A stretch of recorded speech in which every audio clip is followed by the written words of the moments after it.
The story begins with Jo-eun, our protagonist, taking pictures of flowers. These pictures serve as records to aid his treatment, hinting at a mysterious illness. Meanwhile, outside the school, students are joyfully chatting and laughing. Jo-eun, recently transferred to Seoul, remarks to his mother that it feels no different from Busan. He captures a few more images, only to realize he has accidentally taken a picture of a girl. Upon seeing the angle of the photo, he blushes. Just as he stares at the picture, his mother calls him, stating that she must return to Busan after completing his transfer process. In class 2 to 3, the teacher silenced the class to introduce the new transfer student. As Jo-eun stands before them, he sweats nervously, prompting the teacher to reassure him. He stumbles through his introduction, stating that he is from Busan and looking forward to getting to know everyone. However, his voice is so low that no one hears him clearly. The students murmur among themselves, questioning his presence and even laughing at his name. Jo-eun, sensing their intimidating aura, realizes he must adapt quickly to avoid past mistakes from Busan.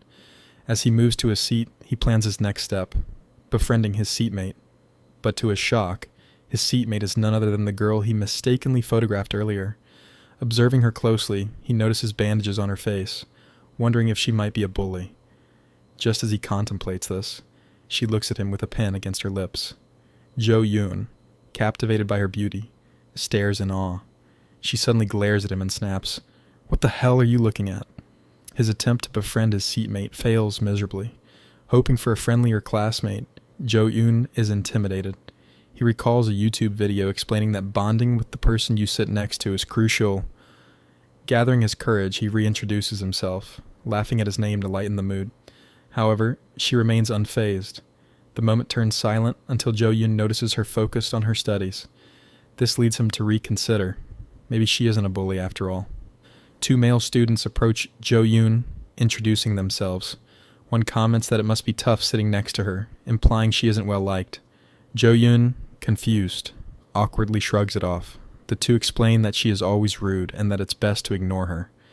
Jo-eun wonders why they speak of her this way but follows them to the cafeteria, seeing an opportunity to make friends.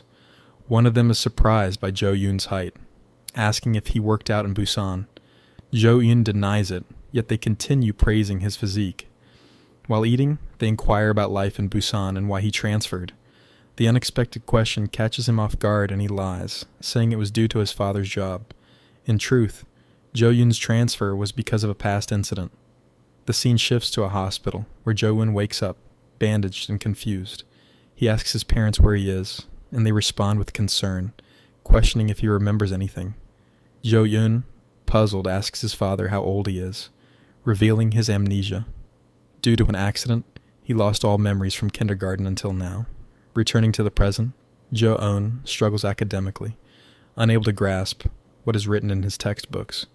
Despite his parents claiming he was once a brilliant student, it seems even his academic prowess has been erased. During PE, students engage in a soccer match. When Jo-eun gets the ball, he dashes forward with incredible speed, dribbles past everyone, and scores a goal. The entire class is mesmerized, bombarding him with questions about his athletic skills. Jo-eun himself is shocked. His parents claimed he was a bookworm, yet his body moves instinctively, like a seasoned athlete. With this newfound admiration, Jo-eun feels optimistic about achieving his goal of a smooth school life. However, a flashback reveals Jo-eun settling into his new home. His mother asks if he remembers anything, to which he replies, no. She appears relieved but assures him that memories will return over time. Her reaction suggests Jo-eun might have been a troublesome child. His mother then shows him his old room, stacked with books, claiming he used to love studying. She even presents awards from Korea's Mathematics Olympiad, proving he was once a top student. Jo-eun is shocked, questioning why he has no recollection of this life. When his mother starts crying, his father steps in, telling Jo-eun not to worry. Later, Jo-eun's father hesitates before revealing the truth. Jo-eun was a victim of severe bullying. On the day of the accident, he had been running from bullies, which led to the incident that erased his memories. Jo-eun is stunned, terrified by this revelation. His father assures him that he is now safe and that this new school offers a fresh start. Back in school, Jo-eun notices that his seatmate always sits alone, even during breaks. He wonders why she has no friends. Meanwhile, students continue praising him, and he enjoys the recognition. After PE, Jo-eun prepares to put a shirt in his locker when a blonde-haired student questions what he's doing. The student explains that their school has a rule. After PE, shirts must be dried on the rooftop. However, their class has a special shuttle service. To Jo-eun's horror, students begin tossing their shirts at his seatmate, who remains unfazed, absorbed in her book. The blonde-haired student urges Jo-eun to do the same, leaving him at a crossroads. One MC tells the blonde-haired guy that he wants to see the rooftop. He's never been there before, so he decides to fetch his clothes himself. He laughs slightly. The blonde-haired guy tells him there's nothing special about the rooftop. Still, MC asks for directions. The blonde-haired guy looks frustrated and tells MC to just let her dry his clothes. She starts collecting them, then notices a glance in MC's appearance as he heads toward the cafeteria. Inside the cafeteria, everyone is smiling and eating. MC looks for a seat when the blonde-haired guy calls him over. MC sits next to him and feels pleased. He already has someone to eat with. He is relieved, knowing that he won't be bullied while eating. As he scans the room, he searches for the girl from earlier, but doesn't see her. The blonde-haired guy notices and asks MC if he is searching for someone. MC denies it at first, but then admits he's looking for the girl who sat next to him in class. The blonde-haired guy asks if he's interested in CO Biome. The MC, flustered and blushing, denies it, thinking to himself, her name is CO Biome? Huh. The blonde-haired guy looks relieved. If MC had been interested in her, it would have meant trouble for him. After eating, MC tells him he is heading to the rooftop to get his PE shirt. The guy gets frustrated, telling MC that after everything he said, he still insists on going. He explains that the girl from earlier will bring their clothes, so MC doesn't need to go. But MC doesn't listen. He insists he'll be back in no time. On the rooftop, MC wonders how he could let his classmate do his work in the first place. He notices that clouds are forming. It will rain soon. He needs to hurry. Just then, he sees something unexpected. The girl from earlier is sitting alone eating a triangle kimbap.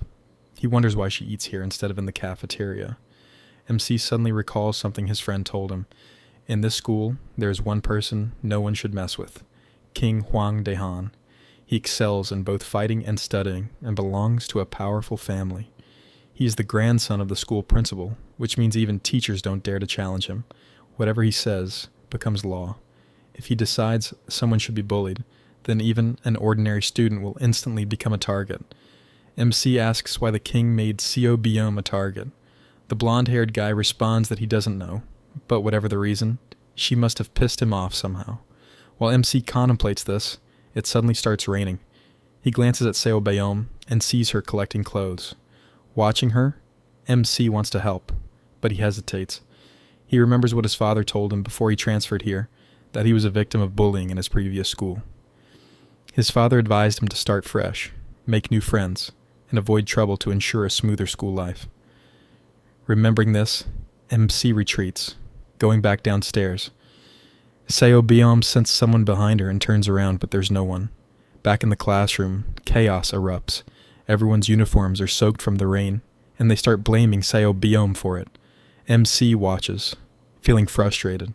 First, they made her do the work, and now they are accusing her.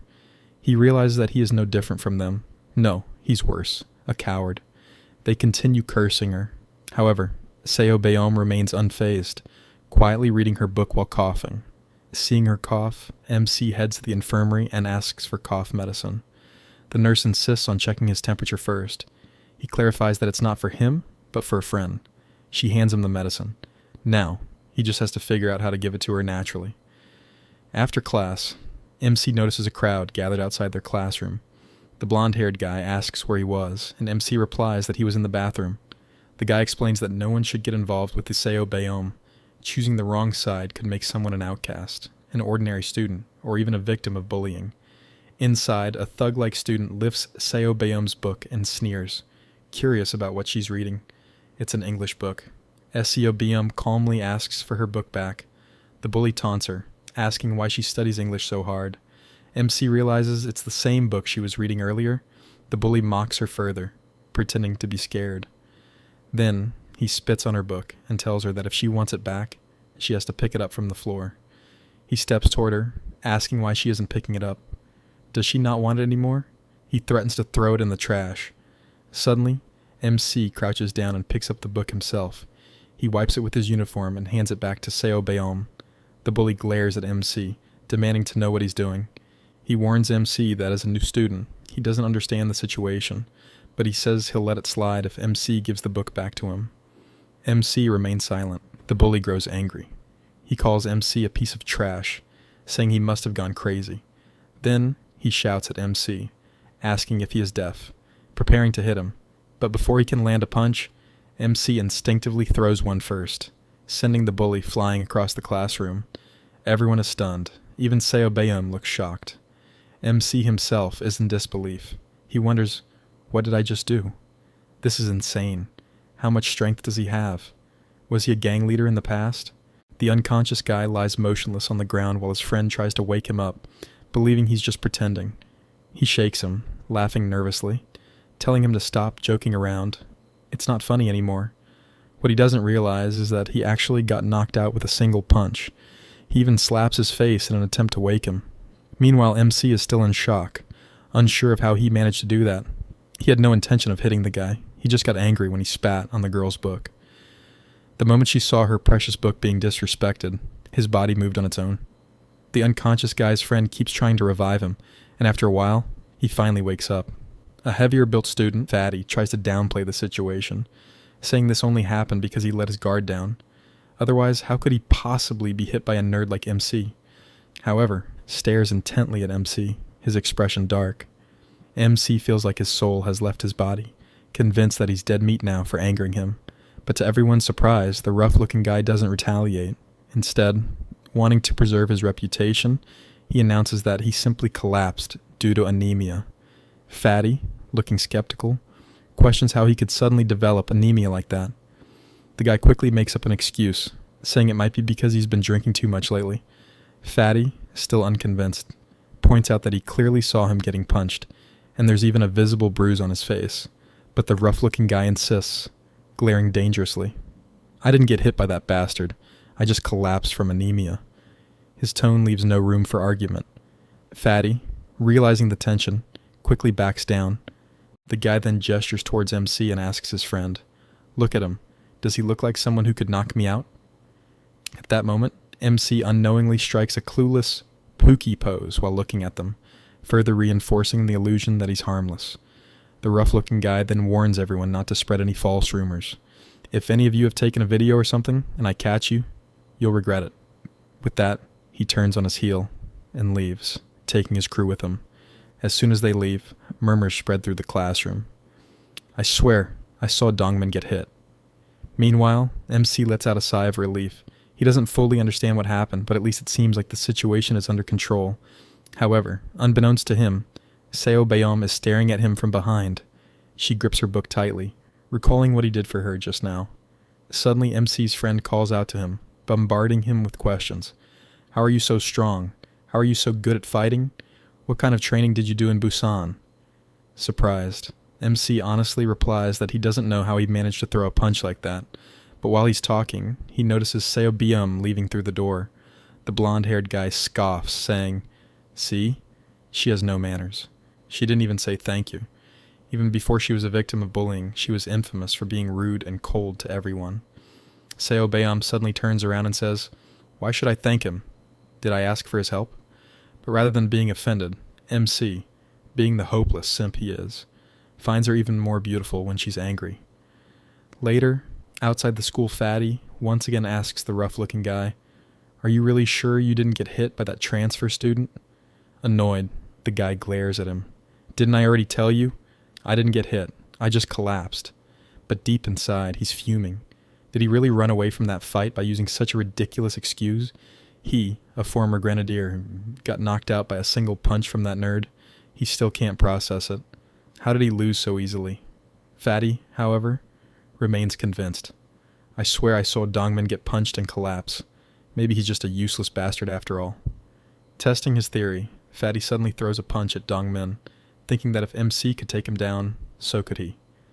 However, Dongmin snaps, retaliating with a barrage of kicks, leaving Fatty groaning on the ground. That settles it. Dongmin is still as strong as ever. Fatty realizes he was wrong. On his way home, MC notices Seo Baeom walking ahead. He wonders if she lives in the same direction as him, but immediately panics, worrying that she might think he's following her. He also feels relieved that she wasn't bullied after school. Suddenly, Seo Baeom stops. She removes her earphones and turns to face him. "Do you have something to say to me?" she asks. "If you're waiting for me to thank you, then..." Before she can finish, MC suddenly hands her something and quickly runs away, yelling, "It's just a coincidence. My house is this way too. See you tomorrow." Seo Baeom is left standing there, stunned.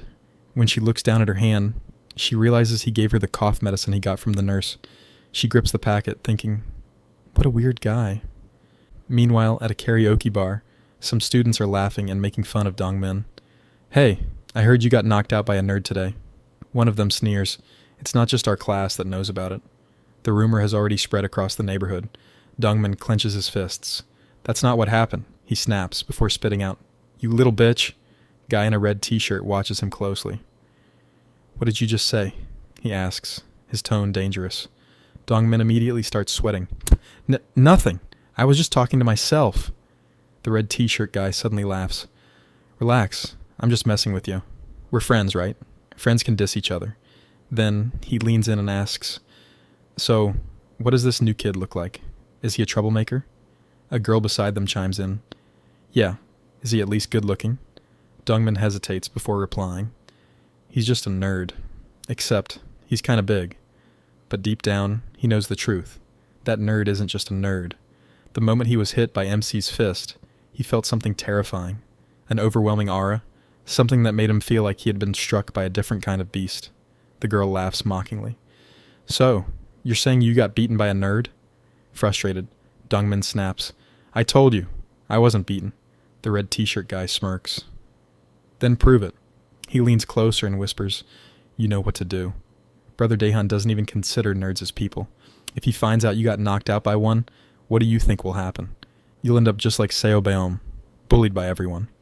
Dongmin clenches his fists. The next day, classroom 2 to 3. A glass bottle flies toward MC's head. Startled, he instinctively dodges it. Standing in the doorway is Dongmin. He's here for revenge. This time, we're fighting for real.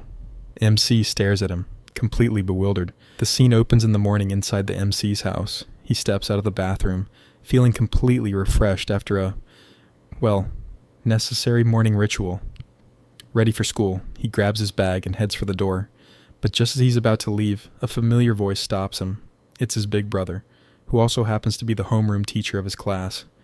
With a casual, yet concerned tone, his brother asks, "Isn't it too early to go to school? Everything all right?" MC, caught off guard, turns around. He assures his brother that everything is fine, that his new classmates are nice to him. But then, his brother's expression turns serious.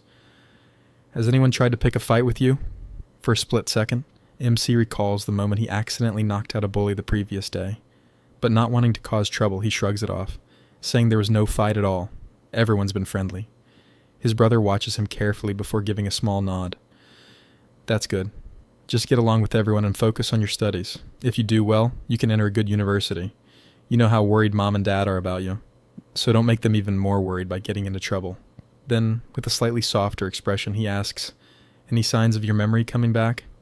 MC laughs awkwardly. "Nope, nothing yet." His brother smiles reassuringly. "Don't rush it. It'll come back someday."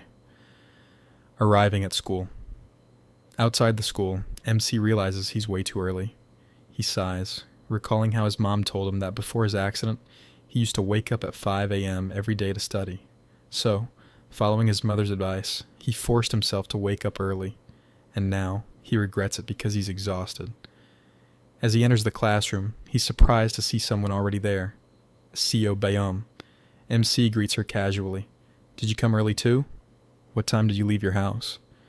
She doesn't answer at first, just glancing at him before recalling the moment he had returned her book from the bullies. Her cheeks redden slightly. After a short pause, she finally responds, "Since we're here early, let's just study quietly." MC blinks in surprise. He wasn't expecting her to talk to him nicely for once. "Oh, yeah, sure, let's do that." For the first time, they study together. But within minutes, MC dozes off, only to wake up later, wiping his drool in embarrassment. Did she see me drooling? As he tries to focus, he picks up his Korean language book, but the words on the page feel completely foreign to him. He remembers nothing. Frustrated, he glances at Seo Bayom, who is writing in English. Taking the chance, he picks up his English book, thinking, forget Korean. Maybe I'll remember something if I study English. As he starts writing, something shocking happens. He's effortlessly solving difficult English problems. MC pauses, confused. Wait, why is this so easy? Seo Bayom, noticing his fluent writing, also looks genuinely surprised. How is this nerd solving such advanced questions so easily? Curious, she calls out to him. Hey! MC looks around confused. Did you just call me? Just as she's about to say something, his friends suddenly barge in, bombarding him with questions.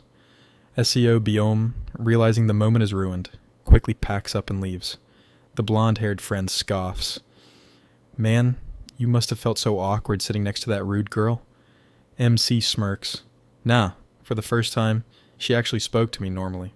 A little later, MC is enjoying a burger, a treat from his chubby friend, Fatty. The taste surprises him. What is this? It's amazing, Fatty laughs. It's called a burger. You seriously don't remember?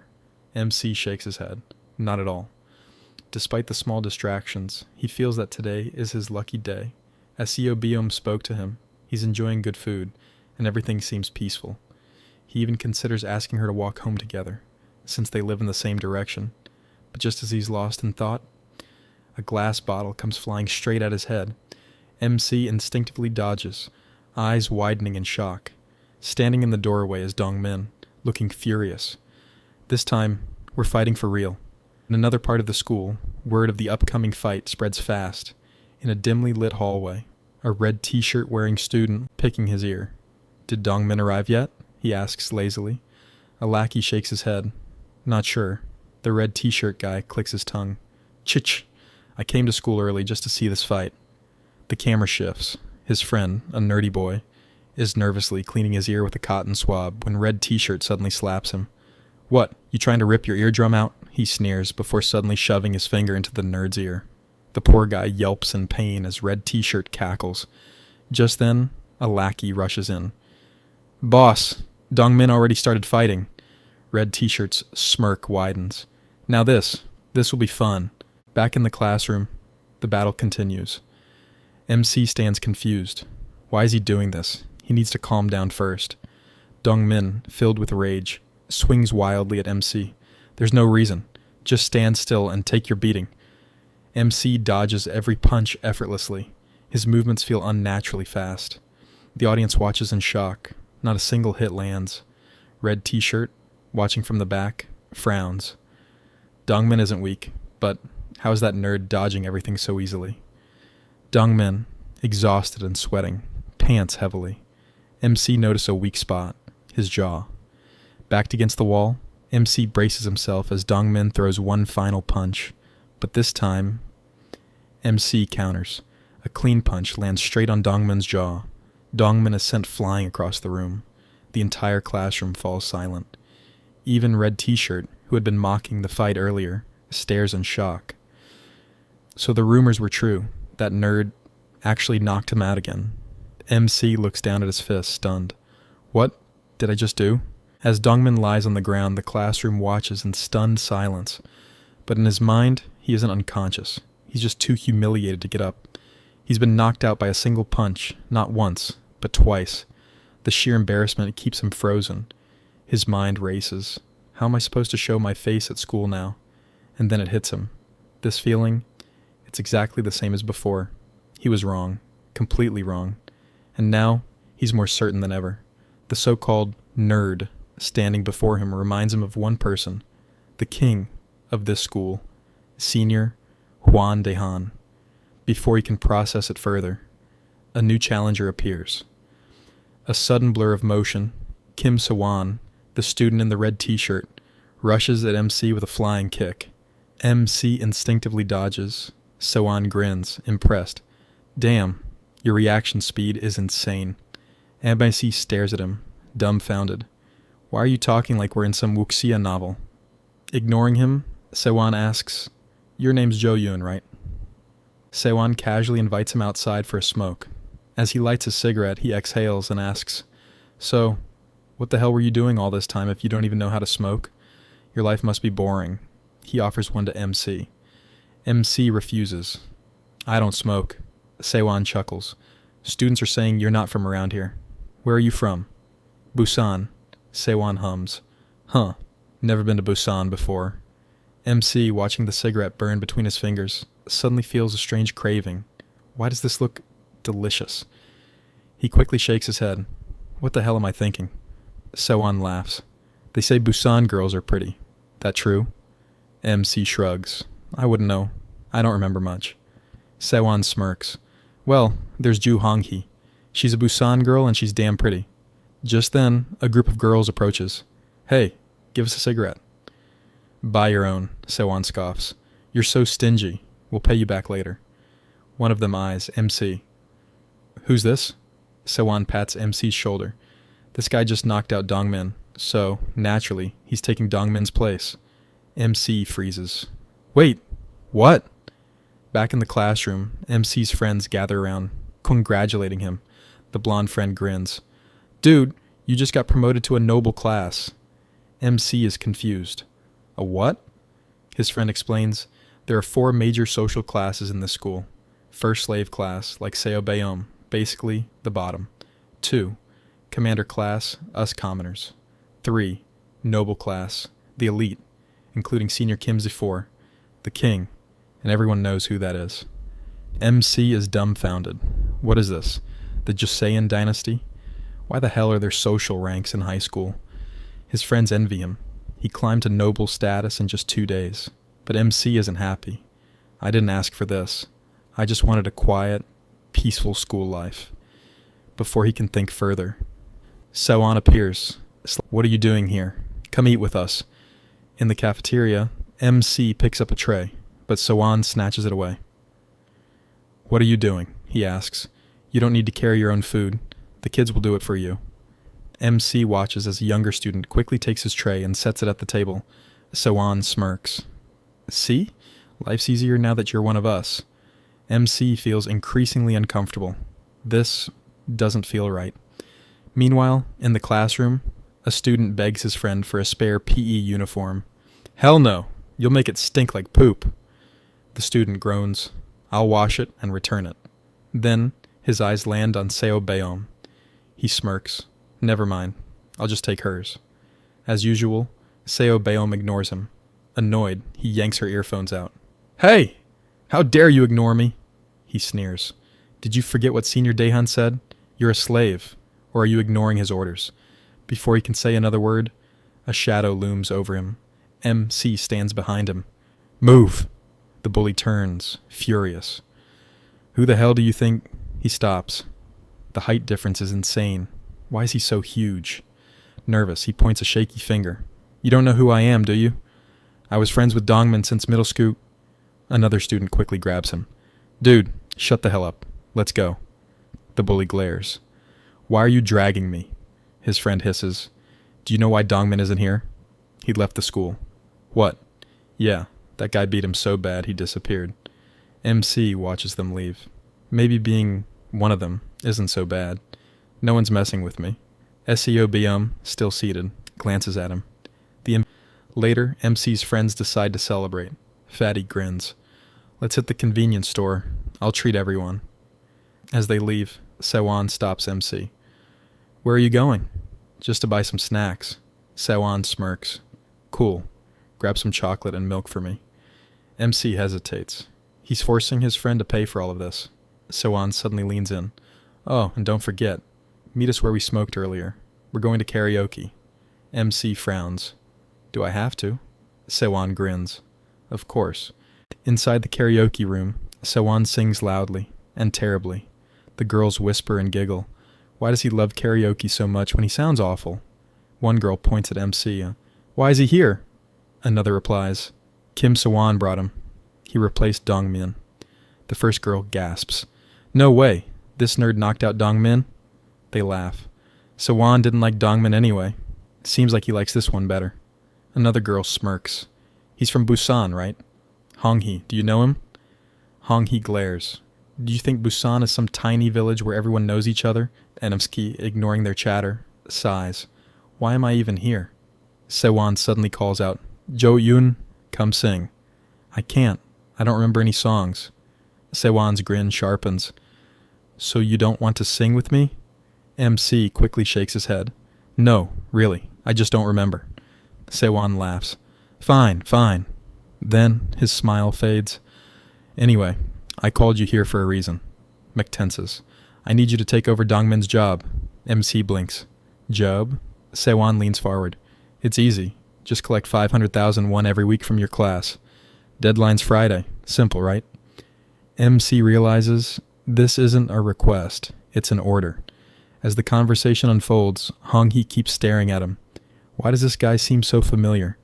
The night is lively, as the group of students drinks and celebrates their new member's initiation. A girl questions Kimsey about whether he got permission from Daehan before accepting a new member. Kimsey shrugs, saying the rule is simple. Whoever defeats the previous member takes their place. However, our MC doesn't seem pleased with this explanation. Holding his drink, he suddenly asks, Isn't it illegal for high schoolers to drink? And why are they even drinking?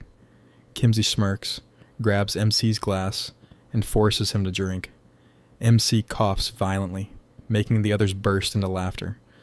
One of the girls excitedly snaps pictures, teasing that it's his first time drinking and he looks really cute. Amused, Kimsey asks how it tastes. Strangely, instead of being disgusted, MC looks surprised. Internally, he wonders why the taste feels so familiar, as if his body instinctively knows the sensation. A thought lingers. Had he been a regular drinker before? Without realizing it, he starts downing drink after drink, shocking everyone. Kimsey watches in disbelief as MC surpasses expectations. Meanwhile, a blonde girl in the group keeps staring at MC, struggling to shake off the feeling that she has seen him before. Suddenly a flashback takes us to a chilling scene. A man lies on the ground, bleeding next to a truck. Flutter open, he barely comprehends his surroundings.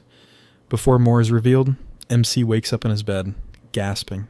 He adjusts his glasses, his head pounding from the previous night's drinking, still confused about how he got home. His first thought, did his brother find out? If so, he knows he's in deep trouble. Stepping out of his room, his brother calls out, telling him to hurry up or he'll be late for school. Scratching his head, MC starts to mention last night, but hesitates. His brother then asks if he's tired, making MC even more confused. Shouldn't he have realized he was drunk? But to MC's relief, his brother assumes he's just exhausted from transferring schools. However, just as MC rushes to the dining room, his brother catches a faint whiff of alcohol and grows suspicious. On his way to school, MC sighs in relief that he wasn't caught. He recalls his mother's warning. His brother can be terrifying when angry. Determined to be more careful, he realizes he still reeks of alcohol and decides to buy chewing gum. Entering a convenience store, he hears someone being scolded. It's none other than the female lead. Her boss reprimands her, warning that if she messes up again, she'll be fired. MC greets the store owner and exchanges glances with FML. After stepping outside, MC offers her some gum, which she refuses. Curious, MC asks if she works all night before heading to school. She responds nonchalantly, saying she does so 5 days a week. Studying all night is necessary anyway, so she might as well earn money. She even mentions how it allows her to afford lunch. MC recalls seeing her eat a simple triangle-shaped kimbap on the rooftop and suspects she has financial struggles. He compliments her dedication, saying it makes him reflect on himself and decide to start working harder. Hearing this, she stares at him intensely. When he notices, she suddenly asks a question, making him excited.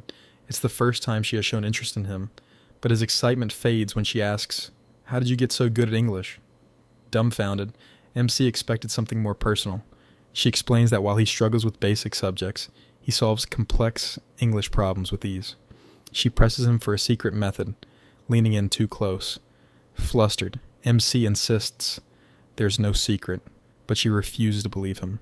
Frustrated, she storms off, assuming he's lying. In class, she remains cold toward him. To clear up the misunderstanding, MC writes her a note explaining that he has amnesia. She responds with another note, dismissing it as an excuse. Exasperated, MC wonders how he can prove the truth.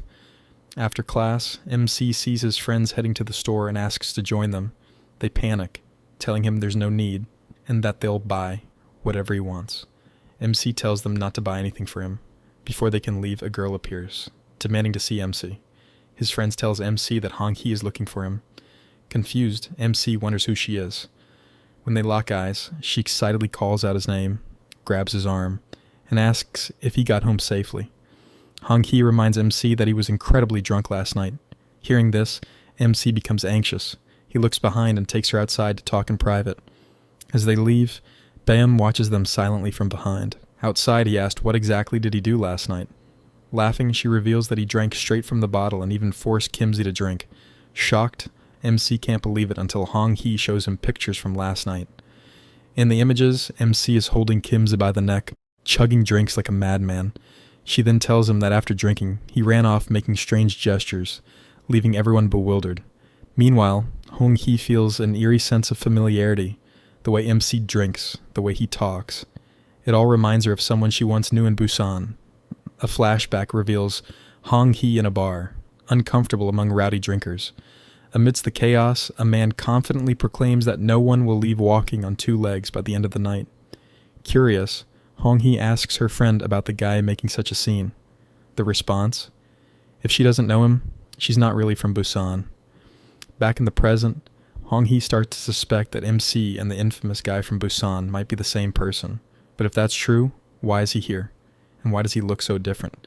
Before she can dig deeper, Kimsey's lackey spots them and points them out. Kimsey is shocked to see them standing so close. His friend smirks, suggesting that maybe MC doesn't know that Kimsey has feelings for Hong Hee. The scene shifts to a bustling shopping mall where a young woman walks alongside a group of guys. One of them questions why she is here instead of at school, to which she nonchalantly replies that school is boring. While talking, something catches her attention. A moochie purse. She picks it up, admiring it, and exclaims, "Isn't it cute?" Just like me. The store clerk, impressed by her taste, comments that she has a good eye. Smirking, she confidently replies, "This level of taste is nothing for me." Then, turning to one of the guys, she sweetly says, "Appa, I want this as my birthday present." The guy inquires about the price, and she casually responds, "Only 5 million won."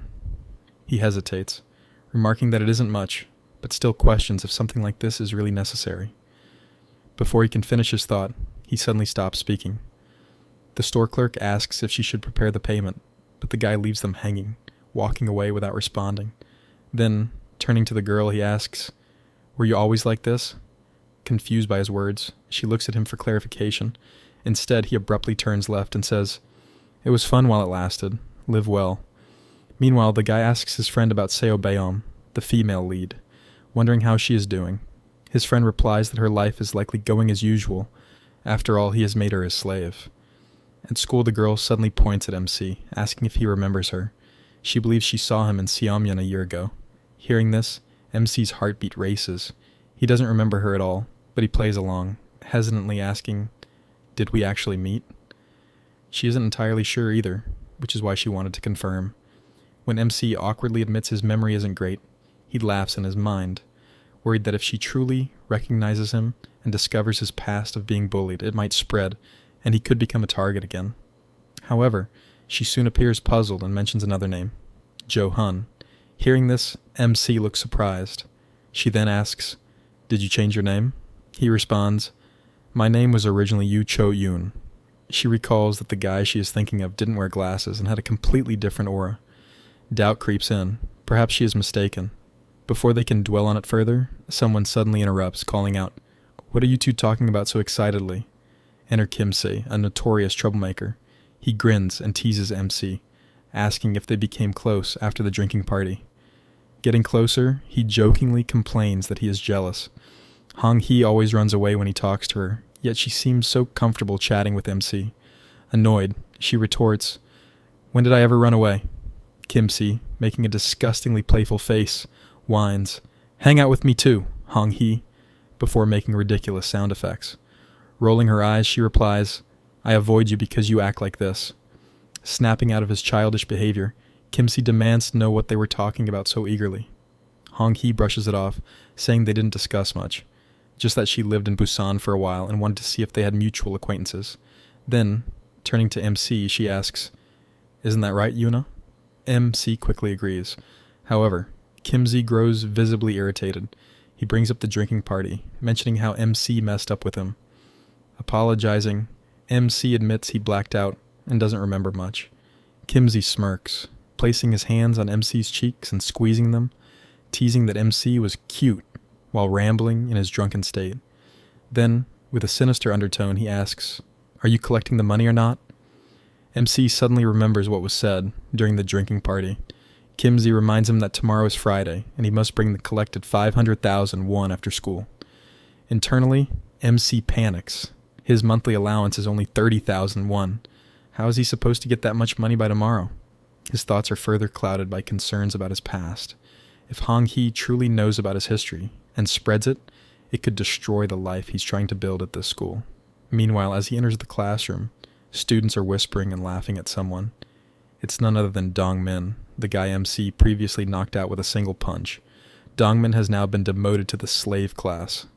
Students mock him, throwing a slipper at him and ordering him to bring it back. When Dongmin hesitates, they threaten to inform Daehan that he isn't fulfilling his duties as a slave. Fear flickers in his eyes as he complies. Witnessing this, MC feels conflicted. A part of him pities Dongmin, while another part believes this is the consequence of his past bullying. Later, MC's friends arrive with a pile of snacks and drinks, claiming they bought them for him. MC insists they shouldn't waste their money, but his friend laughs, saying that compared to what they've been forced to do in the past, this is nothing. Glancing at Dongmin, MC realizes the cycle of dominance is still alive. Instead of keeping the snacks for himself, he shares them with his friends, instructing them not to buy such things again. Then, as MC turns around, he offers a chocolate bar to Seo Beom. His friends immediately stop him, warning him that talking to her could get him into serious trouble. Confused, she asks what kind of trouble they mean. A blonde-haired friend explains that the king of the school, Huang Daehan, has declared that anyone who gets close to Seo Beom will be punished, or worse. MC finally understands the power hierarchy in this school. Seo Beom then turns to MC and coldly says, "Did you hear that? So don't talk to me so carelessly unless you want to end up like me." Shortly after, the teacher dismisses the class but complains about a foul smell. He points to an overflowing trash bin and orders it to be cleaned. A girl, looking annoyed, kicks a desk and orders Seo Beom to do it, threatening to report her to the king if she refuses. MC watches as Seo Beom silently lifts the heavy garbage bags. Outside, she struggles under their weight. Suddenly, a hand grabs one of the bags. It's MC. Surprised, she asks, "What are you doing?" MC simply replies, "Let me take one. I want to help you." She stays silent for a moment. Then MC asks her a question that has been on his mind. "You don't seem like someone who would obediently follow orders, so why do you let others push you around? Is there another reason?" As he speaks, someone observes them from the shadows.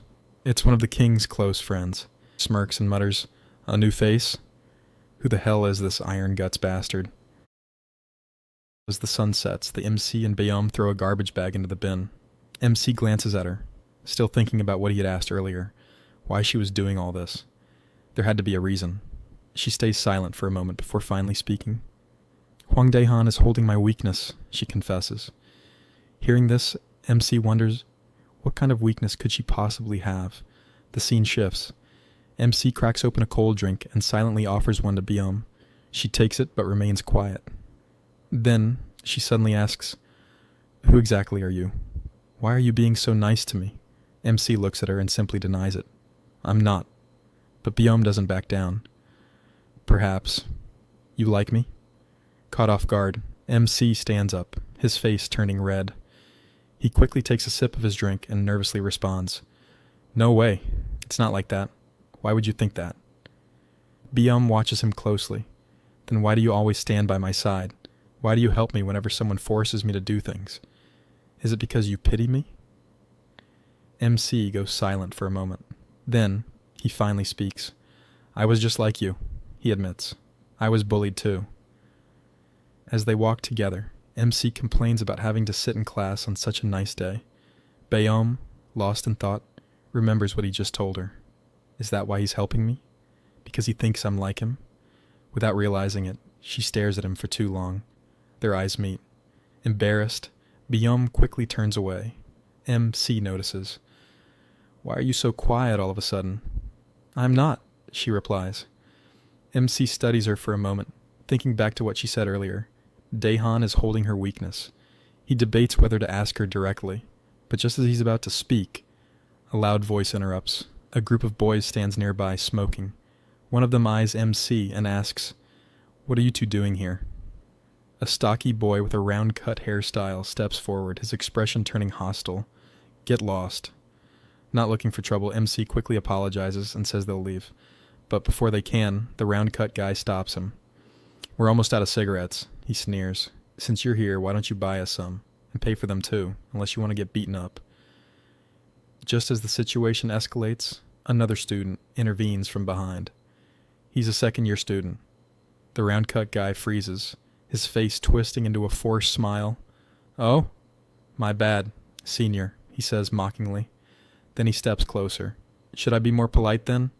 He tries to intimidate MC, demanding money. But something is off. MC doesn't look scared at all. Instead, he's thinking about how easily he could take this guy down. His confidence surprises even himself. Before the round-cut guy can press further, the same student who spoke earlier stops him again. "Why should I?" Round-cut guy replied. The boy with a cold expression speaks firmly. "If I said stop, then stop." The round-cut guy hesitates, then shrugs. "Chill, man. Why are you so serious all of a sudden?" Then he glances at MC before turning his attention back to Bayom. "Wait, are you dating this nerd?" Bayom glares. "Watch your mouth unless you want to get beaten by this nerd." The guy scoffs. "Me? Beaten by him?" Bayom smirks. "The group you're trying so hard to join. MC is already a member of it." Shock flashes across the guy's face. "No way!" After an awkward pause, he turns and walks away with his crew. But just before he disappears, Bayom stops him. "You should come home sometime. Auntie is worried about you." He scoffed and said, "You don't need to care." MC watches, then asks, "You know him?" Bayom stays silent. Inside, she thinks about her weakness. Elsewhere, a bespectacled boy is massaging Kim Sewon's shoulders. Sewon scoffs. "Are you even trying? You're so weak." The boy apologizes, promising to try harder. His friend approaches. "I've completed this week's collection." Sewon smirks. "Good job. You deserve a massage too." Then his friend hesitates. "Will MC be able to collect money properly?" Sewon leans back. "He better. Otherwise he'll be demoted to the slave class immediately." His friend pauses. "I've been meaning to ask, why are you being nice to MC? You even recommended him, even though he looks like a nerd. Is it just because he beat Dongmin in front of everyone?" Sewon smirks and says, "I don't think I ever told you why I hate Dongmin." He then recalls the past. Back in elementary school, Sewon was smaller than the other kids, and Dongmin made sure he suffered for it. They would make him do their work, call him weak, humiliate him. Dongmin sneered at him. "You're so small. Is it because of your father? Is he short too?" The boys around him laughed. Furious, Sewon snapped, "Screw you." Dongmin's expression darkened. He stepped closer. "What did you just say?" Sewon hesitated. Then, with no choice, he apologized. Luckily, they were. In different middle school, Sewon made friends, got stronger, and worked out. By the time high school came around, he had grown, taller, more muscular. And then he heard the news. Dongmin was in the same high school. Excited, he approached him. "Long time no see," Sewon had said, towering over him. But fate was cruel. A rule prevented members from fighting each other without permission from Daehan. Sewon had to hold back. Then, one day, he saw Dongmin getting beaten like a dog, and that felt satisfying. His friend, frustrated, says, "It's unbelievable that there's a story like this between you two." He insists on going to beat Dongmin on Kim Swan's behalf since he isn't even a member. Kim Swan turns him down, saying there's no point in bullying Dongmin because he's useless. Besides, Dongmin will eventually be bullied by the students he used to pick on in the past. Sewon clenches his fist. "But now, there's another problem. I don't like MC." "Why?" "Because that night, when we were drinking, he pissed me off. And what's worse, I saw him and Hong Hee laughing together." His friend hesitates. "But you can't fight him without Daehan's approval." Sewon grins darkly. "It'll be fine, as long as I'm not the one who starts it. If I can make MC throw the first punch, then I can call it self-defense. And then I'll kill him." Meanwhile, outside a bar, Two girls wait impatiently. Finally, their friend arrives and apologizes for being late. She then asks, "Have the guys arrived?" "Yeah, they're inside," the other replies. Excited, she asks, "Is that famous guy from Harong High here too?" "What was his name again?" Before she can finish, her phone rings. She answers. "Wow, you're calling me? Haven't heard from you since you transferred." On the other side, it's Hong Hee. "I need to know something," Hong Hee says.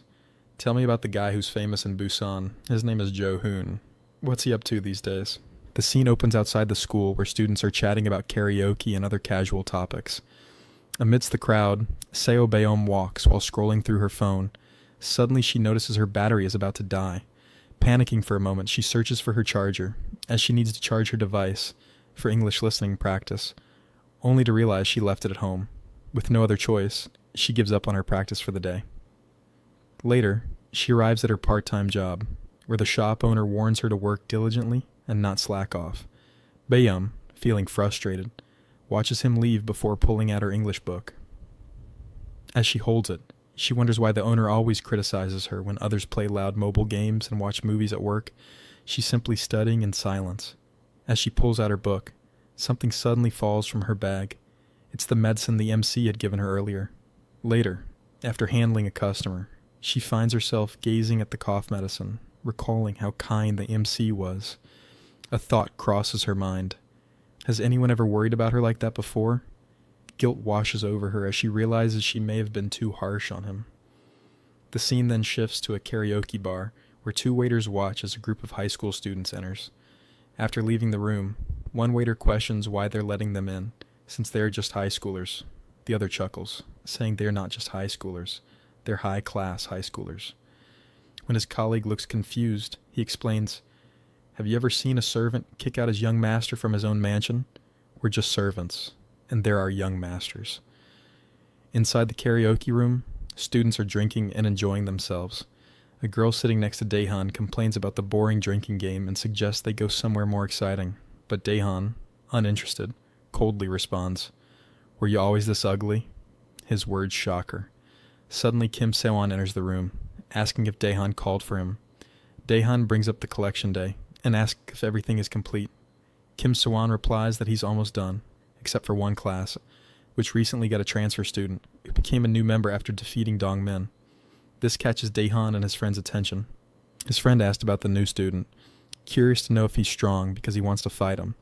Kim Sewon admits he doesn't know much since he was away due to hemorrhoid surgery, but he offers to find him and bring him here. Daehan declines, confident that he'll cross paths with him eventually. After that, Dongmin leaves the room. As the night continues, Daehan suddenly turns to his friend and asks about Seo Beom, if there's been any news about her. His friend casually responds that her life is the same as always, and she obediently follows orders. Daehan simply nods, while the girl next to him curiously asks, "Who's Seo Beom?" He ignores her, but his friend smirks to himself. He secretly hopes that Beom and the transfer student end up together, just to see Daehan's reaction. It would be absolutely hilarious. He decides to pretend he knows nothing for now. Meanwhile, at the MC's house, he is in distress. Holding his head in frustration, he complains that he couldn't sleep all night. The reason? Kim Sewon had ordered him to collect money from his classmates, and the deadline is tomorrow. He panics. Where's he supposed to get 500,000 won overnight? He knows if he fails, he'll get bullied again. Desperate, he even considers skipping school with the excuse of being sick. As he stares at his phone, an idea pops into his head. The next day, inside the classroom, Beom sits silently by the window. She notices that the MC's seat is empty, which is unusual since he always arrives early. She finds herself wondering where he is. Is something wrong? But suddenly she snaps out of it, blushing. Why is she even wasting time thinking about him? Who cares if he comes to school or not? She shakes her head, trying to brush off the thought. Suddenly the classroom door slams open. Kim Sewon and his lackeys storm in, demanding to know why the MC hasn't paid yet. One of the MC's friends tries to calm them down, explaining that the MC isn't at school yet, but Kim Sewon grows impatient. He slaps the friend and prepares to hit him again, until a voice interrupts him. The MC enters the classroom, announcing that he has the money. He hands over the cash, and Kim Sewon counts it. The amount is correct, but something feels off. He eyes the MC suspiciously and asks, "Did you really collect this from the students?" The MC hesitates for a moment before forcing a confident response. "Of course I did." Kim Swan asked, "Did you really collect it?" MC thinks to himself that this morning he'd called his mother for money, saying that his friend, his first friend since transferring to Seoul, had no money to eat lunch and would starve to death if he didn't get some help. That's how MC ended up getting the money. Kim Se-won doesn't buy it. He calls over Dong-min, who confirms that the MC never collected any money from the students. The room falls silent. Kim Se-won glares at the MC. "You said you collected it, but he says you didn't. What's going on?" Sweating nervously, the MC scratches his head and awkwardly laughs, saying, "Well, as long as I got the money, does it really matter how I got it?" Kim Se-won's expression darkens. He suddenly throws all the money on the floor and tells the MC he completely misunderstood the purpose of this collection. "Do you really think Daehan's family needs petty cash?" He then calls Dong-min forward. Grabbing Dong-min by the neck, he mercilessly beats him in front of everyone. "Do you understand now?" he asks the MC. "This isn't about money. This is about teaching kids their place in society." As the MC watches in horror, Kim Se-won starts scanning the classroom, looking for his next victim. Then, his eyes land on someone. He smirks and says, "Oh, I see a familiar face over there." The MC's heart pounds in fear as he realizes that Kim Se-won is pointing at Byum. Then, with a smirk, Kim Se-won orders the MC to do the same thing to Byum that he just did to Dong-min. The scene opens in a classroom where a student, Dong-min, has been summoned by Kim-se. As he steps in, Kim-se looks at him and laughs mockingly. "Why do you look so scared, Dong-min? Are you afraid I'm going to beat you up, now that you're not a member anymore? Just like you used to bully me when we were kids?" Kim-se chuckles again, then reassures him, "Relax, I called you here for something else." Dong-min, still on edge, listens as Kim-se questions him about the day he was beaten up by the MC. He wants every detail. Dong-min hesitates, but then recounts the events. That day, nothing unusual happened at first. He had been running his usual scheme, extorting money from students. Each student had to pay 10,000 won, and those labeled as slaves had to cough up 30,000 won. Anyone who refused or resisted would face a beating. His lackey had been going around collecting money, and when they approached Seo Bayom, they demanded the fee. "Didn't you hear what we said earlier? 10,000 won per person, 30,000 for slaves." But Seo Bayom simply responded, "I don't have any money, and if I did, I'd rather buy books than hand it over to you." Her defiance angered Dong-min and his friend. As usual, he grabbed her English book to mess with her. It was nothing out of the ordinary, but then MC appeared. Back in the present, Kim-se listens carefully, then asks, "That's it?" Dong-min nods. "Yeah, that's all that happened." Kim-se narrows his eyes, deep in thought. What could have triggered MC? It wasn't even a big deal. Then suddenly it clicks. Was it her? A smirk spreads across Kim's face. She's pretty. No wonder that bastard MC fell for her. With that realization, the scene shifts. Kimsey is now ruthlessly beating both Dongmin and MC's friend. As he lands blow after blow, he thinks to himself, just as I expected. Even if I beat his friends to a pulp, MC won't react. He won't step in. But that's fine, because there's another way. His gaze shifts towards Seo Bayom. Kimsey smirks and then glares at MC. What are you doing? Do what I just showed you. MC stands frozen. Kimsey laughs to himself. Perfect. Everything is going just as I planned. He steps closer. What's wrong? If you don't want to do it, I'll show you one more time. For the last time. He raises his hand, preparing to slap Seo Bayom. But before his hand can come down, MC suddenly steps in, grabbing his wrist with a deadly glare. Stop it. The room falls silent. Kimsey smirks again. In another classroom, students hear the commotion. Among them is Hong Hee, distractedly looking at her phone. She recalls a conversation from last night. She had asked a friend from Busan about MC. Before she can think more about it, someone shouts that a fight has broken out. A fight? Who? It's between Kimsey and the transfer student. Hearing that, Hong Hee's expression changes, and she quickly rushes toward the scene. Back in class 2 to 3, Kimsey glares at MC, who is still holding his wrist tightly. Let go! But MC's grip tightens. Kimsey, now wincing in pain, taunts him. Come on, hit me. If you don't like what I'm doing, then hit me. MC doesn't respond. Kimsey presses harder. Hit me! I'm saying... Before he can finish, MC suddenly squeezes his arm, making Kimsey scream in pain. Let go. You're going to break my arm. MC's eyes are cold. I'll let go, if you stop. Kimsey, struggling, tries to punch MC with his free hand, but MC effortlessly grabs his shoulder, swings him around, and locks his arm in place. Kimsey cries out, completely overpowered. You don't get to decide when this ends, MC says, his grip unyielding. If you don't stop, can you handle the consequences? For the first time, Kimsey looks shaken. Then suddenly, MC lets go. Kimsey stumbles back, clutching his arm, breathing heavily. He glares at MC and then smirks. Hey, do you like Seobiome? MC, caught off guard, blushes slightly and stays silent. Kimsey grins. Thought so.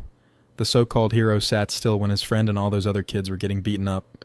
But the moment it was her, he overreacted. Isn't it obvious? His tone darkens. You've got some serious nerve. Liking the girl that Daehan personally marked as a slave? Well, fuck this Daehan guy.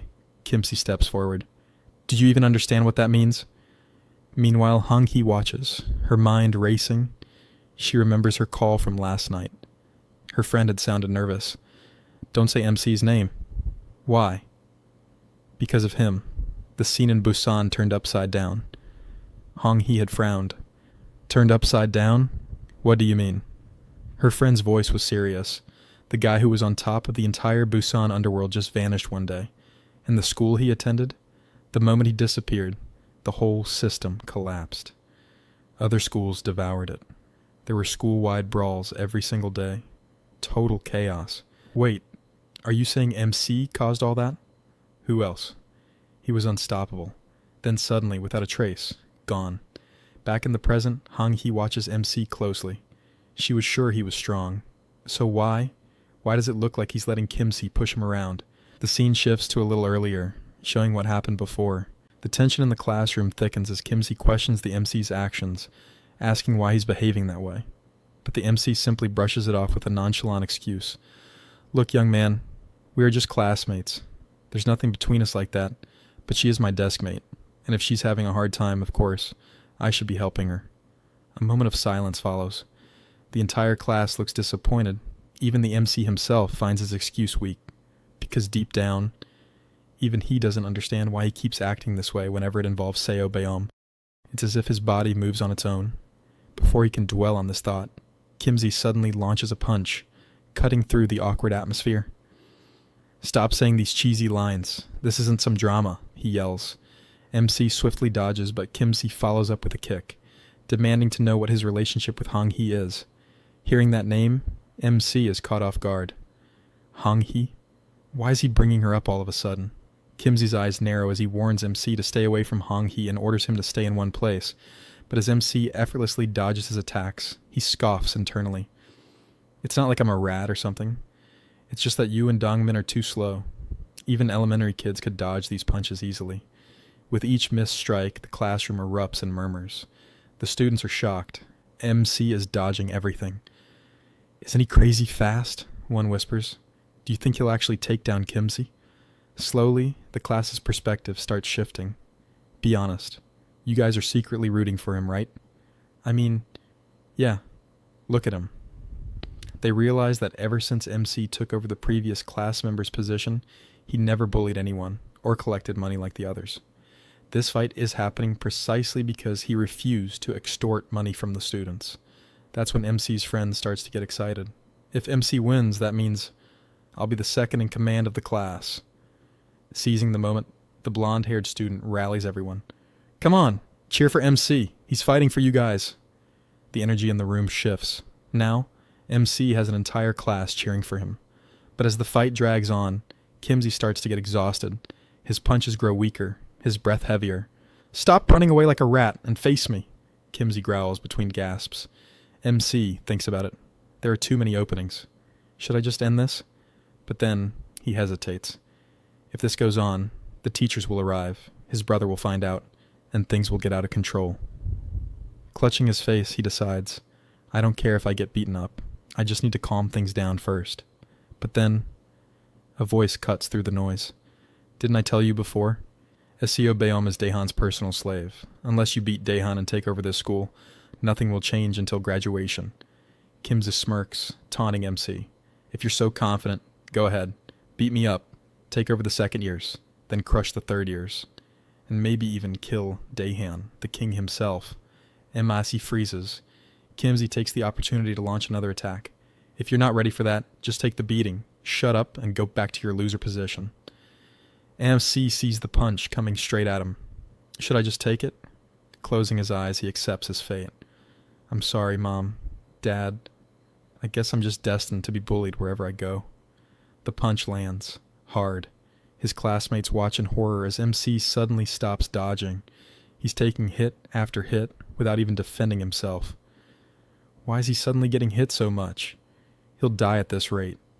But as MC gets pummeled, he thinks to himself, I was just going to take a few hits and fall down. But why do his punches feel so light, like his fists are filled with water? He laughs. I can't even fall if I wanted to. Meanwhile, Hong-hee watches from the crowd, eyes narrowing in recognition. Is he really the same guy? Back in 8th grade, he conquered all of Busan's middle schools. In 9th grade, he took control of all the high school freshmen. As soon as he entered high school, he became the crazy bastard who ruled Busan. There's no way he'd get beaten by someone like Kimsey, right? But Kimsey continues kicking him, finally stopping to catch his breath. MC, lying on the ground, thinks, I guess it's over now. Kimsey turns around, then freezes. Hong-hee is watching. A blush creeps onto his face. Since when was she here? Did she come to see me? Determined to impress her, he suddenly turns and delivers a sharp punch to MC's stomach. This one actually hurts. MC groans, grabbing his stomach as he falls to the ground. Kimsey, thinking he just pulled off the coolest move ever, confidently announces, the class member position is now vacant. From now on, the collection and management will be handled by Class 6, under my rule. And Dongmin will be in charge of this class. Dongmin, shocked but thrilled, thanks Kimsey for the opportunity. From now on, MC is also a slave. Lying on the ground, MC's mind races. I came here to escape bullying, and now I'm a slave. But maybe this is better. Staying quiet, avoiding those terrifying guys. Yeah, this is the right choice. From now on, I should just live like a mouse. Kimsey, still basking in his victory, turns to Hong-hee. When did you get here? Just now, she replies. Blushing, he stammers. You saw everything, right? I didn't want to show you anything cruel. Hong-hee awkwardly nods, but then Kimsey's expression hardens. I was going to let it slide, but this bastard kept provoking me. MC remains still, but something changes. His glasses start to glow. Kimsey turns to Dongmin. From now on, you handle MC. If he acts up, tell me. I'll kill him myself. Dongmin grins. Don't worry, I can handle this trash on my own. They both start laughing, but MC doesn't find it funny. His fingers twitch, his heart pounds. His rage bubbles to the surface. Why is this so annoying? His smirk returns. His eyes glow red. He looks terrifying. As Kimza and Dongmin turn to leave, Hong-hee starts thinking to herself that if the MC isn't the same guy from Busan, it might be better to stick with Kim So-won's side as usual. Hong-hee glances back, then freezes. MC is standing. She watches as his voice cuts through the stunned silence. You started this fight, so where do you think you're going? His voice is low, dangerous. The class feels a shiver down their spine. Then, MC lifts his head, a menacing smile spreading across his face. I'll kill you, you little shits. A monster has awakened. Whoa, now this is something crazy. The next chapter begins with a teacher approaching MC's older brother, curious about the rumor that his younger sibling has transferred to their school. She asks him which class his brother is in, and he casually responds, He's in my class. Surprised, the teacher questions if it's even possible for siblings to be in the same class, to which he simply replies, My brother is a little sick. Realizing her insensitivity, she apologizes. She then comments on the noticeable age gap between them, jokingly asking if his younger brother is scared of him. MC's brother smirks and replies, Do you really think so? Before preparing to leave for class. However, as he turns to go, a group of students rush past him, shouting that Kimsey is fighting the transfer student. This immediately catches his attention, and concern flashes across his face. Could the transfer student be his brother? At this moment, the scene shifts to a flashback, revealing the pressure that MC's brother carries. He recalls their prestigious family background, a lineage filled with educators. Their grandfather was the superintendent of education in Busan, their father a professor and deputy department head at a national university, and their mother the principal of a prestigious girls' high school. Their eldest brother graduated from the renowned S University. In this family of intellectuals, there was only one flaw tarnishing their perfect reputation: MC himself. In this memory, MC's brother is seen studying diligently while his friends try to persuade him to go out and have fun. He refuses, stating that it's only natural for students to study. His friends sigh at his strict mentality. One of them suddenly points out MC in the distance, amazed at how tall he is despite still being in elementary school. Unlike his academically driven brother, MC was lively and always surrounded by friends. MC's brother recalls how their home was filled with studious and serious people, but MC was the only one who stood out, like a mutant. However, despite their differences, back then, he was still just a brat who listened to him, and was, in his own way, a cute younger brother. That was until he entered middle school. Years later, while MC's brother is still immersed in his studies, his old friends reunite with him, joking that he hasn't changed, still carrying books around, still cold and distant. They ask if he is preparing for an exam, and he nonchalantly replies that he is studying for an employment exam. Shocked, his friends question why someone who graduated from the elite S University would need to take such a test. He simply states that among the many choices available to him, this is what interests him the most. Just then, his friend points out MC, who has grown up significantly, but what truly shocks them is the sight of MC smoking. Concerned, his friends urge MC's brother to say something. After all, his little brother is still in middle school. However, as they discuss him, MC suddenly turns to look at them. Without a word, MC's brother turns away and tells his friends, "Let's go. It's getting late." He then reflects on how everything changed when MC entered middle school. He was no longer the cute younger brother he once knew. Instead, he became the leader of all middle school delinquents in Busan. He started hanging around gangsters, drinking, smoking, and fighting. One day, an older delinquent from another school confronts MC, asking if he knows Jean Daewung, a feared upperclassman. The guy warns MC that if he's caught drinking in this area again, Daewung will personally discipline him. However, before he can finish, MC launches a brutal punch, followed by a flurry of devastating kicks, completely overpowering him. MC scoffs. "Who's that?" I don't even remember the names of second years because I knocked them all out before they could introduce themselves. Because of MC's actions, his family suffered greatly. His violent reputation spread like wildfire. Every day, new incidents of brutal beatings involving MC made headlines, bringing disgrace to their once respected family name. In one scene, a man discusses MC's father's potential candidacy for superintendent of education. However, he coldly states that despite prior support, MC's father has been excluded from consideration due to the risks associated with his youngest son.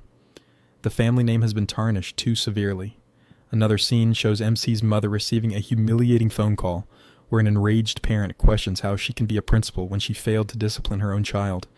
Insults and criticisms rain down on her, leaving her speechless. One night, MC returns home, covered in blood with a dead-eyed expression. His father, furious, scolds him for staying out so late. MC nonchalantly responds, "I was just hanging out with my friends." MC's brother, now narrating, admits that by then, it was already too late to fix things. MC had become like a cancer, a problem too deeply rooted to be treated. Their family could do nothing but helplessly watch. But then, everything changed. MC was involved in a mysterious accident that erased his memories. It was their chance.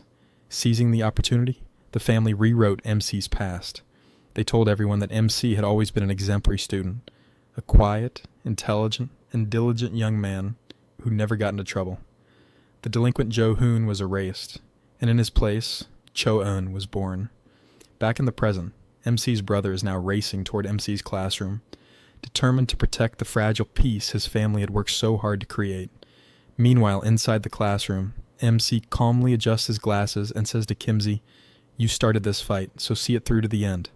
Kimsey's friend laughs, mocking MC for being beaten so easily. But before he can finish, MC grabs him by the throat and slams him into the wall. The room falls silent. MC then kicks him repeatedly, showing no mercy. The students, including Kimsey, Beom, and Hong-hee, are shocked beyond belief. Hong-hee, wide-eyed, finally pieces it together. This isn't just any transfer student. This is Jo-hoon, the top dog of Busan. MC turns to Kim as he smirks. "Didn't you say I was a nobody? Then how about today? You die by this nobody's hands." As MC lunges to attack, his brother suddenly bursts into the room, shouting for him to stop. But MC, lost in his fury, ignores him and continues his assault. His brother calls out once more, but this time he utters a name that freezes MC in place. "Jo-hoon!" At that moment, a flood of memories rushes back into MC's mind.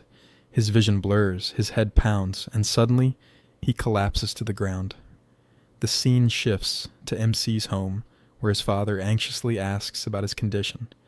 His brother reassures him, stating that MC is fine. He just went into shock momentarily. Standing outside the room, MC's brother speaks on the phone with their father, his hands trembling. It doesn't seem like he's regained his memories yet, but I'll keep a close eye on him. As he ends the call, he bites his nails, a sign of deep anxiety. He sighs, thinking to himself, no matter what happens, I cannot let him remember. He must continue to live as Cho-yoon, not as Jo-hoon. Morning comes, and our protagonist, still recovering from the previous day's events, finds himself lost in thought as he walks to school. Holding his head, he wonders, why does it hurt so much? Did he hit it somewhere when he collapsed? No matter how hard he tries to recall, everything after getting hit by Kim Se-won is a blank. His only clue is what his brother told him. He suddenly collapsed in class, was rushed to the hospital, and got checked. The doctor found nothing wrong, yet the headache lingers. His brother reassures him, telling him to inform him if the pain worsens. Still holding his aching head, MC tries to convince himself that everything is fine, but unease settles in his chest. Then, he notices something unsettling. Blood on his shoe. At school, the usual lively atmosphere vanishes the moment MC steps inside. Conversations die down and his classmates avoid making eye contact. Confused, MC wonders, why the sudden change? As he moves through the room, someone accidentally bumps into him. The student immediately panics, apologizing profusely, as if terrified. That's when MC realizes, it's not just his imagination. Everyone is avoiding him. Spotting Beom, he approaches her with a greeting, but she ignores him. Sensing something is wrong, he turns to his friends, but they too seem reluctant. When he finally grabs their attention, he demands to know what exactly happened yesterday. His friends exchange uneasy glances before hesitantly revealing the truth. After getting knocked down by Kim Se-won, MC suddenly sprang back up, grabbed Se-won's friend by the throat, and beat him mercilessly. They assumed the fight was over when he collapsed, but what happened afterward was terrifying. Eventually, he passed out, and the teacher broke up the situation. Then his friends started saying that they should leave now because if they hang out with him too much, they might get into trouble. As they walked away, MC thinks to himself, there's no way he did something like that. He has no memory of it at all. Did he really attack Kim Se-won so violently? Could it be that he's become aggressive because of the accident? Or is there another version of himself, one that commits these acts while he remains unaware? The thought terrifies him. Suddenly his head throbs with pain and a blurry face flashes in his mind. He wonders who that was. In another classroom, two students argue about a game they played yesterday. Their conversation is abruptly interrupted when Dongmin walks in. He smirks and asks, "I hear laughter. What's so funny?" One student hesitates before replying, "It's nothing, just about a game." But before he can finish, Dongmin strikes him with a slipper. Over and over, he beats the blonde-haired student, demanding to hear the funny story for himself. The entire class watches in silence, fear gripping them. Then, Dongmin presses his bare foot against the student's face, ordering him to put the slipper back on him. "Do you have a problem with that?" he taunts. He then reminds the student of his past servitude, forcing him to smile the way he did before. As the beating continues, students begin whispering among themselves. Dongmin is back to his old ways. From now on, he'll be collecting money again. They quietly admit that things were better when MC was around. He never bullied them, never forced them to pay up. Bayam listens to all of this in silence. Then another whisper spreads. Why did MC collapse so suddenly after fighting so well? Bayam recalls the two sides of MC, the one she sees every day, and the one from the fight. Which one is the real him? Shaking the thought away, she tells herself, why do I even care? This has nothing to do with me. She resolves to ignore it and just focus on her studies. Meanwhile, Dongmin finishes his outburst. Feeling his throat dry from all the yelling, he looks around for someone to buy him a drink. As his gaze lands on Byum, his expression changes. He stares at her, his words trailing off. At the same moment, MC is clutching his head in pain. Another fragmented memory surfaces. The face from his vision looks strangely familiar, nostalgic even. As he looks up, he notices Dongmin staring at him intensely. Why are you looking at me like that? MC asks. Dongmin glares at Bayom, then suddenly leaves the room, muttering that he needs fresh air. MC, still struggling with his headache, considers going to the nurse's office for medicine, but then he remembers. His brother already gave him some this morning. As he looks around, he spots Byom studying. Then a realization hits him. The face from his memory. It looks just like Seo Byom. He stares at her, confusion growing. Why would he remember her face? What connection does she have to his forgotten memories? Lost in thought, MC keeps wondering who the girl in his mind was. She looked like Byom, but if she wasn't her, then who was she? MC feels his head throbbing harder.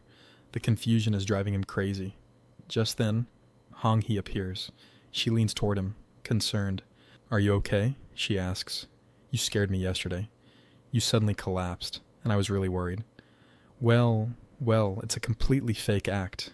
What do you think, guys? MC thanks her, but she suddenly reaches out and wipes the wound on his face. She mutters, you should take care of yourself, and then pokes his cheek. MC, embarrassed, wonders, why is she acting like this all of a sudden? Then, she suddenly grabs his arm. I'll buy you food from the store, she insists.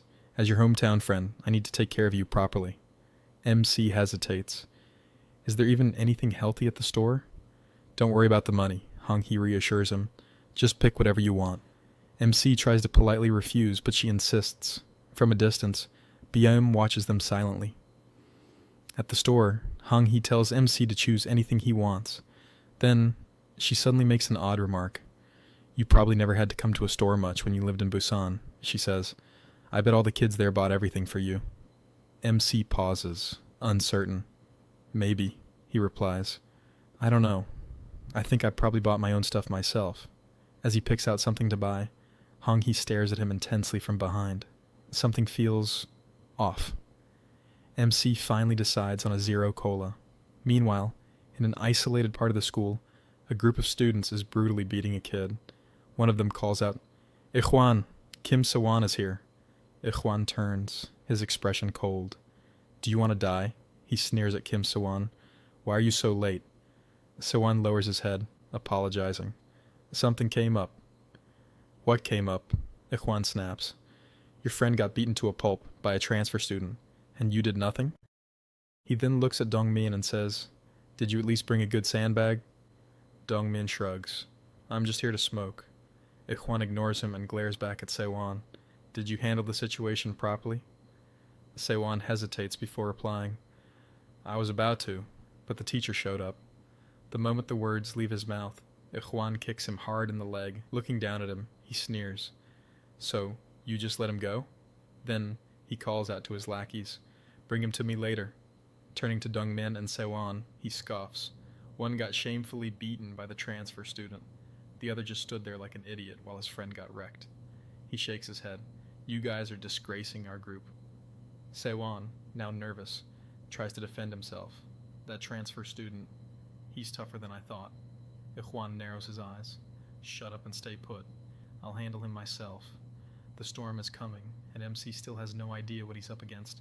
Hong Hee asks the protagonist why he transferred to this school. He replies that it was because of his parents' work. Hong Hee nods, saying, Same for me. She then asks, Which school did you go to in Busan? The question catches him off guard. He hesitates, struggling to recall the name. Noticing his hesitation, Hong Hee questions, How can you not remember your own school's name? Finally he responds, Horyung High. Then, as if recalling something, she says, "Oh, I know someone from Horyang High. His name is Jide-ho." The moment she mentions the name, a blurry face flashes in the protagonist's mind. A sharp headache strikes him, his vision blurs, and dizziness overwhelms him. Before he can react, his body gives out. He collapses, losing grip of his cold drink. The can slips from his hand, and the liquid splashes onto someone's shoes and pants. Hong Hee's expression stiffens, clearly nervous as she recognizes him. The surrounding students begin murmuring in low voices, convinced that the protagonist is in deep trouble for spilling coke on Daehan. They say he's doomed now. Daehan, standing there with a deadly glare, locks eyes with the protagonist. At that moment, he recognizes the face. Hwang Daehan, the infamous senior. Fear grips him, and his mind immediately jumps to thoughts of begging his mother for another school transfer. As Daehan extends his hand toward him, the protagonist flinches, expecting to be hit. Panic takes over, and he immediately apologizes, promising to leave the school and begging for forgiveness. But to his surprise, Daehan doesn't react with violence. Instead, he calmly asks if he's okay and offers his hand to help him up. The protagonist hesitates, staring at the hand before finally accepting it. The moment he grabs Daehan's hand, something unexpected happens. Daehan pauses, as if sensing something.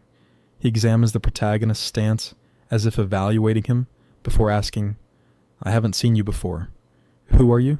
The protagonist responds, saying that he is a transfer student. Daehan asks, "Where did you transfer from?"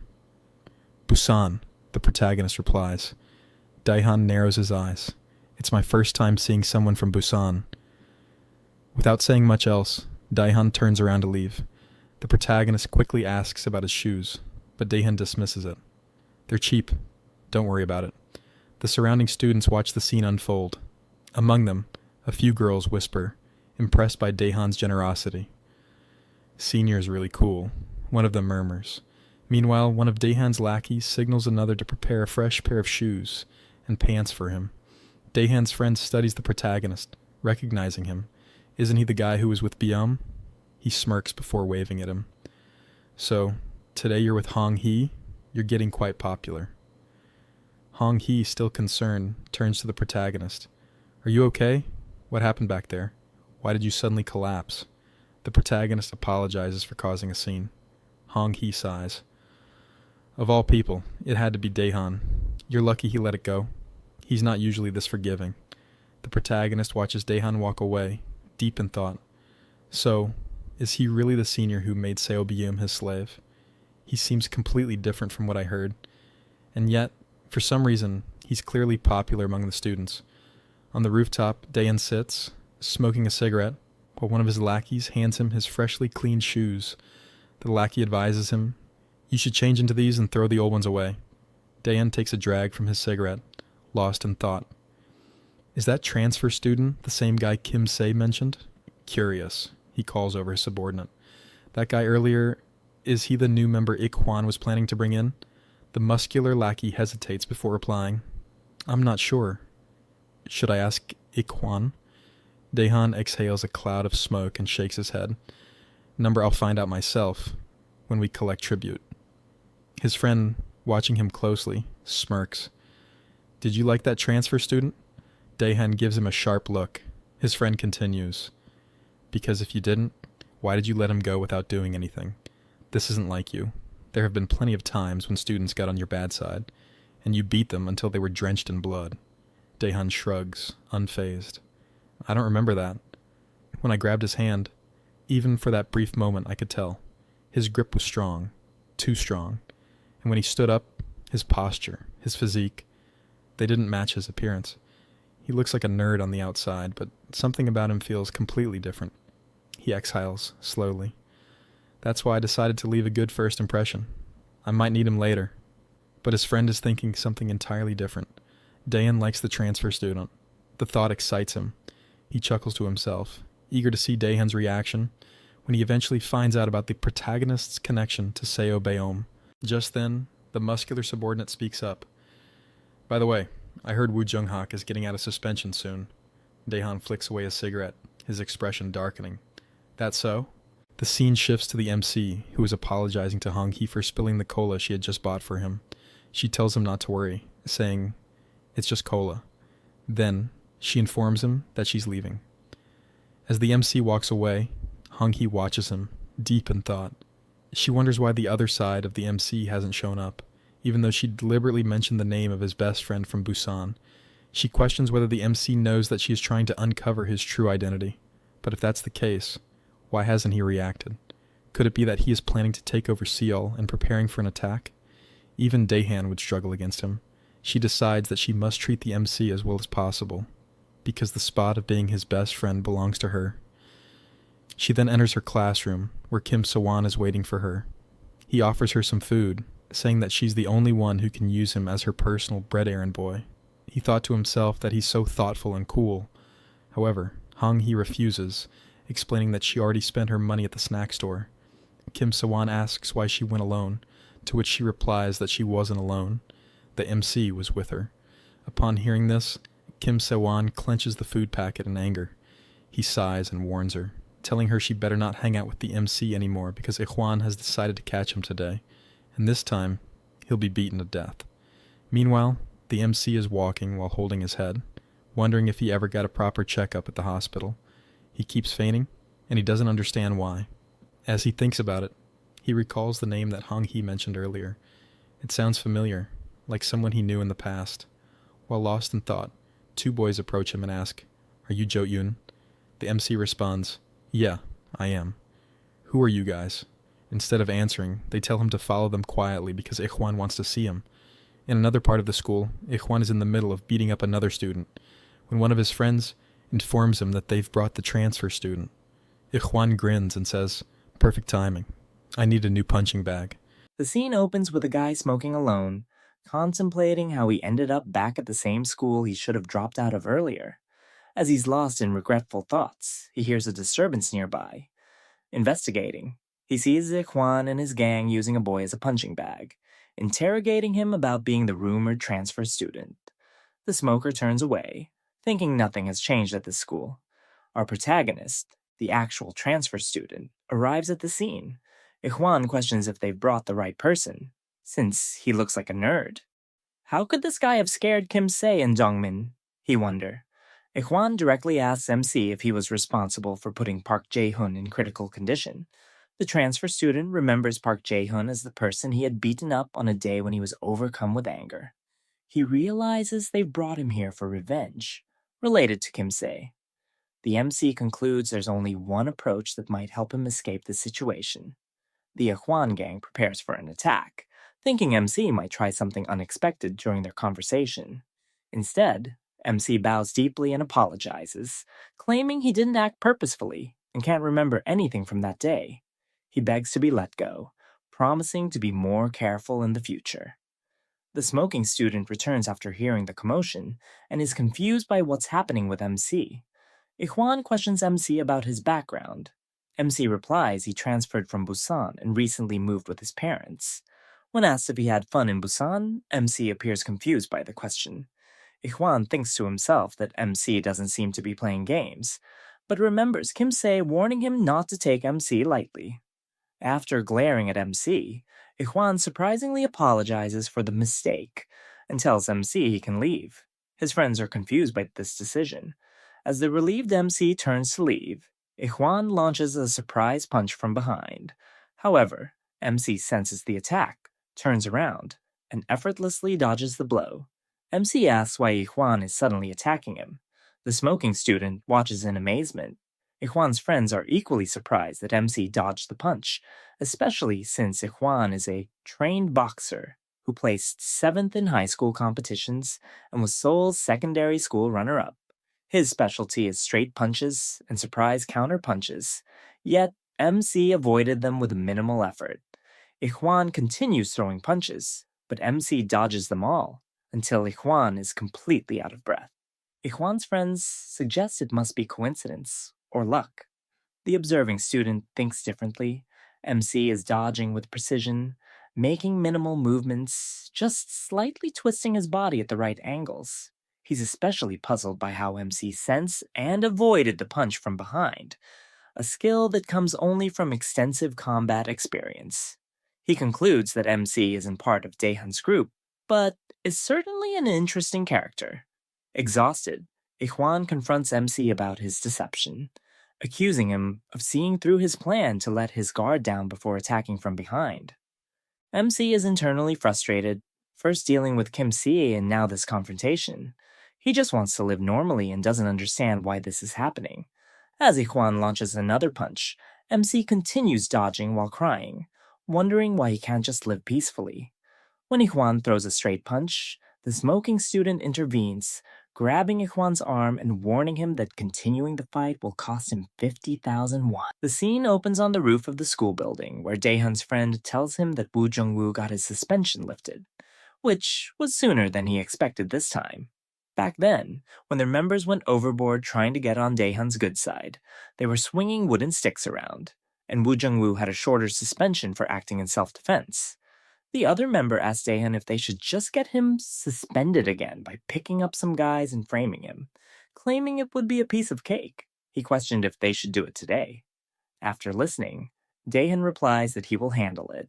His friend gets worked up, saying he has been bored as hell lately and has some unfinished business with Jung-woo. Daehan asks him to just leave him alone and let him be because that guy still needs to graduate. Hearing this, his friend asks, since when Daehan cared about Woo Jung-woo's graduation, Daehan tells him that he probably knows getting suspended again will make it impossible to graduate. He adds that he's also getting tired of using his father's influence to cover everything up. The bulky guy replies that if they let Jung-woo be, he will strike first again like last time. Daehan says that then they have no choice but to get him expelled. The scene shifts to an earlier moment. Ijuan is startled after seeing Woo Jung-woo and asks what he is doing here, noting that Jung-woo was supposed to be suspended. Jung-woo replies that he was suspended but returned to school today. He tells Ijuan that he's been acting a bit rude lately and warns him that if he keeps it up, he'll beat him up, and it will be very embarrassing. The MC observes the scene, thinking about who this guy is, noting his long hair and wondering how he's allowed to grow it like that. The MC initially thinks Jung-woo must be a good guy since he seemed to help him. However, guys from behind start talking, calling Jung-woo a mad dog, and questioning how he lifted his suspension so quickly. They claim he's dangerous, able to move wherever he wants, and attack if something annoys him. They reference a previous fight where he allegedly cut off his opponent's ear. The MC becomes scared as the guys continue warning him not to get involved with Jung-woo. Ijuan tells Jung-woo that since his suspension is over, he should behave and attend school quietly, asking why he's meddling in other people's business.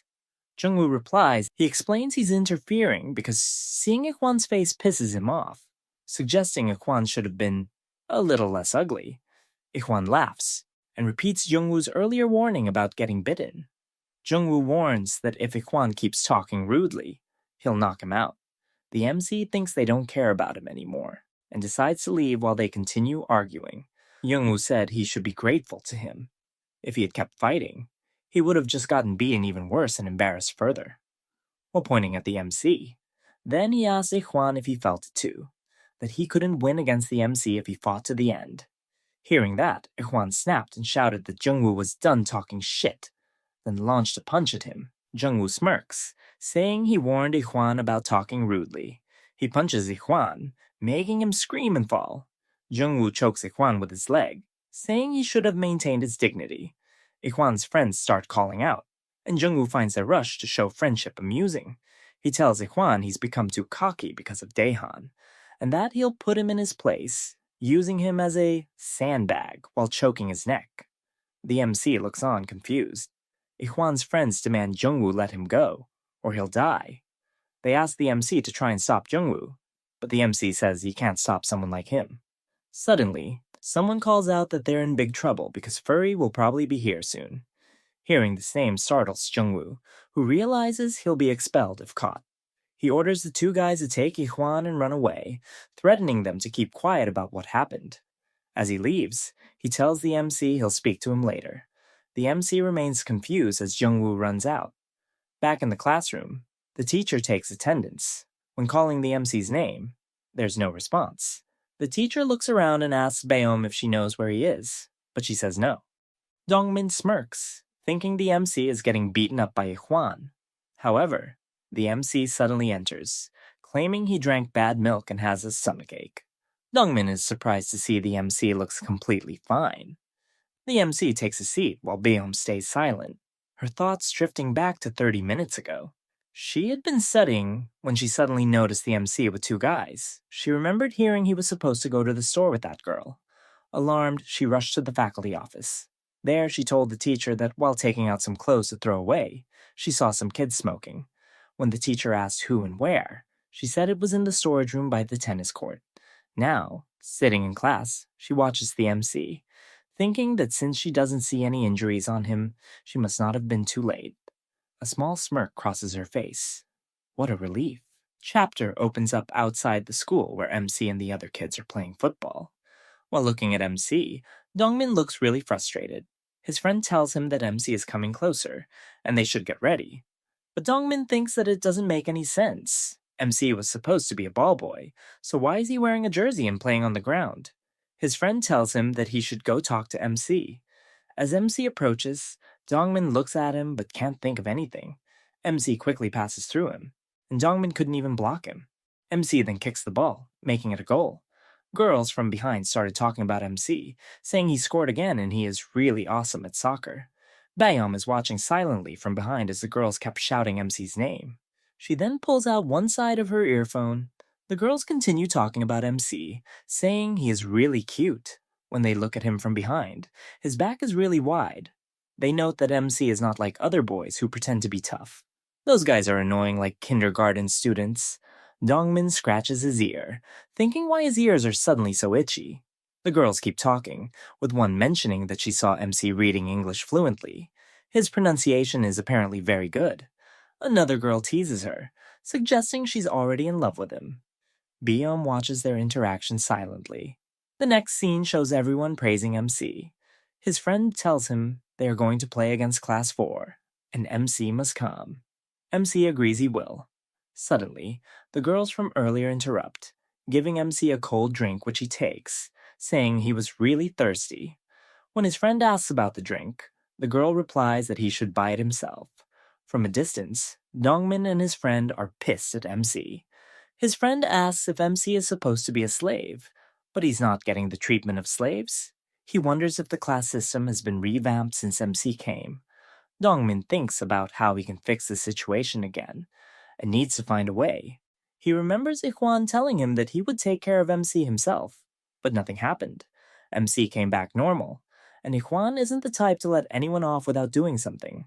Dongmin thinks there's no way MC could have taken down Ikhwan, but then he considers, if it's MC, maybe he's capable of taking down second-year students. Dongmin's friend asks him to do something about MC, but Dongmin says it's crazy and tells him to go away. The scene shifts to the men's toilet.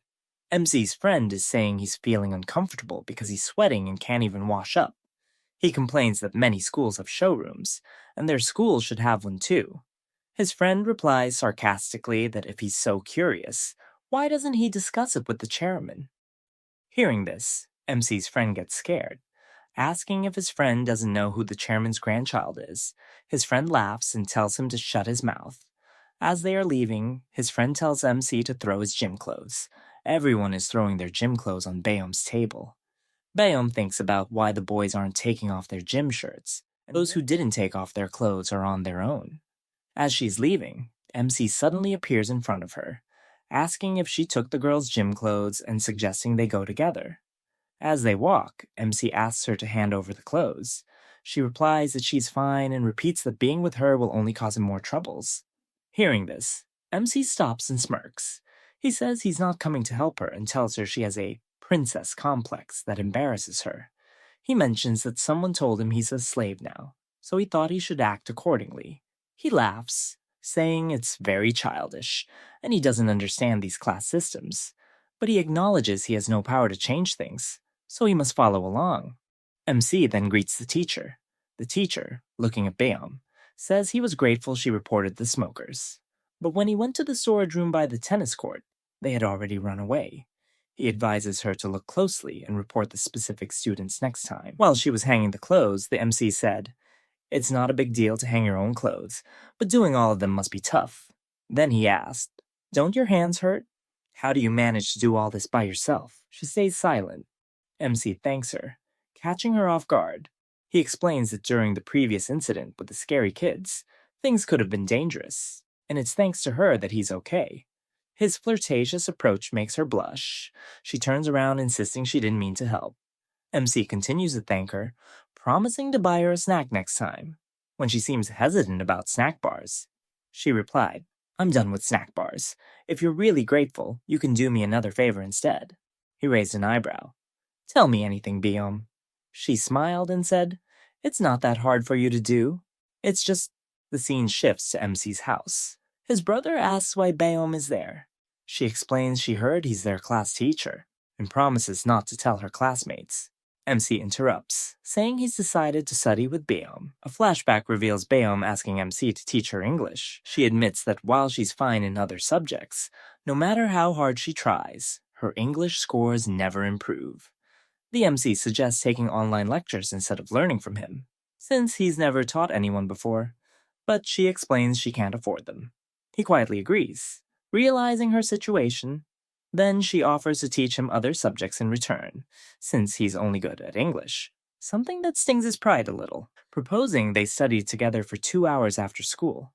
MC's brother gives them fruits and offers help if needed. As his brother was leaving, he quietly took a photo of the MC studying. Tears welled up in his eyes as he whispered that he couldn't believe what he was seeing, MC studying so seriously. He had to show it to their parents. Later, MC handed Beom his Korean language workbook. She was stunned to see that out of all the questions, he had only gotten one right. The rest were wrong, even though they were just basic problems. Pointing at the page, she said, "Look, the answer's right there in the sentence. If you just read carefully." As she leaned in to explain, MC suddenly felt his heart pounding. Overwhelmed, he grabbed the workbook back and muttered that he'd do it again. Later, the scene shifts to them walking, and MC asks if she's heading to her part-time job at the convenience store. Beom replies that the timing works out. She can finish her shift and still attend school in the morning. MC, surprised, asks if she's not tired from jumping straight into work after studying.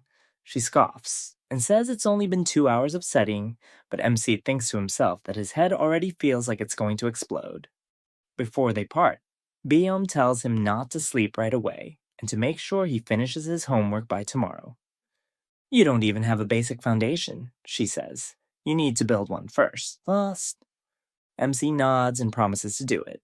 Then Beom hesitantly asks him something that had been bothering her. "You're great at English, but with other subjects, you don't even know the basics. Is there a reason for that?" MC is taken aback. She quickly adds, "I'm just curious. If you don't want to talk about it, that's fine." After a moment, he replies, "I don't know. I told you before. I lost my memories." The scene shifts again to Beom at the convenience store. She thinks back to what he said, that he has amnesia, and that's why he can't remember anything from his past.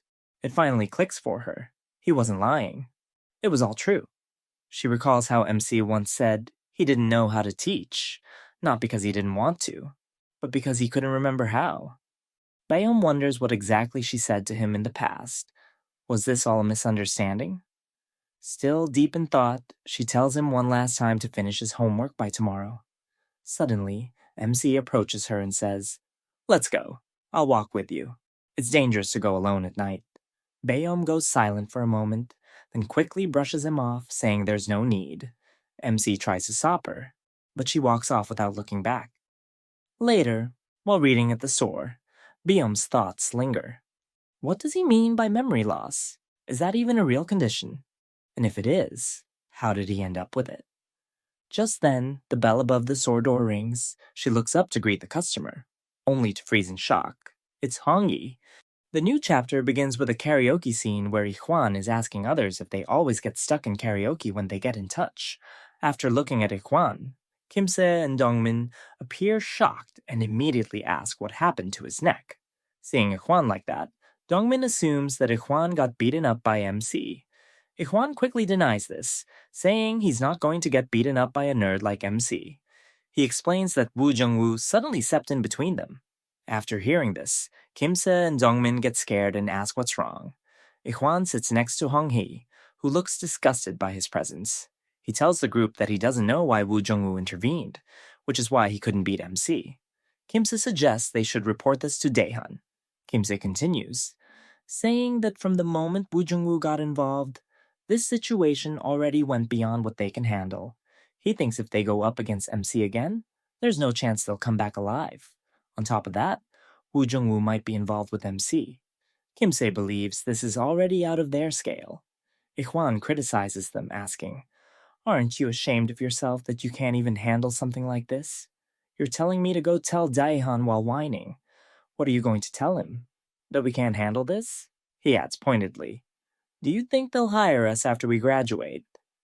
Kimse asks what they should do, since they don't know how or when Woo Jung-woo will cut in, or how they're supposed to deal with MC in this situation. Ikhwan admits he doesn't know, then looks at Hong Hae and asks if she's from Busan. He wonders if she knows anything about MC.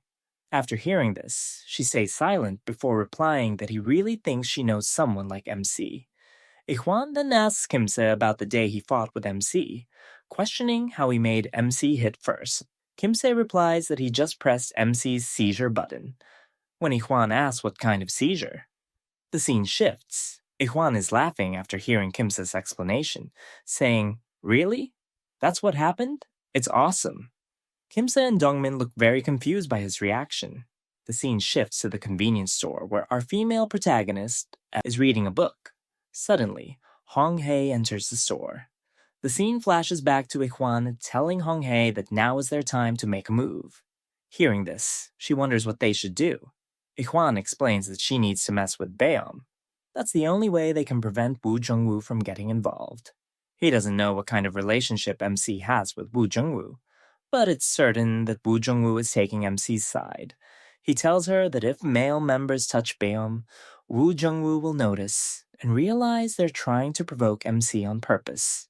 Hearing this, Kimse and Dongmin start laughing, saying that messing with Baeom is their daily routine, because she's a slave. Ikhwan responds that's why Daehan treats them like losers. Ikhwan mentions he heard that MC and Baeom are like a pair. He continues, "If we all rush over and openly bother Yo-eun right next to her, wouldn't that look suspicious? Besides, Woo Jung-woo already knows that we're trying to get MC. You really think that sharp bastard Woo Jung-woo wouldn't notice? You dumbasses. He already hates our crew's guts, so he'll probably jump at the chance to butt in." He explains it's different when girls make the first move. He doesn't know the reason, but they've known for a long time that Woo Jung-woo doesn't get involved with girls' stuff. The scene shifts back to the convenience store where the girls are asking Baeom if she's from their school. They greet her and ask about her work. One girl asks Baeom to give her a bottle of alcohol and a packet of cigarettes, telling Baeom to pay with her own salary. Baeom doesn't respond, prompting the girl to say, "Are you deaf or something? I said to give me a carton of Marlboro, and you're just standing there staring." As this argument unfolds, Hong Hee looks at Baeom with surprise, thinking, why is Baeom MC's trigger point? Why does MC like her, even though Daehan marked her as his personal slave? She wonders if MC really wants to go head-to-head with Daehan, and if that's why he's getting closer to Baeom, whom Daehan marked as his personal slave. She thinks this might be part of MC's big plan to take down Daehan. Hong Hee decides she should stay out of this as much as possible. Baeom refuses to sell alcohol, explaining it's illegal to sell alcohol and cigarettes to minors. She says they can only purchase some snacks from among the items they want. She packs their snacks and asks them to pay. The girl in the pink hoodie sighs, then grabs a bottle of alcohol and slams it on the table, breaking it.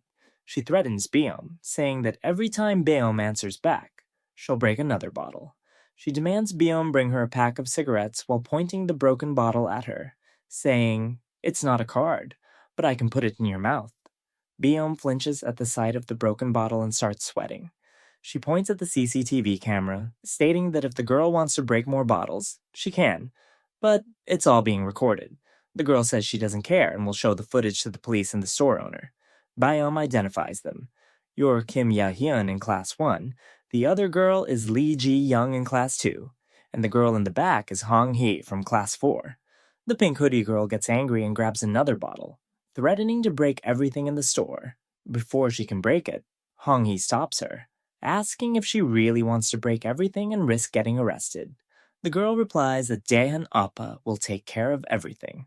Hong Hae tells her to let it go, reminding her that the second-year members are trying to handle MC without Daehan knowing about it.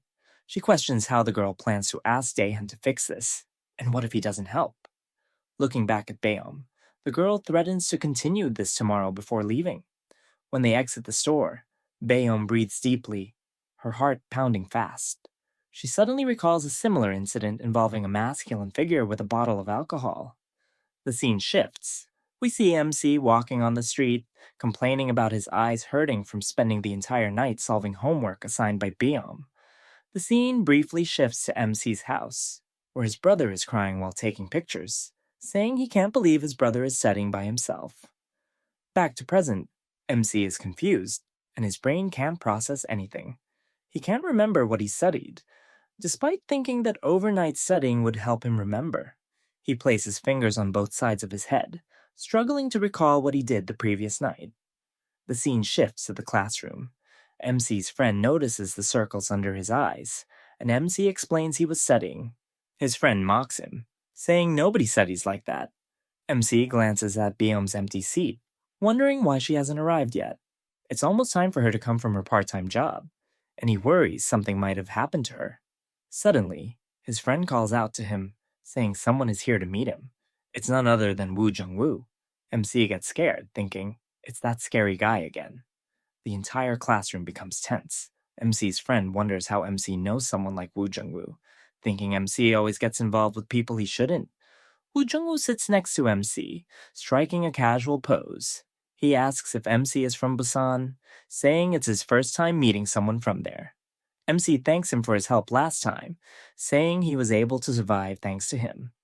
Woo Jung-woo finds this amusing, saying, "You lived thanks to me? That's funny." He observes that if MC had continued fighting, he would have won because MC's body kept flinching during the fight, as if ready to take down Ikhwan with one punch. With a serious look, he asks MC to be honest about what he did before. MC replies that he was just an average student, insisting he's not lying. Suddenly, Woo Jung-woo launches a surprise attack, which MC blocks instantly. MC asks why he's attacking him out of nowhere. Woo Jung-woo replies, "See? I told you. You blocked my punch without even noticing. Usually you can't do that, especially if you're a normal student as you claim." MC looks confused. Just then, Baeom enters the classroom and says, "That's my seat." Seeing her, Woo Jung-woo gets up while apologizing. MC asks Baeom why she's late, but his eyes widen when he notices bruises on her face and bandages. He asks her, "Did something happen?" MC notices something unusual when Baeom passes by him. There's a distinct smell lingering in the air, and he spots noticeable milk stains on her bag. This small but telling detail hints at the trouble that's been brewing. The scene shifts to show Baeom finishing her late shift at the convenience store. Her boss reminds her to come in early tomorrow morning. Working 6 days a week is taking its toll. She's exhausted, and her head hurts constantly as she makes her way home to a house littered with empty alcohol bottles scattered throughout the rooms. Emerging from the bathroom while towel drying her wet hair, suddenly, someone called out to her, "You're inside." She thought Baeom had already left the house since she couldn't see her, but it was her aunt. Baeom assumed she had the day off today. When Baeom asked, "Weren't you working the night shift?" her aunt replied that her schedule had changed again. She was now back on the day shift. Then, her aunt narrowed her eyes and said, "Don't change the subject. Where are you coming from at this hour?" Baeom explains she's working part-time at a convenience store. Her aunt is shocked. Baeom is a minor working nights without proper parental consent. Before Baeom can explain, her uncle's voice cuts in from behind. "I gave her permission. She's not a child anymore. She needs to earn her pocket money." He stares at Baeom, then glances down at her skirts, sneering. "You look like you're dressed for some sleazy bar." Baeom's aunt snaps. "What the hell are you saying about your own niece?" "She's not my niece," he replies, coldly. Her aunt steps forward, seething. "Watch your mouth." The tension is thick enough to suffocate, but Baeom doesn't stick around to argue. The next morning, she's walking to school, lost in her thoughts. Graduation feels like the only escape. If she can just survive until then, she won't have to live in that house anymore. She's so tired she can barely keep her eyes open. Maybe she can sneak in a nap at school. However, Her hopes for a peaceful morning are completely shattered when someone suddenly throws a milk packet directly at her while calling out her name. When Bayom turns around, she sees it's the notorious pink hoodie girl, who taunts her about there being no CCTV cameras in this area, threatening to wash Bayom's hair with chocolate milk unless she follows her commands without resistance. Back in the classroom, Bayom sits quietly cleaning her milk-soaked textbooks. MC notices the fresh bandages covering parts of her face and her obvious distress. Concerned for her well-being, he offers to accompany her to the nurse's office to get some proper medicine for her injuries. When Bayom curtly tells him to mind his own business, MC's protective instincts still kick in. He offers her his own textbook to use and firmly insists on washing her stained bag for her. Despite her protests, he promises it'll be dry by day's end. Woo Jung-woo watches their interaction with interest, finding their relationship intriguing. Class begins. The teacher drones on about exam prep, pointing out a key paragraph. Then his eyes catch something. "Why are you two sharing one book?" he snaps, eyeing MC and Biom. Then, like a commander, he shouts, "Who goes to war without a weapon?" Biom starts to answer, but MC cuts in. "It was me. I forgot mine." The teacher glares. "Excuses. Stand up, arms up." MC obeys, standing with his arms raised. He glances at Biom. She looks back. MC mutters under his breath, "What a waste." The teacher hears it. "Are you flirting during my class?" he yells and smacks him again. Evening. MC stands alone on the school rooftop holding Biom's now dry bag. He feels a strange relief, but his thoughts circle back. Why does someone like her have to suffer this much? He remembers the first time he saw her. Bandages, bruises. He wonders how much longer he has to endure all this until graduation. And the painful truth is, there's still a long way to go. His thoughts are interrupted by a shout. "Why are you bothering me?" He rushes to the edge and looks down. Looking down, he's horrified to see Biom surrounded by girls, with the pink hoodie girl gripping her hair. The bully declares she wants to see Biom beg for mercy today. Inside the school, MC's brother is warning the class to stay seated. No one goes out. Not to the academy. Not home. If the teacher catches you, you'll regret it. He notices something. 2 empty seats. Biom's and MC's. He frowns. Where the hell are they? Back outside, the situation worsens. One of the girls grabs Biom by the collar. "No fear in your eyes. Let's fix that." Another girl mutters, "You didn't hit her hard enough earlier. That's why she's still got fight." The pink hoodie girl growls, telling them to shut up. The girl next to Hong Hee asked, "Why haven't you laid a finger on Biom yet? Are you trying to switch places with the pink hoodie girl or what?" She replied, "I don't think I can. My shoulder's messed up. Didn't get any sleep last night." Then she asked curiously, "What did you even say to her to make her follow you without putting up a fight?" She reveals crucial information. While drinking with Daehan Oppa, she heard he'd give her a magic spell to make Biom obedient. Biom asks if this is what Daehan told her to do. The girl denies it, then makes a chilling revelation. Biom is a slave, and she was enslaved before Biom ever was.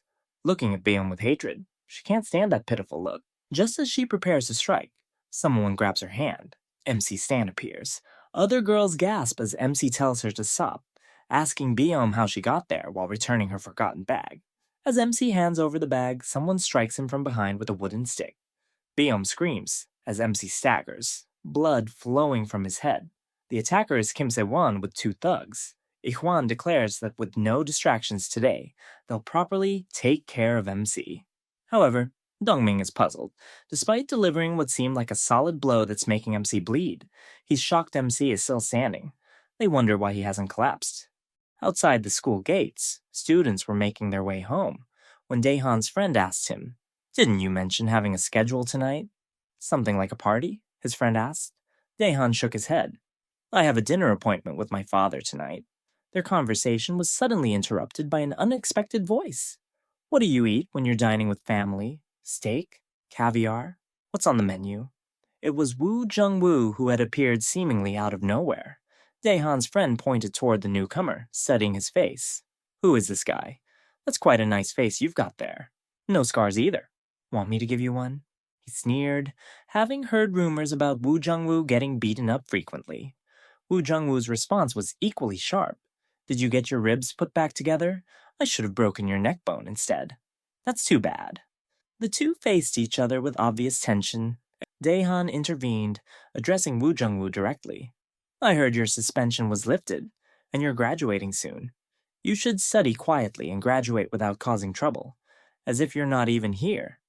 As Daehan got into his car, he mentioned wanting to eat Korean food, expressing his tiredness of eating the same thing every day. Woo Jungwoo called out to Daehan with a question that revealed his changing intentions. What should I do? You said I should graduate quietly, but my mind has changed. Internally, Woo Jungwoo was strategizing. He thought about the unidentified person he had encountered today, believing he could use him effectively to his advantage. The school environment, which Daehan had influenced, presented opportunities.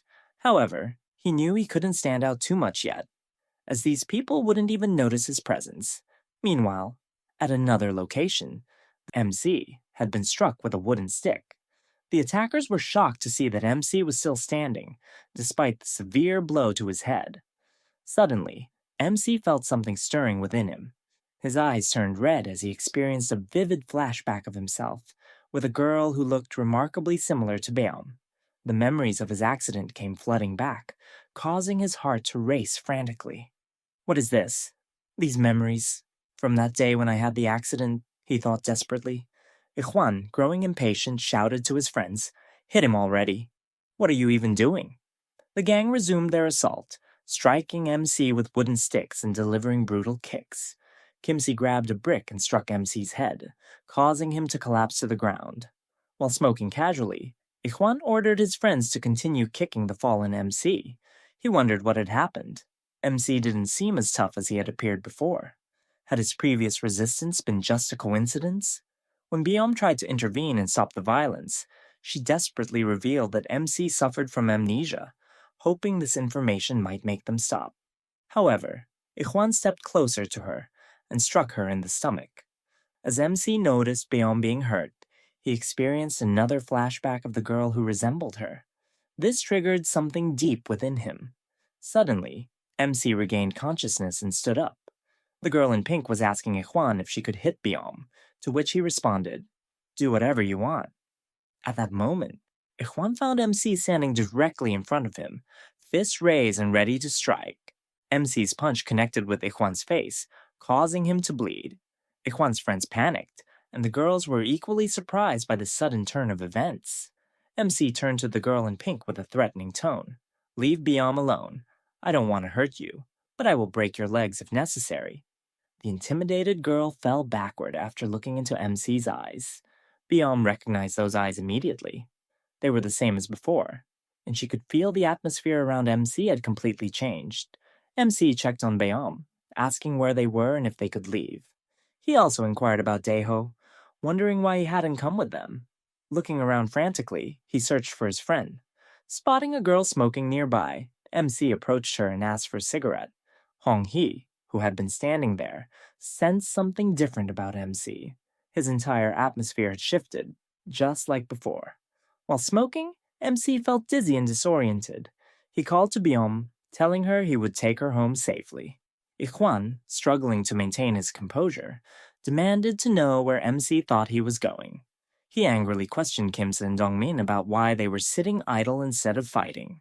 Ikhwan then asked MC what he had been doing in Busan, but suddenly lost his balance and fell to his knees. MC looked down at him with cold indifference. "Just sit down. If you get hit one more time, you'll die." As MC turned to leave with Beom, Kimse and Dongmin prepared for a surprise attack. However, MC was ready for them.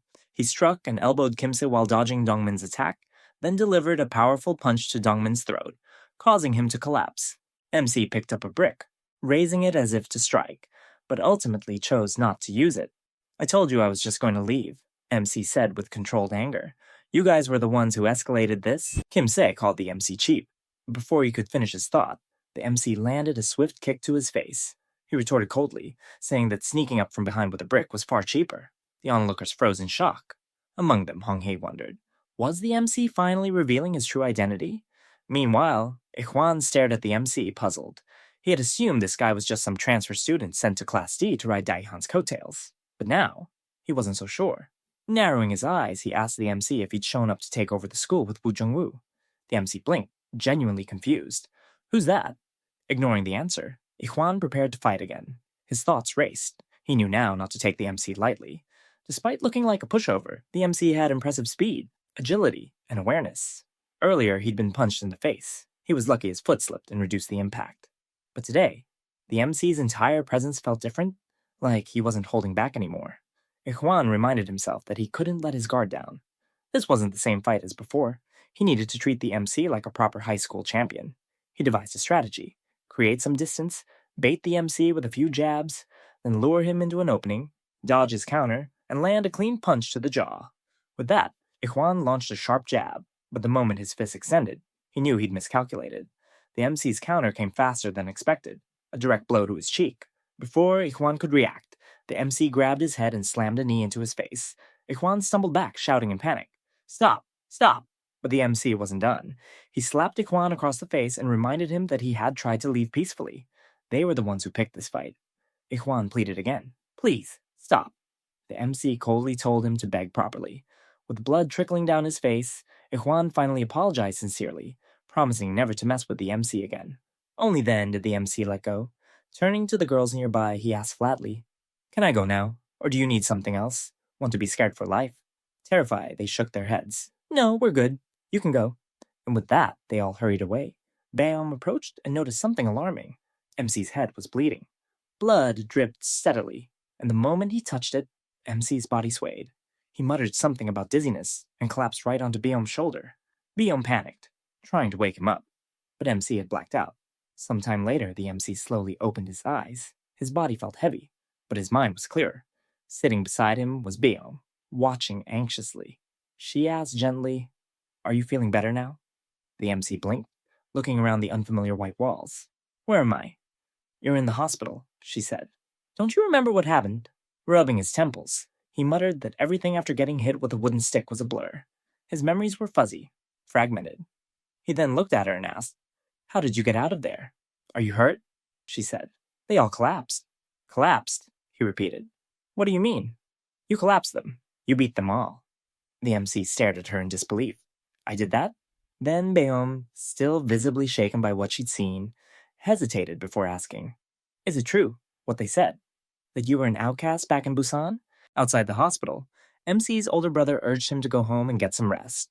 His brother asked if he remembered the license plate of the car that hit him. The MC shook his head, lying that everything had happened too quickly for him to see anything clearly. Then his brother told him, "How can you just get into a hit and run? You already lost your memory because of an accident." Then he scolded the MC for sneaking out to buy a workbook without permission, reminding him that just because he was his homeroom teacher didn't mean he could act this freely. Apologetically, the MC stayed silent until his brother asked something else. Did he remember anything at all from his past? The MC hesitated, then asked, "Was I really just a model student in Busan?" His brother raised an eyebrow. "Why do you ask all of a sudden?" The MC looked away, his voice low. "Because nothing's coming back. And it's frustrating. I just want to know what kind of person I used to be." Back at school, his classmates immediately noticed his return. They teased him, asking where he had been since he skipped class yesterday.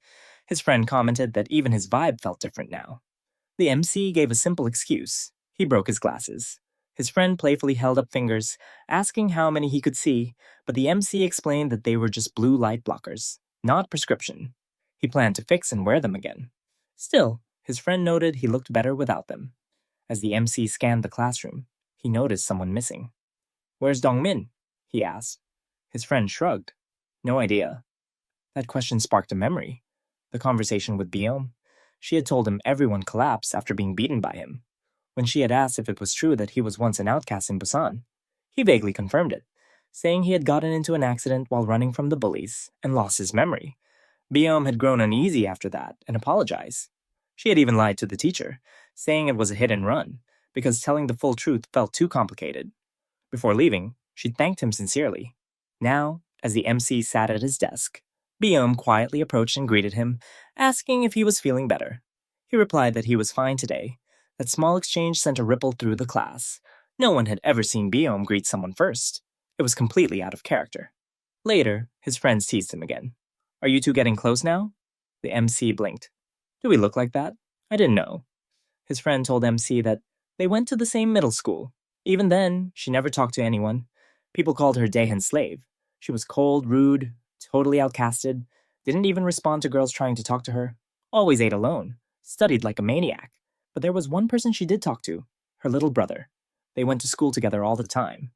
Then he pointed at someone across the room. That's him. He goes here too. Changed completely after joining the school. Became a total thug. The MC recognized him immediately. It was the same guy he had seen earlier. He'd even asked Beom about him once, and she told him he was her weakness. In the cafeteria, the MC realized he'd left his wallet in class. As he turned to go back, Woo Jung-woo suddenly appeared and stopped him. I'll buy it. What do you want to eat? The cafeteria fell silent. Everyone was shocked. Why was Woo Jung-woo being so friendly with the MC? Outside holding a cold drink, the MC said Woo didn't need to do that. But Woo smiled and said he could at least buy his brother a meal from his part-time job. If you're ever hungry, just tell me. Then, eyeing the bruise on MC's face, he asked, What happened to you? Fight? The MC shook his head. Car accident. Woo sighed. Man, I wish something interesting would happen already. Just then, they spotted Beom's brother being dragged away. Woo's expression darkened. That bastard again? He explained that the upperclassman with him was a second year from Daehan's group. He was known for targeting first years just to mess with them, probably trying to prove something after losing to Ikhwan. Watching MC's concerned face, Woo nudged further. First years really have it rough. They get beat for no reason. I wish I could help, but I'd get expelled. I wonder if someone else will step up. The second year began yelling, accusing the first years of acting like they were Daehan's crew. Then he insulted Ikhwan, calling him useless and unqualified. Turning to Beom's brother, he asked sarcastically if what he said was true. The boy mumbled something unclear, and the second year punched him in the throat. He beat another kid too, and ordered them all to bow. That's when MC stepped forward. They've been hit once. I'm sure they understand now, he said calmly. The second year turned to him. Who the hell are you? MC replied evenly. Just a normal student. Elsewhere, Ikhwan lay on his bed groaning in pain. Kimse lounging nearby. Kimse asked if he was going to school, to which Ikhwan barked, Are you kidding? Going now would be like advertising that I got beat up. Kimse suggested telling Daehan about MC, but Ikhwan shut it down. If Daehan found out they got wrecked by one guy, they'd be kicked from the group. His future, including a job at Daehan's father's company, would be ruined. So, his plan was simple. Pretend the fight never happened. He warned Kimse to keep the girls quiet too. Then he muttered, Something tells me MC and Woo Jung-woo are cooking up something crazy at school. Back at school, Woo Jung-woo stood quietly in the corner, enjoying the unfolding scene. He thought to himself, if MC hit Ikhwan, it would raise suspicions. But if he hit someone who wasn't a leader, no one would care. Woo was curious to see MC's real strength. Meanwhile, Beom's younger brother glanced at MC, confused. He had seen him somewhere before. Then, it clicked. He remembered MC had once been with his sister, and she had told him she used to be part of the group. A frustrated, bulky first-year student stepped up to MC, telling him to piss off. He snapped, asking what class MC was in and whether no one had taught him manners yet. Beom's brother stepped in, saying he heard MC was also a member. That caught the fat guy's attention. He had never seen MC before. Then he asked mockingly if MC was that transfer student who beat Dongmin, got wrecked by Kimse, and ended up as a slave again. He scoffed, asking if MC thought everyone was as easy to handle as Dongmin. MC calmly replied that it wasn't like that. He just hoped talking things out would help them understand. But the fat guy wasn't interested in words. He slapped his hand on MC's face, daring him to fight. Come on, hit me, he said. Elsewhere, Ikhwan and Kimse watched. Kimse wondered aloud if they should warn the second years not to mess with MC. Ikhwan replied that MC wouldn't fight unless pushed to the edge. He was just a model student. Kimse smirked, but admitted he wasn't so sure, especially about that angry fat pig. He might do something reckless. Back in the hallway, just as the fat guy was about to slap MC, MC moved. In one swift motion, he locked the guy's arms from behind and told the nearby first years to go to class. They hesitated, but MC reassured them. Don't worry about me. Just go. The fat guy struggled but couldn't break free. He wondered how MC could be this strong. It felt like fighting a demon. Watching from a distance, even Woo Jung-woo was impressed. He smiled, thinking, I like this guy even more now. I couldn't even hold someone that size for this long. Suddenly, Beom's brother rushed in and kicked MC's arm, breaking his grip. He asked the fat guy if he was okay, but instead of gratitude, he got slapped across the face. Who told you to interfere? The fat guy growled. He then reached out, ready to grab and attack him. In that tense moment, the MC remembered something his friend had once told him. The Beom really cared about his little brother, but something had changed after he came to the school. Before things escalated, the MC stepped in and told the fat guy to stop. He rushed forward, but the fat guy just smirked, and then grabbed the MC. Watching from the side, Woo Jung-woo thought things were over. That guy was built like a wrestler, but just as the fat guy was about to throw him, the MC landed a clean punch straight to his jaw, dropping him to the ground in a single hit. Everyone stood stunned. Wu Jungwoo couldn't believe it. What had he just witnessed? How did the MC land a hit like that, without a proper angle, and knock out someone that huge in just one blow? As the MC returned to his usual calm self, he turned to the first years and asked, "What are you doing here? Didn't I tell you to leave?" Looking down at the fat guy, the MC hesitated, unsure of what to do next. Should he just leave him there? Then Biom's brother asked him, "Why are you helping them? Do you even know them?"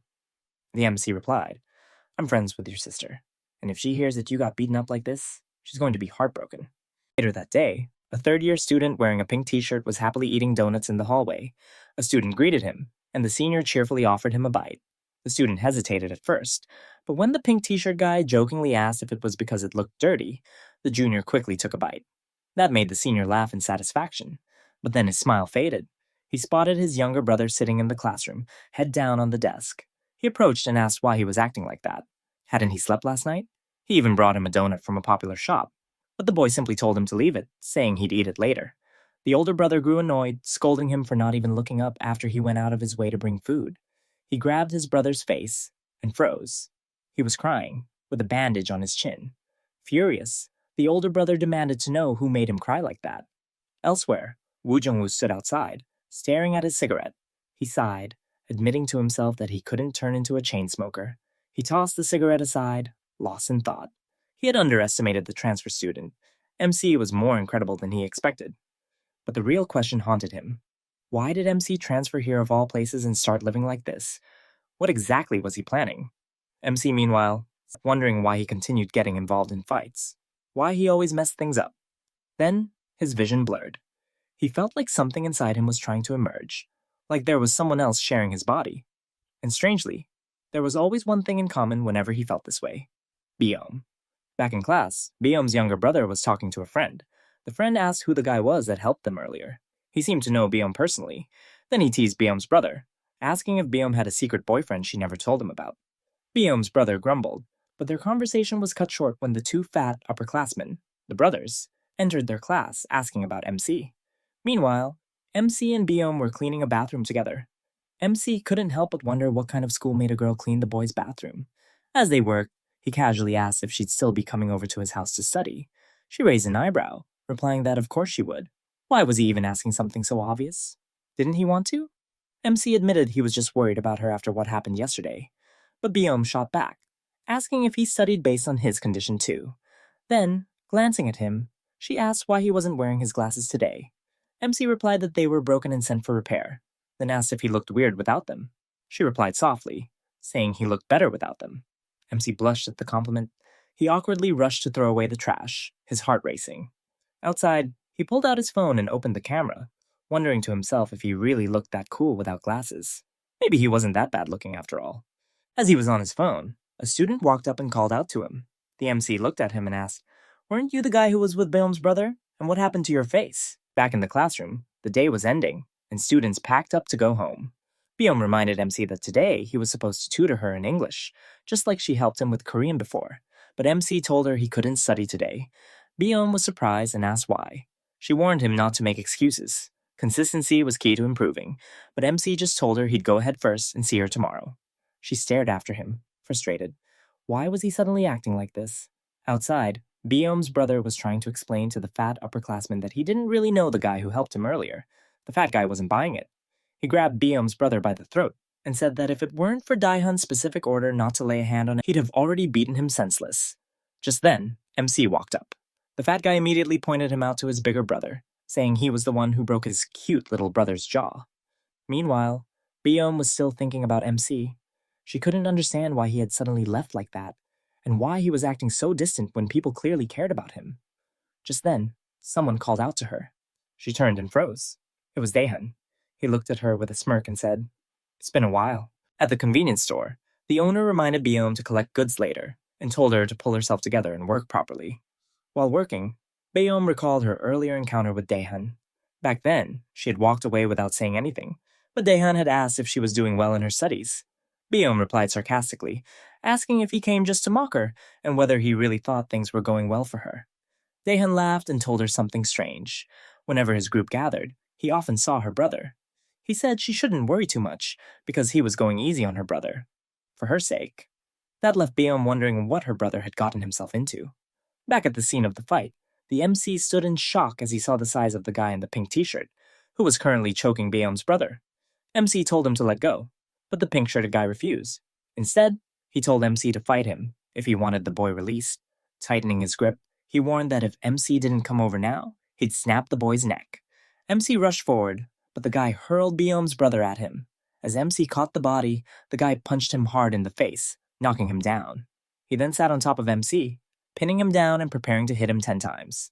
As the first few punches landed, Beom's brother watched in disbelief. He couldn't understand why MC kept interfering and wondered if he should use the chance to run away. But MC, still under attack, told him to run while he held the guy off. Beom's brother was confused. Why would MC do this for him? The green t-shirted guy nearby warned Beom's brother not to move unless he wanted to get beaten up too. As MC continued getting hit, Beom's brother realized that at this rate, MC might actually die. As the pink-shirted guy raised his fist for the final punch, MC suddenly blocked it with his hand and asked calmly, "Do you even know who you're sitting on?" The thug was shocked. He couldn't pull his hand back. MC tightened his grip until the guy screamed in pain. He warned that if he didn't get off now, he'd become left-handed for life. The onlookers were startled. MC grabbed the thug by the neck and headbutted him, knocking him off. Then he stood up and asked coldly, "Who are you guys? And where is he?" Beom's brother stared in shock. Something about MC had changed. His aura felt different. The pink-shirted guy recovered and pulled out a chain, trying to attack again. MC commented that he must be confident just because he's fat. Then the scene shifted. Outside, a few guys were smoking and joking about why high schoolers drank so much. Suddenly, they heard noises from the building above. Fighting sounds. Soon, they noticed someone coming down the stairs. It was MC. They stopped him and asked who he was. Meanwhile, Woo Jung-woo was running toward the area, clearly worried. He had forgotten something important. The guy MC beat earlier had a much bigger older brother. If that guy found out what happened, he wouldn't stay quiet. Woo Jung-woo reached the scene but found it empty. He guessed they had moved MC elsewhere, and remembered another place they might have taken him. Back to MC. The MC asked Daehan's lackeys if they knew him. One of them replied that he didn't. He had never seen the MC before, and even wondered if someone like him was really from their school.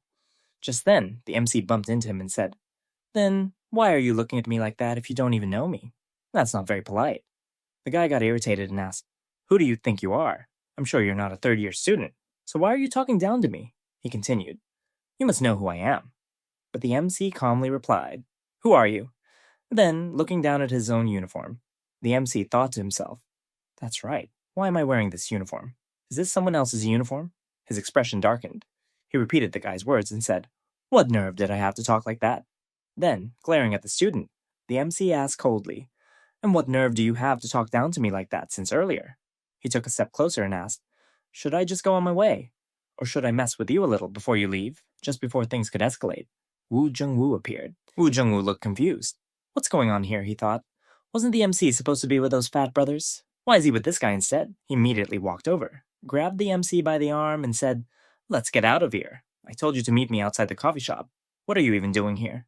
Then he turned to Daehan's lackeys and told them to move aside, as the two of them walked away.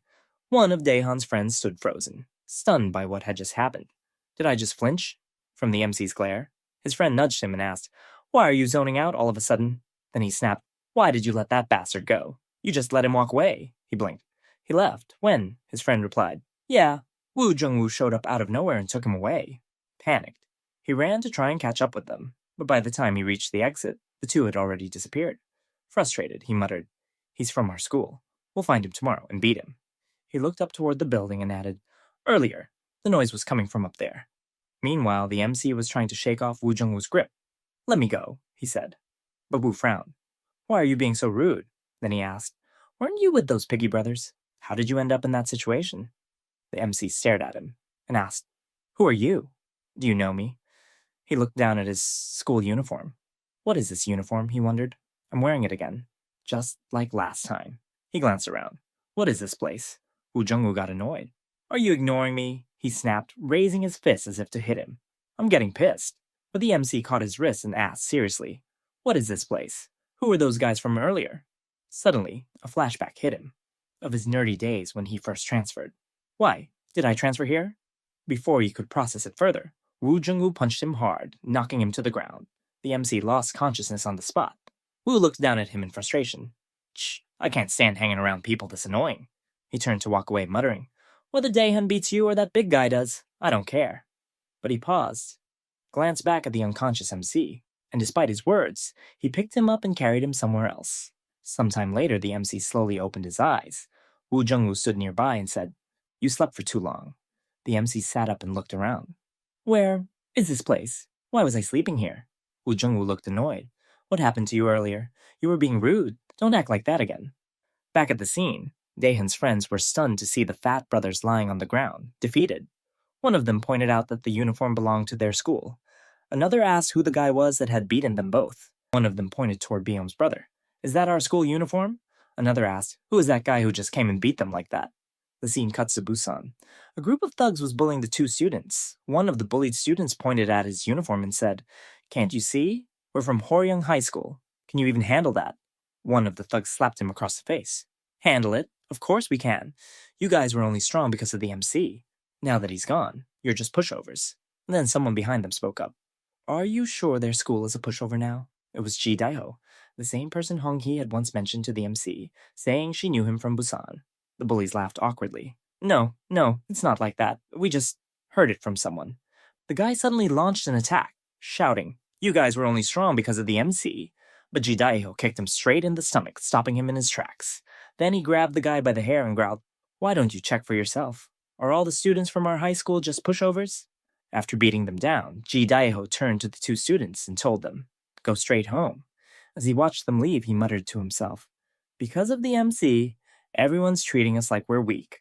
He looked off in the distance, wondering, where the hell did he disappear to?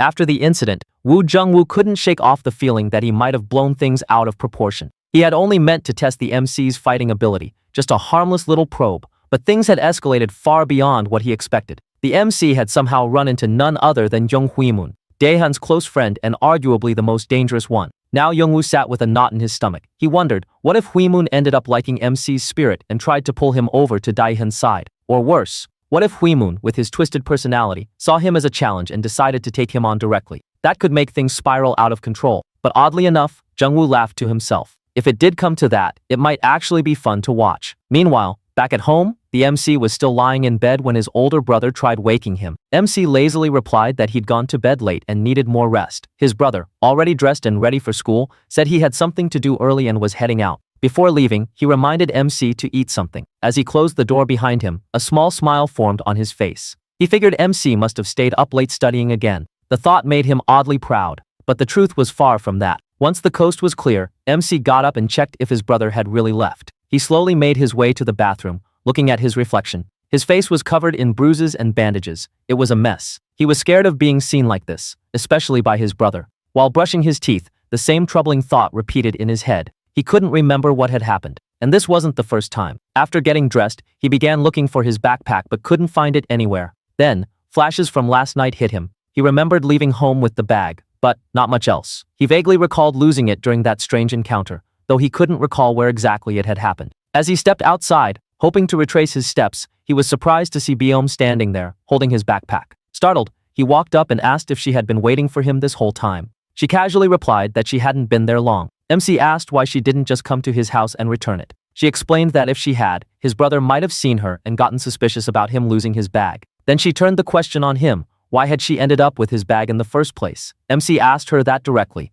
and Beom went quiet for a moment before asking him something unexpected. Do you know my brother? MC paused, confused. She explained that it was her brother who had found the bag and handed it over to her. And then she asked, was that connected to why MC had left so suddenly the day before? MC was caught off guard. He quickly asked what else her brother had said. Beom told him that he didn't say much, just gave her the bag and walked off. That brought MC some relief. His brother didn't talk about the fight, and at least for now, it seemed like he was safe. To explain things away, MC casually said it was nothing serious. There had been a soccer match, and her brother had just happened to be around. Maybe he forgot the bag there. But Beom wasn't letting it go that easily. She pointed at the scratches and bruises on his face and asked if he got hit by a ball or something. MC awkwardly laughed and claimed he took a hit while heading the ball. Stuff like this happened in soccer, he said. Beom didn't seem convinced. That moment triggered a memory for her. Last night at the convenience store, her brother had suddenly shown up, carrying a familiar backpack. She'd asked what he was doing there, and he replied that a friend of hers had forgotten something. She'd looked at the bag and instantly recognized it as MC's.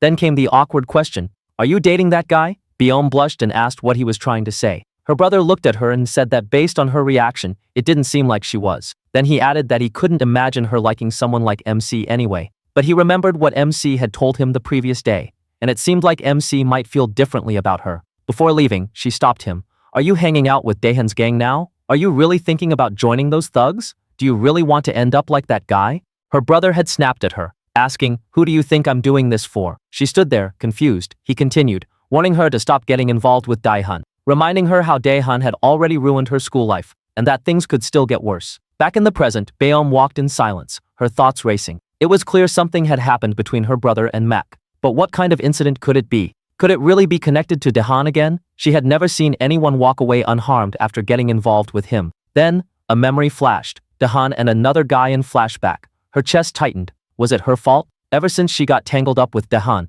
the people around her had only gotten hurt. Lost in thought, she found herself staring at the MC for too long, then suddenly jolted back to her senses and hurried away, wondering why she was even worrying about him. The MC watched her walk off, puzzled by her sudden change in behavior. Meanwhile, over at school, a tense scene unfolded. A boy was suddenly punched in the face. It was Huimun. He grabbed the boy by the head and growled, "Say it. Why have you been talking down to me?" The boy was trembling as Huimun growled at him, demanding he repeat a specific sentence. When the boy hesitated, he smacked him hard. Huimun muttered that it wasn't him either. He was growing frustrated. Since last night, he hadn't been able to sleep. All because of one moment, a single flinch, and he hated how much it had affected him. He was now hunting down anyone who matched the voice or vibe of the person from last night. Every bowl-cut student was a suspect. Then, he heard a familiar tone. He turned and spotted MC. Something about him triggered a memory. Wasn't he the guy who spilled a drink on Daehan? And hadn't Daehan once said that MC felt like two completely different people? As the MC told his friend he was heading to the bathroom,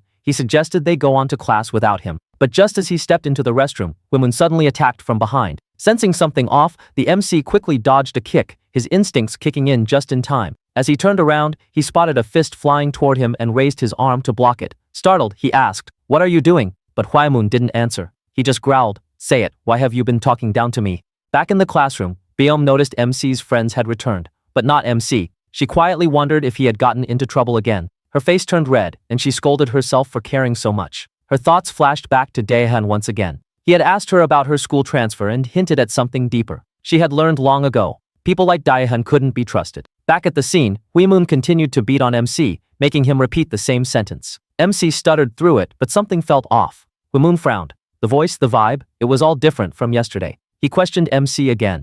"Where were you last night?" MC paused. Then he calmly replied, "At home, studying." "Really? Then what about those scratches on your face?" MC stuck to his lie.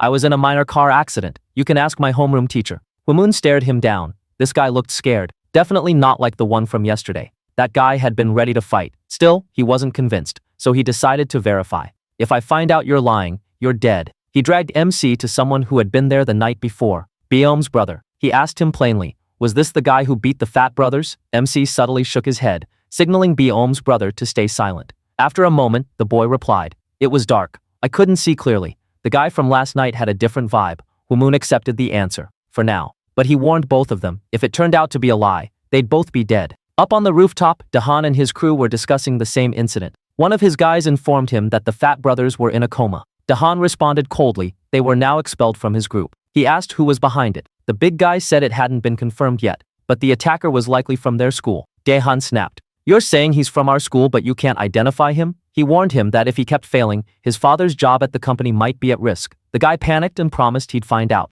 Then Huimun stepped in. He said he had a suspect, someone Daehan already knew, the one who had spilled a drink on Daehan's foot. Daehan raised an eyebrow. The big guy asked why Huimun didn't just go beat him up if he was so sure.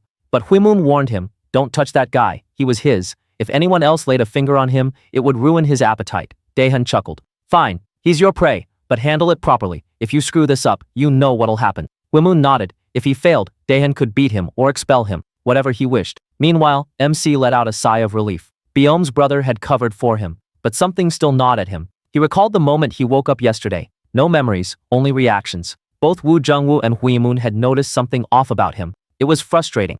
Every time he lost his memory, A different version of himself seemed to take over, one he didn't understand or control, and that scared him. Back in the classroom, his friends teased him about being gone for so long. Just as he tried to explain, Hong Hee approached and asked if he had heard they were going on a school trip soon. Byom watched silently from the back. Hong Hee then asked him if he had any plans on Saturday. When he said he'd probably study, she interrupted. He could sacrifice one day for shopping, right? Later, MC stood outside, awkwardly surrounded by unfamiliar people. He wondered if coming here was a mistake. Then Hong Hee arrived, apologizing for being late. She seemed nervous. This was their first time meeting outside school. She smiled, then grabbed his arm.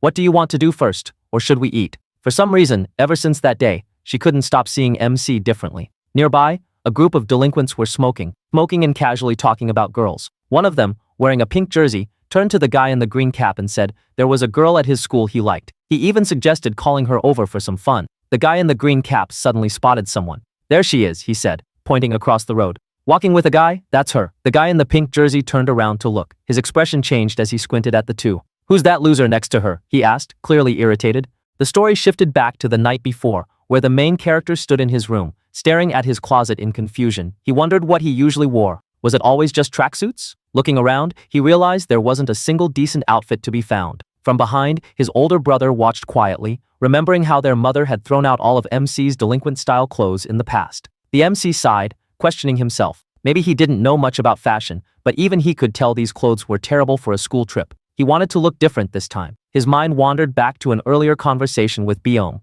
when he had asked if she was also going on the trip. Byom had replied that she didn't want to, but since the trip was mandatory, she had no choice. Snapping back to the present, MC decided he would rather wear his uniform than another tracksuit. Just then, his phone buzzed. It was a message from Hong Hee, reminding him they were supposed to meet tomorrow. Without hesitation, he turned to his brother and asked him for some allowance. The scene returned to the present day, where MC and Hong Hee were now sitting side by side in a restaurant. They had just ordered food, but Hong Hee suddenly looked uneasy. She admitted she didn't think she could eat that much, feeling like her stomach couldn't handle it. Concerned, MC asked if she needed medicine, but Hong Hee wasn't focused on the food. Her mind was elsewhere. Sitting this close to him made her nervous, and that was why she couldn't eat properly. After leaving the restaurant, MC's worry still lingered. Then suddenly, he spotted something, told Hong Hee to wait, and rushed off. Watching him leave, Hong Hee thought to herself that she didn't know why he was hiding parts of his past, but there must be a reason. A short while later, MC returned, holding digestive medicine. He handed it to her and told her to drink it.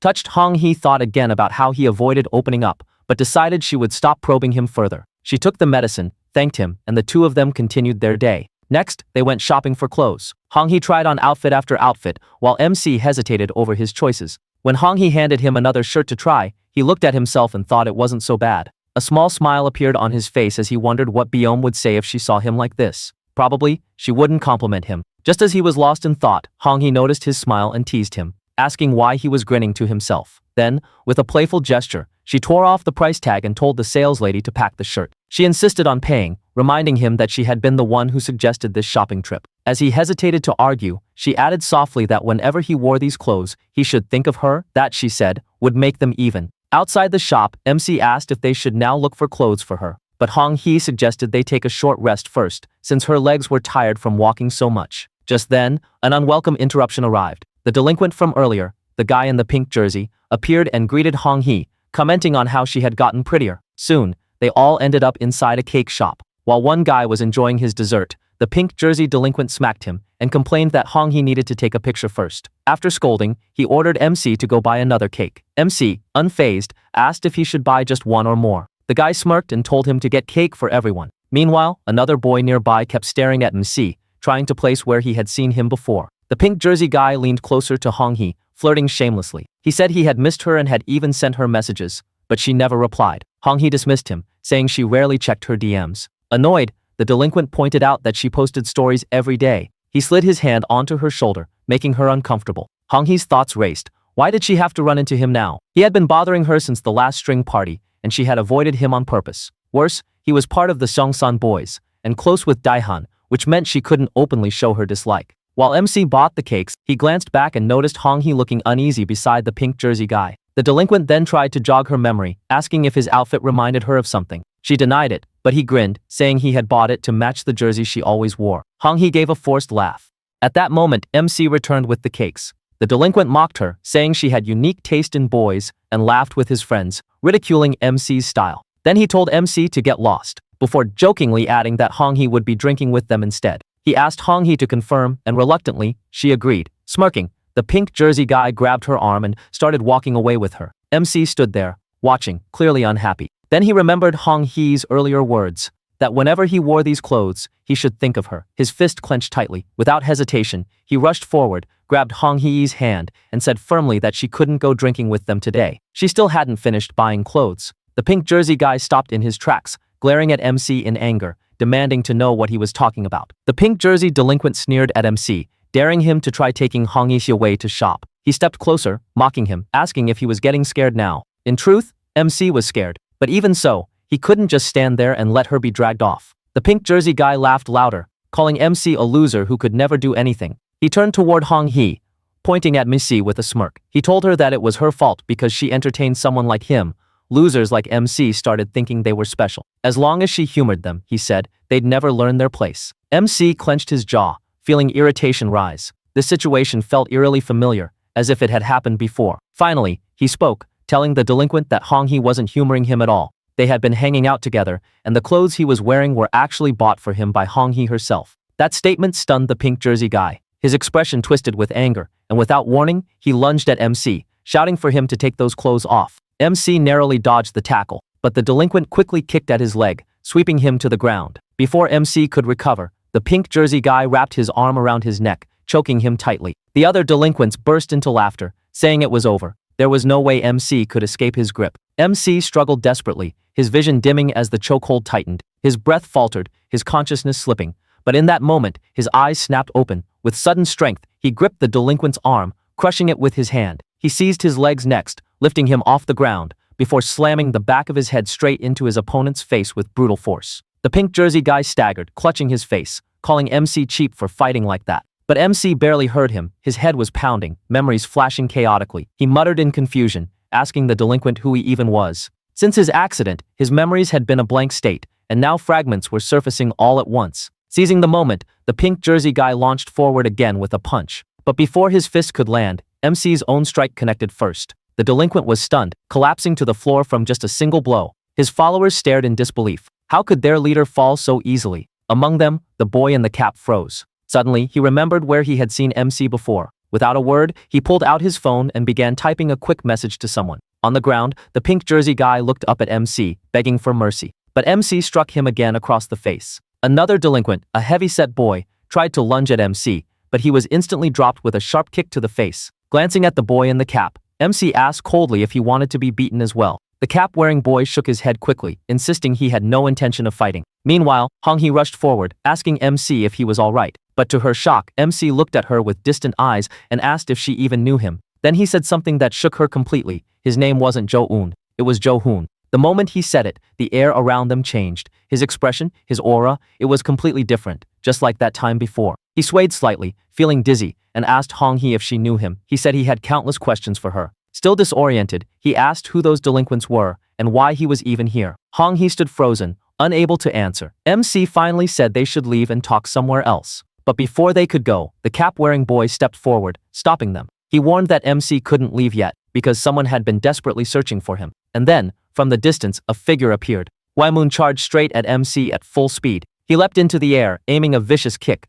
but this time, MC raised his arm and blocked it. Waimon smirked darkly, telling him that he had finally found him. A little earlier, Waimon had been sitting inside a karaoke bar, clearly irritated. His thoughts lingered on MC, fueling his frustration. Just then, his phone buzzed, a message from the cap-wearing boy. The moment he read it, Wamon's expression shifted. Excitement replaced his annoyance, and without wasting another second, he rushed out. That was how he ended up here. Now, standing in front of MC, Wamon grinned sharply. He told him that he had been searching everywhere for him, but MC only tilted his head in confusion and asked the same question he had asked others before. Who are you? Do you somehow know me? Wamon laughed and said, I'll make sure you never forget me again. He swung his fists, but the MC blocked the strikes. Then Huimun launched a straight punch that landed on the MC's face, yet the MC remained completely unfazed. MC let out a laugh of his own. He told Huimun that he had allowed him that one hit, just to see how strong he really was. But judging from the result, MC said it looked like Huimun was about to forget his own face instead. Mocking his strength, he added that his punches felt no heavier than a baby's tap. But even as he said this, a sharp headache suddenly pulsed through MC's head, throwing him off balance. Hwaemun noticed immediately and began laughing, asking if MC was finally feeling it now. Then he unleashed another flurry, fists and kicks raining down, but each one was blocked with ease. And then, in the middle of the clash, MC's mind drifted. A sudden flashback struck him, memories of his past, where he saw his old friends standing together with a girl who looked strikingly similar to Biome. The sight left him shaken. Why were they together? Lost in thought, MC's guard dropped for just a moment. Hwaemun seized the chance and landed a punch squarely on his face. The blow snapped MC out of his trance. Fueled by anger, MC retaliated instantly. His fist crashed into Hwaemun's face, sending him reeling. Grabbing him by the collar, MC rained down more punches, his strength overwhelming. Meanwhile, back at the karaoke bar, another scene unfolded. One of Daehan's close allies entered, asking about Hwaemun. The girl at the counter told him that Hwaemun had already left in a rush after receiving a message from his friend. She suggested he contact Hwaemun's companion directly if he wanted answers. The story shifted back to the fight. The cap-wearing boy could hardly believe his eyes. Hwaemun, the one they all relied on, had been knocked out with just a single punch from MC. Stunned, he could only stare. MC, unfazed, turned to Hong Hee. He told her to follow him. He had too many questions and needed answers. But just as they were about to leave, Hwaemun staggered back to his feet. His face was bruised, but his grin remained. He growled, asking where MC thought he was going. The fun, he said, was only just getting started. And then, the scene shifted far away, to Busan, MC's old school. In the quiet corridor, one of his old friends walked slowly toward a classroom. As he entered the classroom, he called out to a girl, telling her to come outside and have a smoke. Her name was Young Seon Hwa, and she looked strikingly similar to Biom.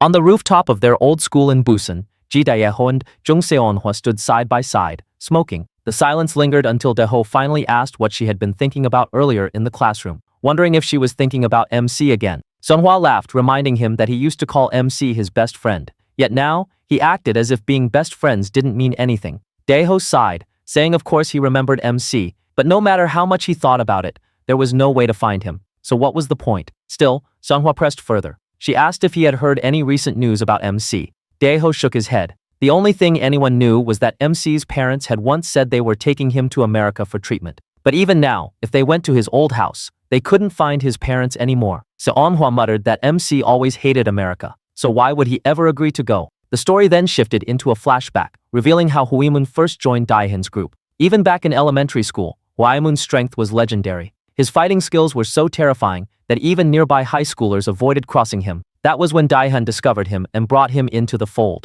Hwaemun's bond with the cap-wearing boy stretched back to middle school, and because of that friendship, the boy always believed he had nothing to fear. But now, watching his powerful friend lying broken and motionless, he experienced something he had never felt before: fear. For the first time, Hwaemun was being cornered. The cap boy's phone buzzed again with a call from an unknown number. Meanwhile, on the ground, Hwaemun groaned in pain, clutching his side. He muttered that MC's fists felt like hammers, nearly collapsing him with just a single blow. MC told him that if he was really hurting, then he should stay down, because MEC had something urgent to do. But Hwaemun only laughed bitterly and forced himself back to his feet. He accused MC of pretending to be an innocent transfer student while hiding his true nature. MC noticed an opening and went in for a punch, but Hwaemun caught his fist midair. Hwaemun smirked and said he had left the opening on purpose. "Now it's my turn," he sneered, grabbing MC's head and driving a knee strike toward his face. But MC blocked it with ease. In retaliation, MC drove his fist straight into Hwaemun's knee, the impact shattering the bone. Hwaemun screamed as MC grabbed his face and slammed him to the ground. Then, without pause, MC unleashed a relentless barrage of punches. Hong Hee and the cap boy froze in shock, unable to process what they were seeing. Even after taking so many blows, Hwaemun endured. MC grudgingly admitted that his durability was impressive, but his own arms were starting to hurt. He muttered that he needed to end this quickly. Raising his foot, he prepared to crush Hwaemun's face with a finishing kick. But before he could strike, a voice shouted, "Wait!" It was the cap boy, holding Hong Hee in the air by her neck. He threatened to kill her if MC didn't stop. MC glanced at him coldly and replied that he could go ahead and kill her. But if MC couldn't ask her the questions he needed to, then the cap boy would end up just like his friend, lying broken on the ground. Fear flickered across the boy's face. He stammered and told MC not to come closer. But before he could act further, a fist suddenly smashed into his face. It wasn't MC, it was Hwaemun. The cap boy stared at him in disbelief, asking why Hwaemun had attacked him when he was trying to help. Hwaemun wiped blood from his mouth and growled that he hated when anyone interfered in his fights. He turned back toward MC, saying he was ready for another round, but MC only asked calmly if he was sure he was even all right. Hwaemun roared, lunging again, but his body betrayed him. His punch missed completely, and he collapsed to the ground. As he lay there, fading in and out, he remembered Dahan's warning, that MC's personality was nothing like what he appeared to be. MC rushed to Hong-hee asking if she was okay. But before she could answer, another sharp headache surged through his skull. The two of them left the scene soon after. Not after some time, the big guy from earlier arrived at the scene of the incident. While on a call with Daehan, he reported that he had found Huimun lying on the ground. He then asked Huimun's friend who was responsible, and the answer shocked Daehan. The name mentioned was none other than the MC. Daehan asked if the transfer student he had met back then was the one who had taken down both of the fat Yudon brothers and now Huimun too. Then he started smiling. Daehan was lounging in a karaoke bar when someone noticed him smiling to himself. Curious, they asked what was so amusing. Daehan chuckled and revealed that Huimun had been beaten up. The entire room fell silent. Huimun wasn't the type to go down so easily, and one of the guys muttered that it was bound to happen someday. His cocky attitude was going to earn him a beating eventually. But another voice cut in, questioning Dahan's expression. If Huimun really got taken out, why was he grinning? Dahan leaned forward and explained that nothing exciting had happened in a while. Then, with a sly smirk, he added that he heard Huimun wasn't the only one unconscious. His friend, the guy in the pink jersey, was lying next to him as well. The moment he said this, irritation flared in one of the men. His name was Jang Jung Baisik, and the pink jersey guy happened to be his friend. He snapped, demanding what kind of nonsense Daehan was spouting. There was no reason his friend would be there. Meanwhile, the MC was elsewhere, still searching for answers about himself. In a conversation with Hong-hee, he was stunned to hear that in Seoul, people knew him by a different name, Jo-eun. Confused, he wondered why he would change his name after transferring here. He pressed Hong-hee, asking how he had seemed when he first arrived. From her perspective, he had been perfectly normal, someone who made friends easily and blended in without issue. But to the MC, something felt wrong. It didn't feel like his first time fighting in this place. He distinctly remembered throwing punches here before. Hong-hee admitted that while he did get into fights, most of them were started by the other side, not him. She then frowned and asked why he was suddenly obsessing over this and acting so strangely. Inside his head, the MC began piecing things together. A transfer to a new school in a new region, a name change, and a self that didn't feel like his own. It finally clicked. This all must have happened after his accident. Perhaps he had lost his memories, and along with them, parts of who he truly was. The realization hit him hard. His thoughts spiraled. If it involved his own family, then it all made sense. Overwhelmed, his vision blurred and he collapsed to the ground, unconscious. Later, Hong-hee stood outside the hospital, speaking to MC's older brother. She explained what had happened after school and how he had fainted so suddenly. His brother told her not to worry and urged her to head home. Just as he was about to leave, Hong-hee stopped him, explaining that earlier the MC had been acting strangely. After that, a car screeched to a stop nearby. It was their father. The moment he stepped out, both the doctor and the older brother greeted him solemnly. Inside, the doctor shared his assessment. He explained that while MC had previously been diagnosed with amnesia, there were now signs of something more serious. Based on his sudden changes in personality, he suspected dissociative identity disorder, commonly known as multiple personality disorder. The father was shaken. Wasn't it just amnesia? The brother admitted that he, too, had noticed changes. A student who had carried MC earlier described how his entire demeanor suddenly shifted. His speech, his behavior, even his violence mirrored the old self he thought he had lost. His father grew uneasy. After hearing this, his father grew frightened. The older brother explained that whenever the MC slipped into his other personality, he couldn't remember anything he had done in that state. He reminded his father that during the fight at school a few days ago, the MC had collapsed and later woken up with no memory of fighting at all. This terrified their father even more. If the MC regained his memories, his old personality might return, and that would cause serious trouble. But the doctor had other intentions. With a chilling smile, he assured them that he would make certain the MC never regained those memories. As a doctor, I'll do everything I can, he said darkly, but the family must also do their part.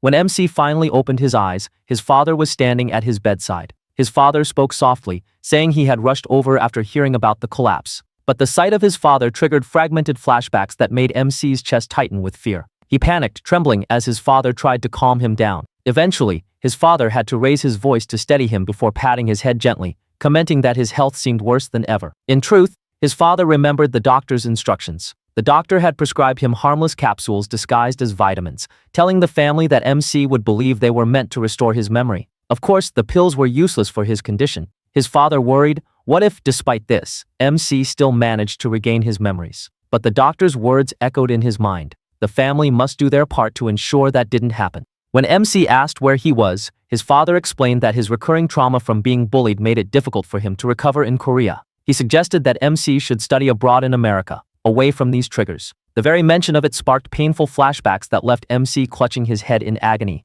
Still, his father pressed on, saying he and his older brother would take care of the arrangements so he didn't have to worry. But MC firmly shook his head. He refused to run away again. Yes, he admitted, he often lost his memory and collapsed because of the trauma. But he believed those struggles were an unavoidable part of rediscovering himself. He had already fled once, from Busan to Seoul, but he couldn't keep running forever. And here in Seoul, things felt different. For the first time in a long while, he was beginning to make friends. The next chapter opened with MC preparing to go to school. As he was about to leave the house, his brother stopped him. He asked if MC was feeling better and whether he shouldn't be taking more rest. MC responded that he was good now. His brother told him not to push himself too hard and asked if he had taken his medicine. MC said that he had and that he was feeling really lightheaded. As his brother was about to leave, MC stopped him and asked if he had ever studied abroad when he was young. A memory from his childhood flashed when his father told him that they would send him to America to study. His brother thought for a moment and responded that it seemed MC's memory was coming back little by little, and that he indeed had studied abroad for a few years when he was in elementary school. MC responded that this was why he was familiar with English and felt excited thinking that his memories were returning. At school, MC was surprised to see Biome early in the morning. He showed her his notebook, saying that he had solved all the questions, but Biome marked all of them wrong, saying that they were incorrect. She then asked him, thinking he wouldn't have been able to do his homework over the weekend, how it had gone. "Did you have fun buying clothes?" she asked. MC was kind of hesitant when she asked again, "Was it fun? Did you have fun on Saturday?" MC responded that it was fun, and that it was his first time roaming around the city. Suddenly, he got the feeling that something might have happened that day, because he felt uneasy and didn't remember what happened after getting into the argument with that guy. He looked at his phone, thinking that he was supposed to meet Hong-hee by now. As he searched for the message, Biome was beside him. She asked, "Who are you chatting with so early in the morning?" But instead of responding, MC suddenly read the message and left, saying he would tell her later. In her mind, Biome thought that he must be going to meet Hong-hee, and that MC seemed to be getting close to her. She calmed herself down, saying that it wasn't like it bothered her. She was not even that close with MC. Outside, MC was searching for Hong-hee and spotted her in the corner. He asked why she was hiding. She responded that it was just in case someone saw her, because she didn't think it would be good if Dahan spotted her with MC. She then asked if he was feeling better now. MC seriously responded that he didn't even remember what had happened that day, which shocked her. MC asked if by any chance he had caused any accident again. Just then, his head started to hurt again, and he suddenly had a flashback of yesterday's fighting. Hong-hee had told him that maybe he should have stayed in the hospital longer because, honestly, MC had seemed a little strange yesterday too. She didn't know what had happened that day, and she didn't even know his name or why he had shifted here. It was as if MC had become a completely different person. MC remembered that his brother had told him about his disorder, where he had two different personalities and didn't remember what the other person did when it surfaced. He realized that this might be happening due to the strong stress he experienced. Now, MC understood why everything seemed strange and why he didn't remember anything. Thinking about yesterday's incident, he became scared, wondering if he was in trouble now and regretted not listening to his father about going abroad to study. Hong-hee asked MC again, saying that there was something she had wanted to ask him. Why did he transfer here and change his name? MC asked her how she knew about him. She responded that she had seen him in Busan. The scene shifted to MC's friends as they were on their way to school, discussing martial arts and games. One of Daehan's allies from yesterday stopped them and asked if they knew MC. MC was shocked to hear that his actual name was Jo-hoon. Suddenly, he recalled a few memories from his past. Hong-hee told MC that when she saw him back in Busan, he had been really scary, which was why she hadn't recognized him when he transferred here. In Busan, all the kids were afraid of him. Shocked, MC asked if he hadn't been the one getting bullied. Hong-hee laughed, saying that it was the funniest thing she had heard all year, because no one there had ever dared to lay a finger on MC. He had been the one who bullied everyone. MC suggested that she might have mistaken him for someone else, but she responded that there was no one in Busan who didn't know about him. It had definitely been MC, not anyone else. Now MC was confused by what his parents had told him and what she was telling him. He didn't know who to believe. Just then, a student called out, saying that someone was looking for him. The chapter opens at Daehan's house. Early in the morning, his father noticed him getting ready and asked him if he was heading to school. As Daehan nodded, his father mentioned that he had heard good things about Daehan's progress on the assignments he'd given him. With a proud yet stern tone, he told his son that those who excel at small tasks often succeed at bigger ones too, a subtle reminder to stay disciplined. "You understand what I mean, right?" his father added. Later that day, Daehan was seen standing before a group of his allies, the very ones who had recently been defeated by the MC. They nervously warned him to be cautious, admitting that they didn't know why MC had come to this school in the first place. But their words only angered Daehan. Grabbing one of them by the collar, he lifted him off the ground and glared into his eyes. "Who asked for your advice?" he hissed. With cold authority, Daehan declared that from this moment forward, That particular subordinate was demoted to the slave category. Then, turning to the rest of his gang, he ordered them to beat the disgraced ally before walking away without another word. The story then shifted to the main character, who was sprinting through the streets at full speed. He had just received a call informing him that one of his friends had been attacked by a group of delinquents. As he ran, his mind raced through everything that had happened recently. A dark question haunted him. Could it be that his other personality had caused trouble again without his knowledge? Meanwhile, elsewhere, a group of delinquents was discussing the situation. One of them suggested that it would be easiest to just target MC directly, but Basic, their leader, immediately shot down the idea. Daehan had specifically ordered them not to lay a hand on MC, at least not yet. So what do we do then? Just let him walk away after everything? One of them asked in frustration. Basic sneered. What do you mean, let it go? He beat you, and you're just going to leave it like that. I'll deal with Daehan myself later. Just then, the MC arrived on the scene, breathing heavily from the sprint. But instead of thanking him, his injured friend shouted at him, asking why he had come. Basic stepped forward, smirking as he spoke. This is annoying, isn't it? You messed with my friend, so now I'm messing with you. He squared up, ready to fight, but MC did something unexpected. He bowed his head and sincerely apologized, asking them to release his friend. Basic stared at him in disbelief and turned to his gang.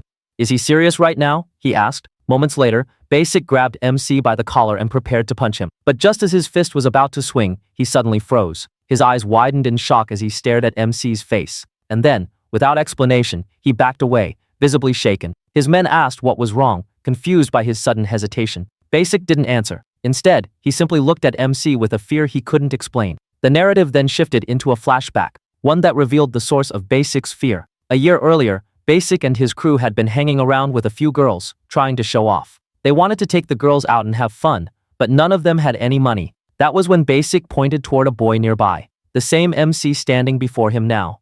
That guy's our wallet? Let's get money from him, he said arrogantly. One of his friends immediately tried to warn him. Don't mess with that guy, he whispered, but Basic didn't listen. He approached MC with a smirk, demanding money.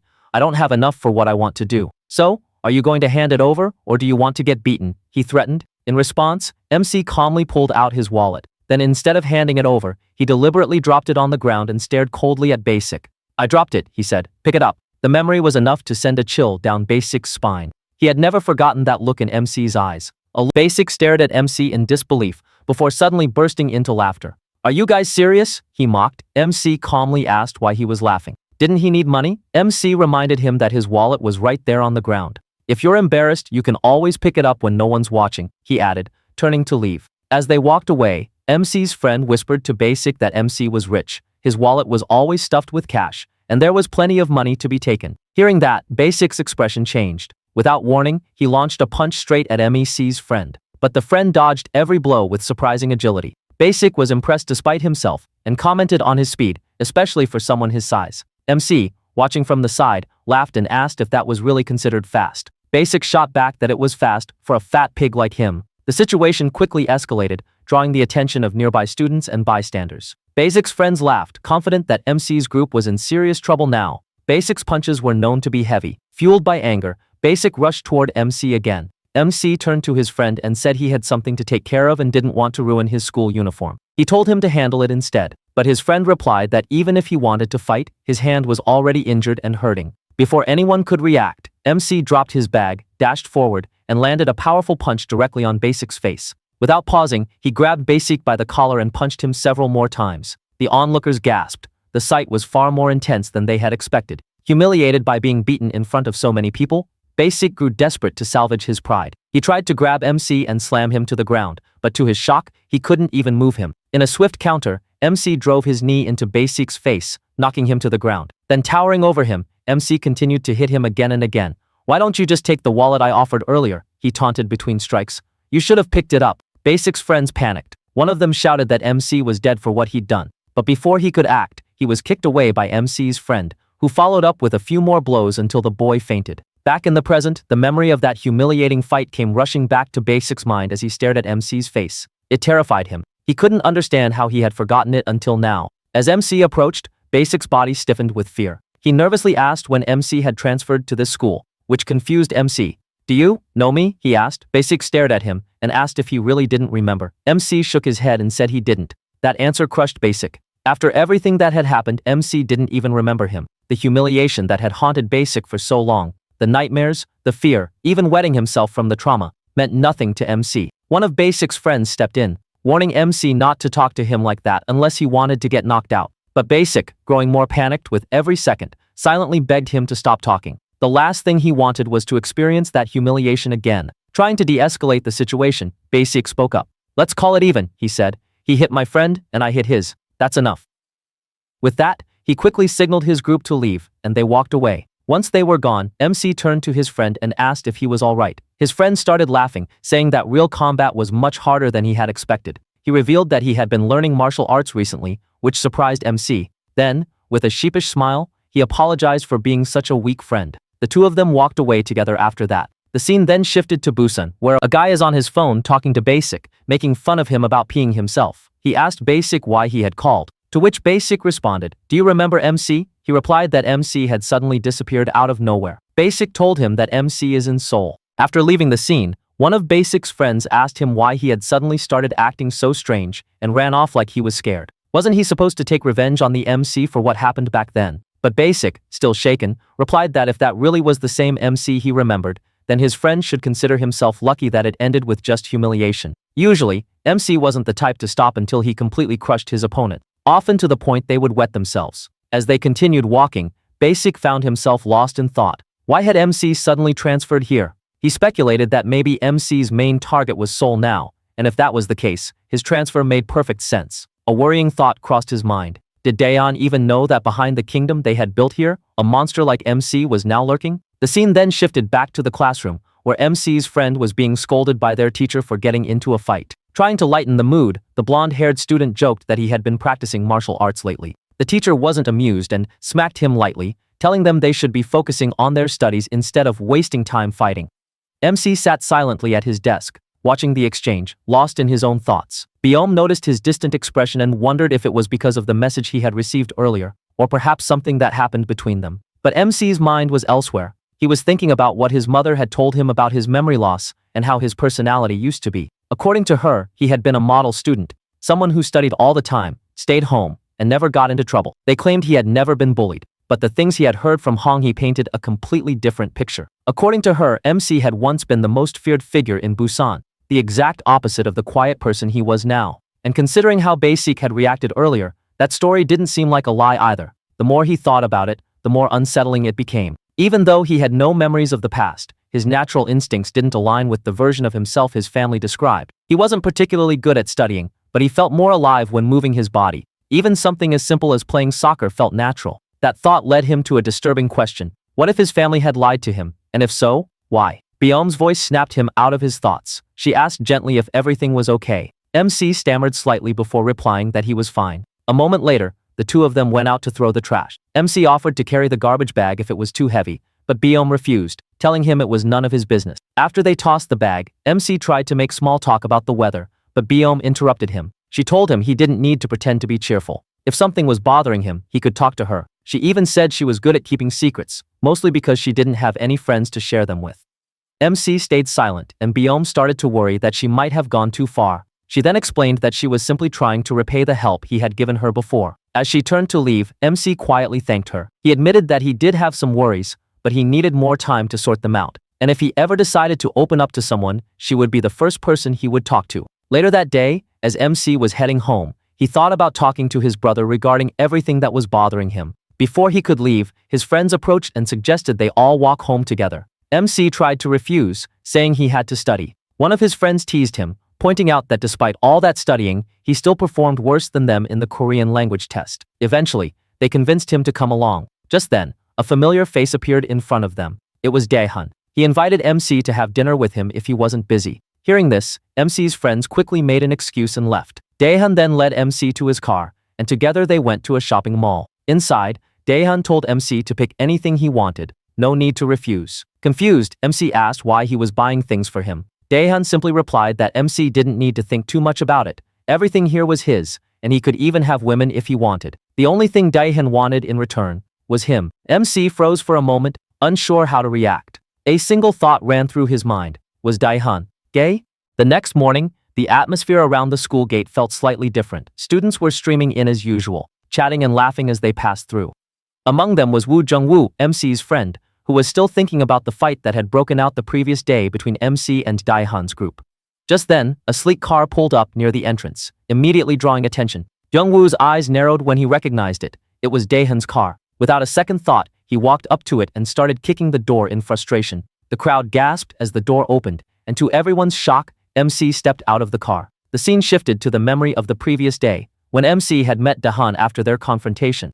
Daehan had told him he'd heard everything that happened between MC and his men, the part where MC had knocked down several of his allies. Instead of being angry, Daehan praised him. He told MC that being strong was never a crime, but being weak was. After that, Daehan had taken him to one of his family's restaurants. As they entered, he ordered the staff to prepare food and told MC not to hold back and eat as much as he wanted. One of the female workers personally served him, and Daehan encouraged him again, saying that anything he desired, he could have. During their meal, the woman struck up a conversation with MC and asked if he had ever heard of the Daehan group. MC paused. The name sounded familiar, but he couldn't recall where he had heard it. The woman was surprised. "Are you even Korean?" she asked. She explained that the Daehan group was responsible for building the apartment complex across from their school, as well as many other major constructions, bridges, and landmarks. It was Korea's leading construction company, and Daehan was the youngest son of that powerful family. MC was stunned. Someone with such wealth and influence, someone who had everything anyone could ever want. Why would a person like that go out of his way to bully Beom?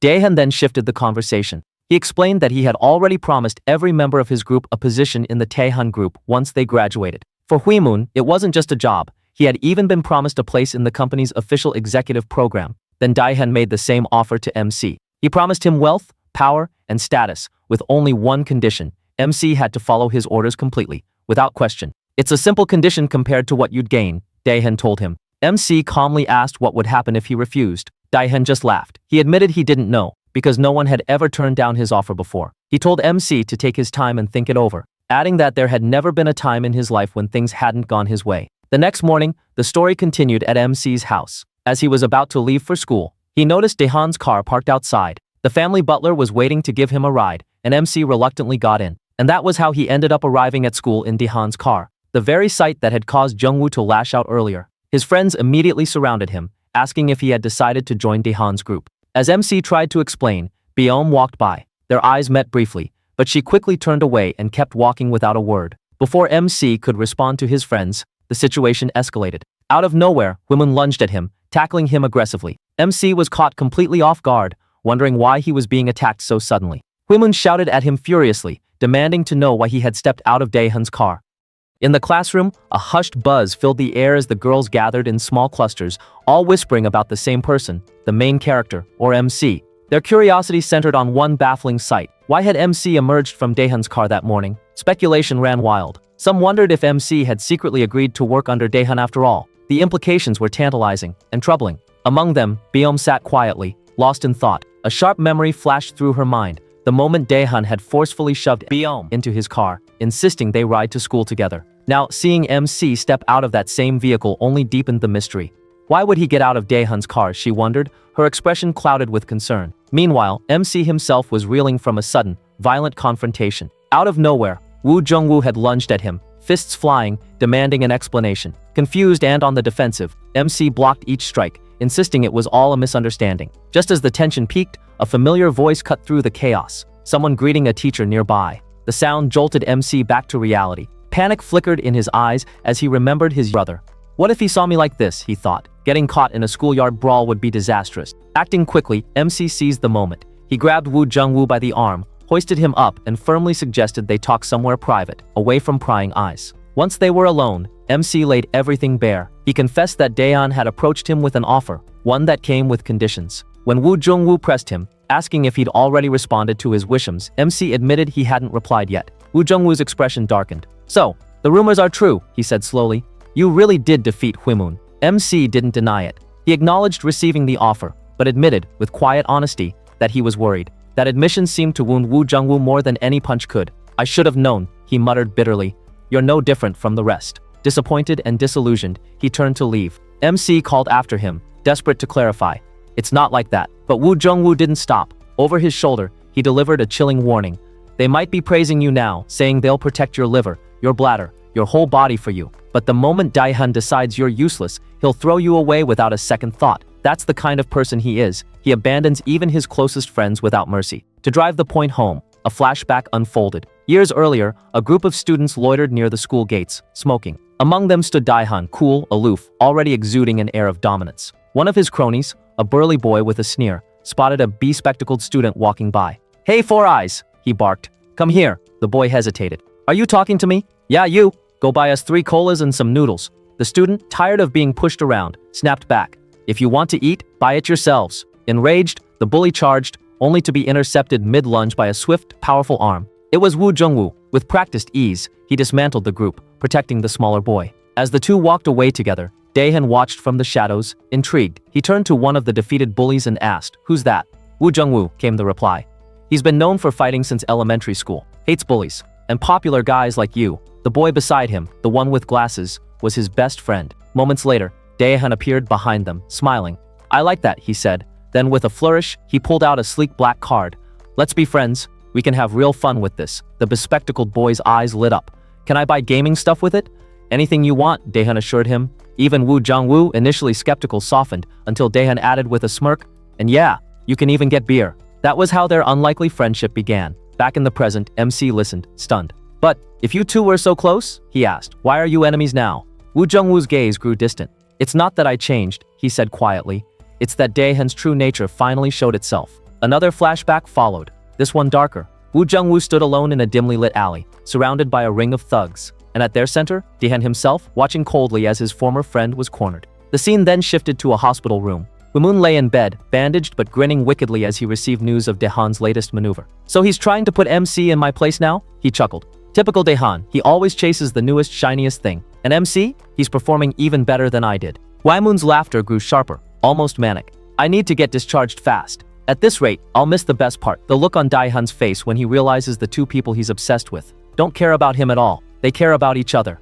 The narrative zoomed out to Busan, where a group of local guys were chatting idly. One mentioned hearing from a friend that MC had been spotted in Seoul just the other day. Unbeknownst to them, standing nearby, MC's friend overheard every word. In the next chapter, we see that Wu Jungwoo and his friend Udon are having fun at Daehan's house. Then Daehan asks Jungwoo how he became friends with Udon. Jungwoo responds that Udon's father and his father are friends, and they were always together since childhood. That's how they became friends. One of the reasons is that his father asked him to take care of Udon so he wouldn't get beaten up so often. After that day, naturally, the three of them became friends who hang out together and have fun. But one day, Jungwoo found out that Daehan wasn't how they thought he was. As you can see, he is beating a boy. When Wu Jungwoo asks him, "What are you doing?" he responds, "He was loitering in front of the classroom, which bothered me." And after that, he told them they should go and have some fun outside. That's when Wu Jungwoo realized there was something strange about him. But that unusual moment wasn't directed at them until they went to high school. In high school, Wu Jungwoo and his friend Udon are walking together to the school store. On their way, they spot Daehan, and Wu Jungwoo asks him if he wants to go along with them. But Daehan just turns around, telling them to go by themselves. He changed after entering high school. There are lots of people around him, and they were all thugs. He created ranks in the school. He reigned like a king. Even the teachers and seniors were afraid of him. Now, we see the fat boy. He is one of the fat brothers, and he was hungry and looking for the class slave. A student responds, saying that the class slave is hospitalized after he beat him. Then the fat boy says they can make a new one. He points at Wu Jungwoo's friend Udon and tells him, "From now on, you are the new slave," and orders him to buy snacks. But Udon responds, "Are you a child or something? Playing slave and king?" He gets slapped on his face. After that, the scene shifts. Wu Jungwoo is in front of Daehan. He asks him, "Why are you ganging up on him? What are you trying to achieve?" Daehan tells his thugs to move aside. And after that, Wu Jungwoo sees his friend Udon lying on the ground, beaten up. Daehan tells Wu Jungwoo, "You have 2 choices to make. Either you work under me, or you become a slave like your friend for 3 years. This confuses Wu Jungwoo. He asks Daehan, "How can you say something like that about your friend?" Daehan responds, "It's funny, but I never thought of you like that. I just wanted you to become my worker. Your friend who is lying on the ground was just a way to get closer to you." This annoys Wu Jungwoo, and he lunges at him to attack. One of Daehan's men gets in front of him, blocking the attack. After that, they all go all out on him. Daehan tells the fat guy to step on Wu Jungwoo's friend, who is lying down, and give him some massage. Wu Jungwoo tries to stop him, but he is attacked by a bunch of people again, and he tells Daehan, "Why are you doing this all of a sudden, you damn bastard? I will never forgive you." Now back to the present, MC asks him, "What happened to your friend?" Wu Jungwoo says, he is dead now. That day, when he was getting beaten up by Daehan's lackeys and while trying to escape, he was hit by a truck. Then Wu Jungwoo tells MC, If you decide to side with Daehan, I will not stop you. But then, you will become my enemy too. The next chapter opens with an airplane. MC is with his friends, and they are on a school trip. When MC tries to look for his seat, he spots Biome. Just then, one of the girls from MC's class shouts, saying that she got the seat next to Biome, and she doesn't want to sit with her. She shouts if somebody wants to exchange seats with her. Just then, MC's friend asks MC why he is standing there. Their seat is in the back, but he sits next to Biome anyway. MC tries to joke around, but she ignores him. Then MC thinks that ever since she saw him coming out of that car, they have never talked like they used to. He wonders what exactly Daehan and Biome's relationship is, and how Daehan went so far as to personally make her a slave and outcast her. As they reach their destination, they go to a hotel and have their meal. MC again spots Biome sitting alone and eating. As they go to the beach, everyone is enjoying except Biome. MC is wondering, school trips are supposed to make people stand out even more. But he's thinking of a way to approach her without getting embarrassed again. Just then, Hong Hee approaches from behind, telling him that he wore the clothes they bought together. Then she takes MC, saying they should dip their feet in the ocean. Just then, Biome spots MC with her and puts on her earphones.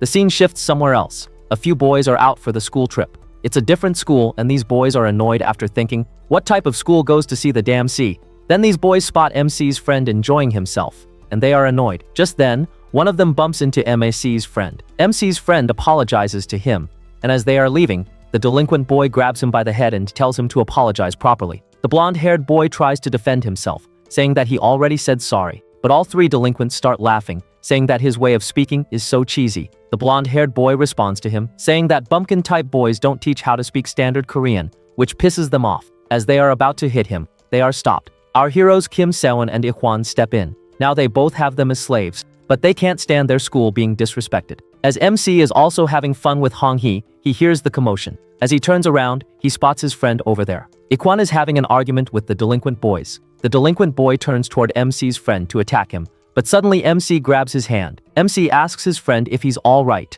Then MC apologizes to the delinquent, but the delinquent boy refuses, saying, I won't accept your apology because his friend has pissed me off. And if you want to apologize, you should properly do it on your knees. But just then, when he looks again at MC's face, he gets scared and starts stuttering.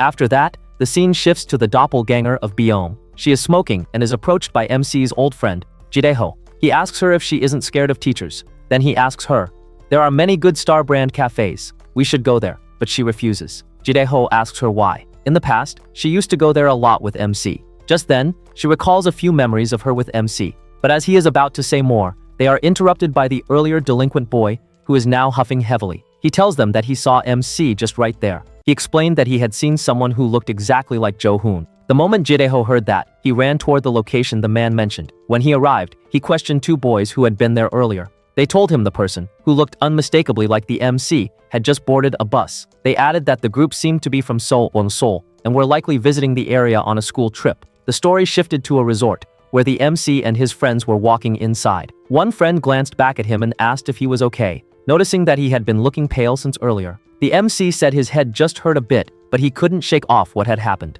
The delinquents from other schools had panicked when they saw him, running away and apologizing like they recognized him. That reaction didn't match anything his family had ever told him about his past. He remembered Hong Hee once saying that back in Busan, everyone around him had been terrified of him. With that thought weighing on him, he suddenly ran off without saying anything.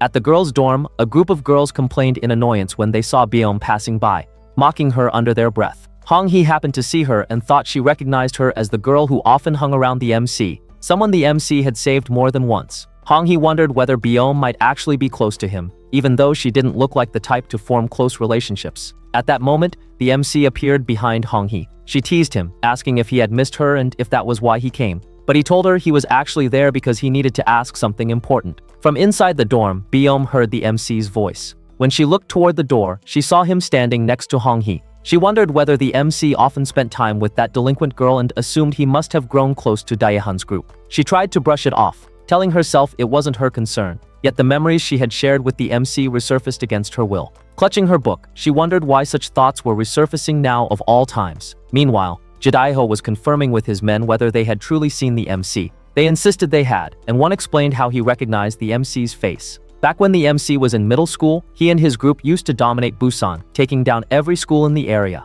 The man remembered watching from the crowd as the MC destroyed one of the delinquents. That moment had inspired him to join the MC's school and follow him ever since. Because of that, he said he could never forget the MC's face. Jidaiho went silent, confused. The MC's parents had told everyone they moved to America. But with everything he was hearing now, he started to wonder whether any of it had been true. The story shifted to the past, where a group of boys from the MC's old school were drinking together. One boy sobbed loudly, asking where their MC had gone. Jidaiho grew annoyed and stepped outside, thinking he should probably stop drinking since that one guy always caused trouble when emotional. As he walked out, he overheard another group talking about the MC. One boy claimed that his friend had called him after spotting the MC in Seoul. They started laughing, making jokes about the MC being a yakuza in Japan and carrying around a bunny-shaped bottle. Jidaiho slammed a bottle onto the table, shattering it, then held the broken glass to one boy's stomach. He warned that if he ever heard them talking trash about the MC again, he wouldn't hesitate to stab them. The scene returned to the present. A teacher was telling all students to gather at 3 p.m., and Jidaiho stood among them. Someone suddenly called out his name. It was the girl who looked like Baeom. She asked him why he had seemed so serious the day before. After a brief silence, he said it was nothing important. The narrative moved back to the MC, whose older brother was supervising the trip. He was telling all the students to return to the buses by 3 p.m. The MC listened quietly. Just then, one of the MC's friends asked him whether he was going upstairs with them. Before the MC could answer, he noticed a few unfamiliar boys standing around the area, students from another school. His friend wondered aloud if those were the same bullies they had encountered yesterday. The MC suddenly remembered how those boys had run away the moment they saw him. He recalled what Hongyi had told him, that many kids from Busan knew his face, and even though he had changed, they still remembered him. He wondered if those boys might be from Hurong High School, or possibly one of the other schools that had been affected by his past. Without saying much, the MC quietly began walking away. His friend called after him, asking where he was going, but the MC didn't answer. In his mind, he was thinking that if he could find even one of those boys again, he might finally learn something about the past he couldn't remember. The story then shifted to Jidaiho, who was smoking alone. A girl approached him, teasingly asking if he was smoking by himself and whether he wasn't bored coming on the trip alone. The scene faded into a flashback from the past. Jidaiho had been with his friends, complaining that school trips were boring and saying they should throw a party at someone's house instead. Among them was Jung Seon-hwa, Baeom's doppelganger from earlier. Jidaiho turned to her and asked if she was planning to join the trip. She said she was going because she couldn't think about anything except the MC and she needed something to distract her. The school trip seemed like the best option. Hearing that, Jidaiho said he would go too. She asked him why, and he told her he was worried she might feel lonely since she didn't have any friends besides him. Because of that, he wanted to accompany her. The story then returned to the present. The girl who had approached Jidaiho earlier continued flirting with him, telling him that she and her friends were having a party in their room that night and inviting him to come. Jidaiho asked whether he could bring Jung Seon with him as well. As soon as he mentioned Seon's name, the girl's expression changed. She quickly made excuses, saying there would be lots of people who didn't know Seon, and it might be awkward, so it was better if he didn't bring her. Right then, Jidaiho spotted Jung Seon walking by. He immediately called out to her and asked where she was heading. Watching the two walk off together, the girl who had tried to flirt with him became furious. One of her friends started mocking Jung Seon, saying she acted like she didn't care about popular people, but always ended up dating the popular guys. The girl grew even more irritated. While drinking with Seon, Jidaiho casually asked her why she always drank that cola, and why she seemed to be drinking it so often lately. Seon froze for a second as a memory flashed in her mind, MC offering her the same drink some time ago. She told Jidaiho she just happened to be craving it. At that moment, Jidaiho suddenly spotted the same bus from the previous day. He immediately stood up and said he would be back in a moment. Seon asked where he was going, but he ignored the question and walked off quickly. Seon looked down at her cola, lost in her thoughts. The angry girl from earlier approached Seon again. She mocked her, accusing her of flirting with every guy and told her to follow her. Seon reluctantly followed.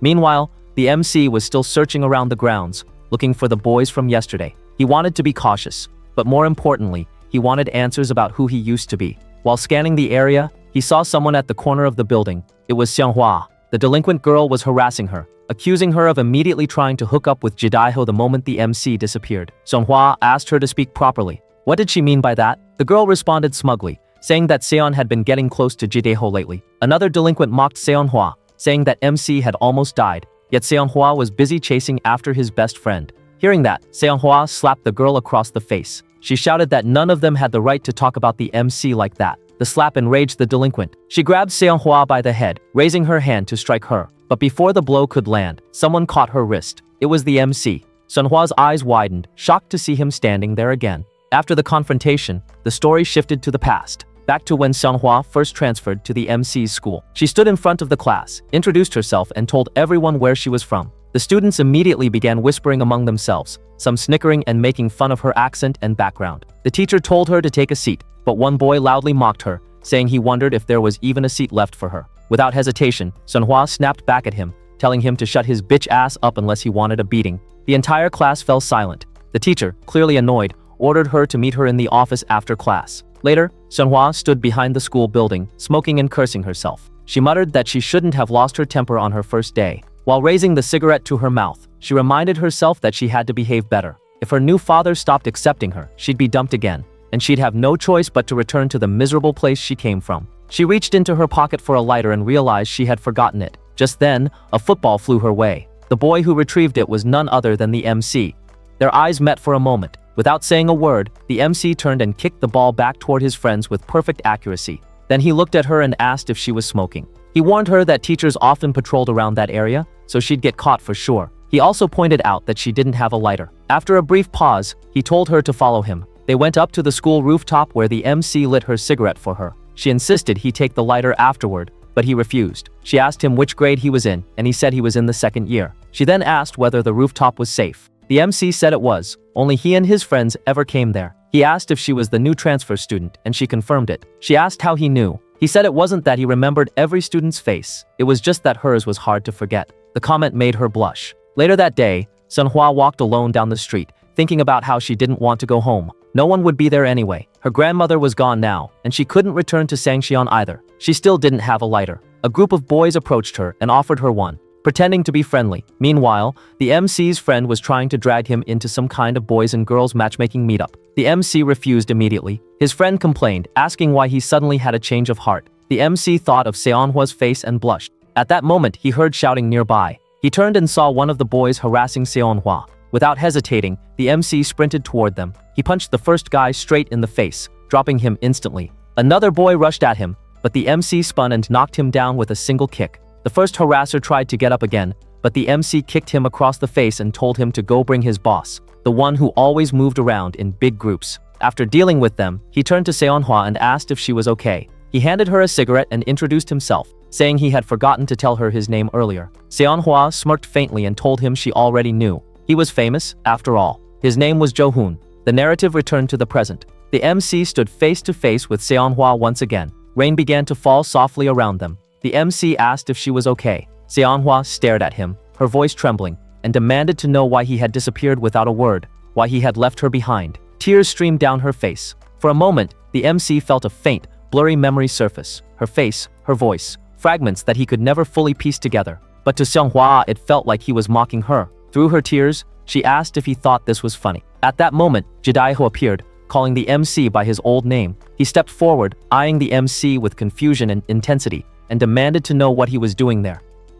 The chapter opened with the MC's brother being stopped by a fellow teacher who offered him a cup of coffee, mentioning that he must be worn out from looking after all the students. He thanked her and replied casually that, luckily, there hadn't been any major accidents so far. The moment he said that, the teacher stiffened in shock. She told him sharply to stop saying things like that because the last time he said, "There's no accident." Something bad happened almost immediately afterward. She scolded him for jinxing the trip, and he apologized repeatedly while she kept muttering under her breath. As they continued walking, he noticed that the area seemed unusually crowded and asked if other schools were participating. She told him that several schools from Busan were on the same trip. When she mentioned one name in particular, Huronghai, his eyes widened. He stopped for a moment, startled by the name, but before anything else could be revealed, the scene shifted away. The focus returned to the MC, who stood in front of Jidaiho when Seonhwa suddenly appeared. Without hesitation, she ran toward him and hugged him tightly, tears already streaming down her cheeks. She asked where he had disappeared to and what had happened to him. She explained that after his accident years ago, she had visited him every single day in the hospital because she had been so worried she could hardly sleep. When he was discharged, she went to his house, but his parents told her he had been sent to America for treatment since his condition was difficult to handle in Korea. They even told her that he might not return again and that she should stop visiting. Now, clinging to him, she said she wished he would live happily in America. But seeing him here, unexpectedly, made no sense to her. Her voice trembled as she asked him again how he could be here at all. While she spoke, Jidaeho stepped forward and asked the MC whether he had actually been living in Seoul. When Seonhwa heard that, she questioned him in confusion. Jidaeho explained that he'd heard from students of another school that the MC had arrived on a bus coming from Seoul. Both of them stared at him, wondering why his parents told everyone he was in America if he was actually here. They demanded an explanation, clearly expecting answers. The moment the name Johun, the MC's old name, was mentioned, Seonhwa froze. Old memories resurfaced all at once. The MC looked at both of them as fragmented memories flashed through his mind. The more he tried to understand, the more overwhelmed he felt. He finally asked whether they even knew him. Both were shocked and speechless. Seonhwa asked why he was talking like that and why he didn't recognize her. The MC covered his forehead, struggling to understand the sudden flood of memories coming back to him. After a moment, he remembered who she was, and the instant he recognized her, panic overtook him. He suddenly turned and ran. His breathing grew heavy, the world spun around him, and his mind felt like it was collapsing. Everything blurred together, faces, memories, voices. Then he saw a bus coming toward him, and the sight triggered a vivid flash of his past accident. His legs gave out, and he collapsed on the ground, unconscious. Students screamed, and chaos spread quickly. From a distance, his brother spotted him lying in front of the bus and rushed toward him in panic. Soon, news spread everywhere that the MC had gotten into another accident. Byom hurriedly asked one of the MC's friends what had happened and whether it was serious. Later, the MC was resting in a room. His brother sat beside him and asked why he returned to the trip when he was supposed to stay in the hospital. The MC said he felt fine and that the doctor said it wasn't serious. His brother told him to rest, but was about to leave when the MC suddenly asked if he knew the students from earlier because they seemed to recognize him. His brother said he didn't know them since he had already been living in Seoul when the MC was still attending school in Busan. He awkwardly suggested that maybe those students simply recognized him from the same school. Then he asked whether the MC remembered anything. After a short pause, the MC said he remembered nothing, and his head felt completely messed up whenever people acted like they knew him. His brother told him those students were probably the ones who bullied him back then, the ones who just stood and watched everything happen. So it was natural for him to feel overwhelmed. The MC quietly agreed. When his brother finally stepped out, the MC lowered his head and whispered, "Thank you." The next chapter started with the MC standing in front of the mirror early in the morning. He looked at his hairstyle closely and wondered who gave him such a strange haircut and why he even had it. He touched his hair a few times, trying to fix it, but it still looked odd to him. While he was still looking at himself, his brother walked by and asked if he had woken up earlier than usual. The MC replied that it was fine because he normally liked going to school early and studying before class. His brother didn't notice any change in his behavior and simply told him to study well since school started early for him today. The MC only nodded and kept staring at his hair. Then the scene moved to the school, where the MC's friends were sitting in the classroom, wondering why he wasn't there yet. They whispered among themselves, thinking he might not be feeling well. Byom was listening quietly. Hearing them talk made her remember the conversation she had with the MC the other day, when he told her he had amnesia after his accident. She started feeling regret because she remembered how he approached her when she was sitting alone and how he sat beside her on purpose. She wondered if she misunderstood him before. She reminded herself that just because he came to school in Daehan's car didn't automatically mean he was a bad person. Suddenly, everyone looked toward the door. The MC finally arrived. His friends rushed to him and asked many questions at once. The MC only gave a small smile and gently patted one of them on the head, saying he was okay. But even as he spoke, his friends could tell something felt different about him. He walked to his seat and looked at Byom. She asked if he was really all right. He stared at her for a moment and said, "You do look alike." She didn't understand what he meant. Before she could ask anything, he sat down and lowered his head, not talking anymore. Byom became confused. This wasn't the same MC she was used to. Normally, he would greet her like an excited dog, offer her small things, or try to talk to her. But now he didn't even look interested. He was acting like a completely different person. A little later, class started. The teacher began reading from the book, but the MC was already sleeping at his desk. This surprised Byom because the MC usually never slept during classes. Seeing him like this confused her even more. When the class ended, the MC suddenly woke up and walked out to get something to eat without saying anything. His friends watched him leave, wondering what was wrong with him. At the cafeteria, it was crowded. The MC stood in line with his friend, waiting for their turn. When they finally reached the counter, his friend told him it was time to order. But before the MC could say anything, a group of third-year students pushed in from behind, told him to move out of the way, and ordered a large amount of food for themselves. The MC was annoyed but controlled himself after remembering something related to his parents. The seniors then told the MC's friend to pay for their meal. When they walked past the MC, one of them told him to fix his expression. After they left, the MC turned to his friend and asked if those guys were their friends too. His friend shook his head quickly and explained that they were third-year students, known for stealing food and money from younger kids. He warned the MC not to get involved with them because they were dangerous. The MC didn't respond and walked away. On the other side of the cafeteria, the seniors sat down and started eating the food they had ordered. They talked about the MC, saying they heard Daehan was trying hard to recruit him. One of them said the MC didn't look like the person who could put Hoimun in the hospital, and he doubted the story. But while they were talking, the MC suddenly ran up from behind them. He kicked one of the seniors in the head, knocking him to the floor. Then he punched the second one. The MC demanded they return his friend's money. Back in the classroom, his friends were waiting for him, confused because he still wasn't back. Byom wondered where he had gone since he was with them earlier. Meanwhile, the fight continued. The MC had one of the seniors on the ground, pressing him down with his leg and telling him to apologize for cutting in line and interrupting him. He demanded they pay the money back. The senior on the floor tried to threaten him, saying that if Dahan found out, the MC would be in trouble. The MC didn't care. He kicked him again and told him to go ahead and call Daehan, because it would be Daehan who got beaten up in the end. Hearing this, the other senior lying nearby realized that the MC was definitely the person who put Hwamun in the hospital.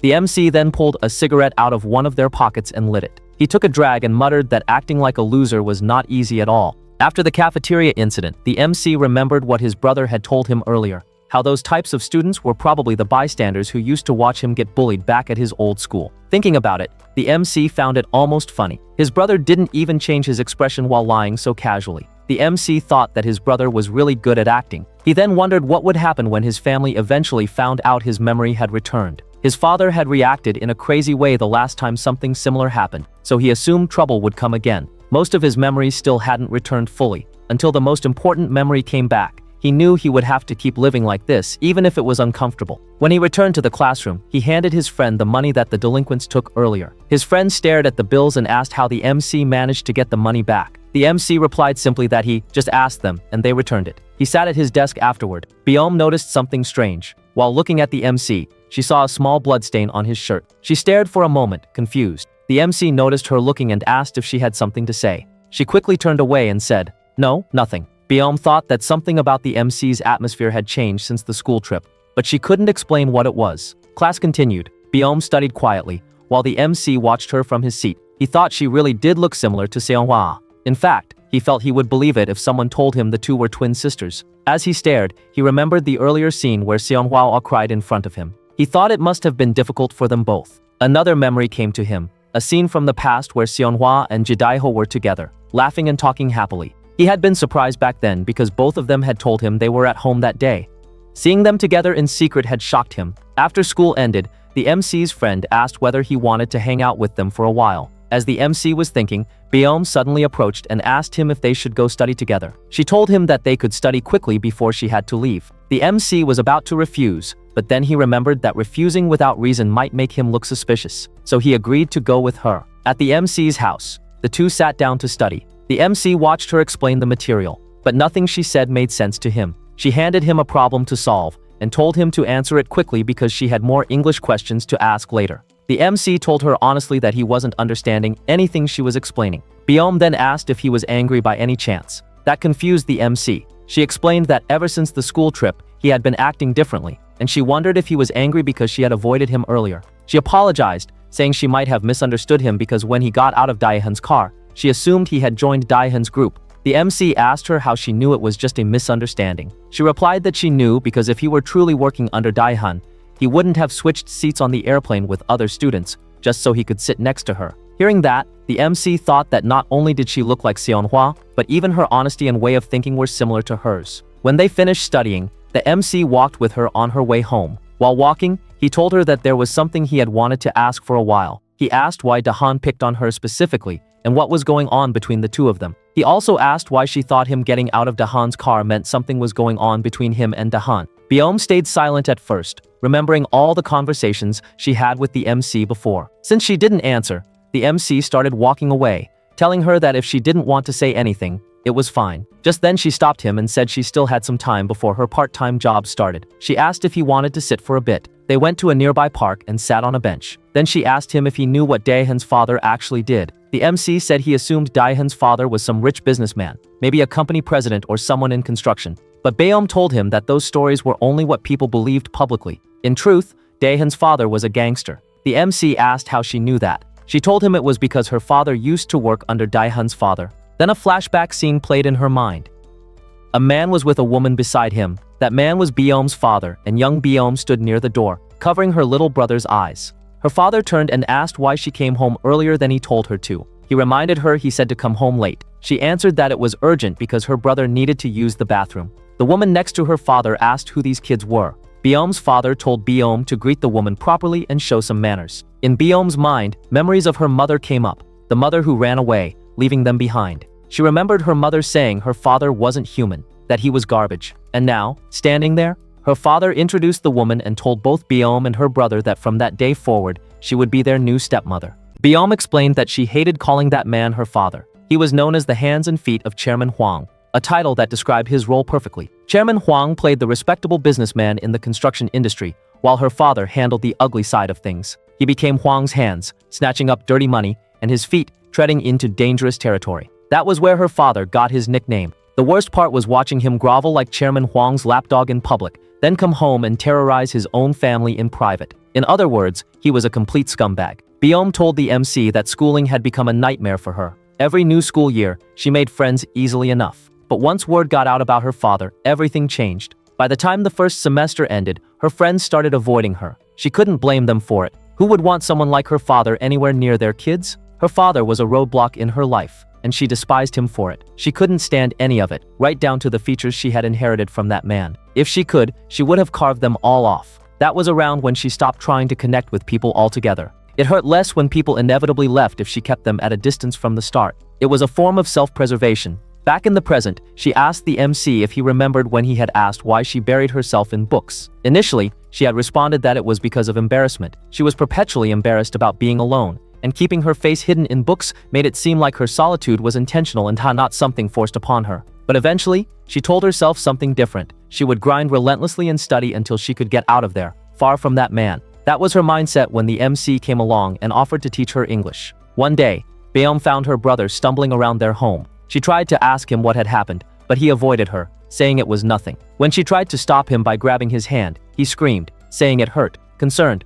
she asked if his arm was broken. He finally explained that he had gotten into a fight with some thugs who were disrespecting their mother. They had said that if he wanted to find her, he should check the brothels. The insult had offended him, and he got into a fight. The beating he received was the result. After hearing this, Beom went to a place where two thugs were standing guard. When they spotted her, they told her to go away. She responded that she was there to see her dad. When they asked who her father was, she said he goes by Chiroseo. After hearing that, they started laughing, saying who would have guessed that man had a daughter like this. They asked why she was looking for him. She responded that she needed some money. The thugs said they would take care of the money if she just hung out with them for an hour. This completely shocked her, and she refused. Just then, someone appeared behind them. It was Daehan. The men explained that she was there to find Cheeto. After looking at Beom, Daehan was surprised by her appearance. He said he didn't realize Uncle Cheeto had a daughter. He told her that her father was tied up right now and kind of busy, but instead of him, he could help her. The scene shifted back to Beom's brother, who was crawling around in pain, thinking his arm might be broken. Someone outside started beeping and honking. Annoyed, he opened his window to see who it was. He was surprised to see his sister standing in front of a car. She told her brother to get down immediately, get inside the car, and go to the hospital. After they came back, Daehan showed some care, saying that her brother was lucky. They were just minor bruises. He told both Beom and her brother to feel free to reach out whenever they needed anything.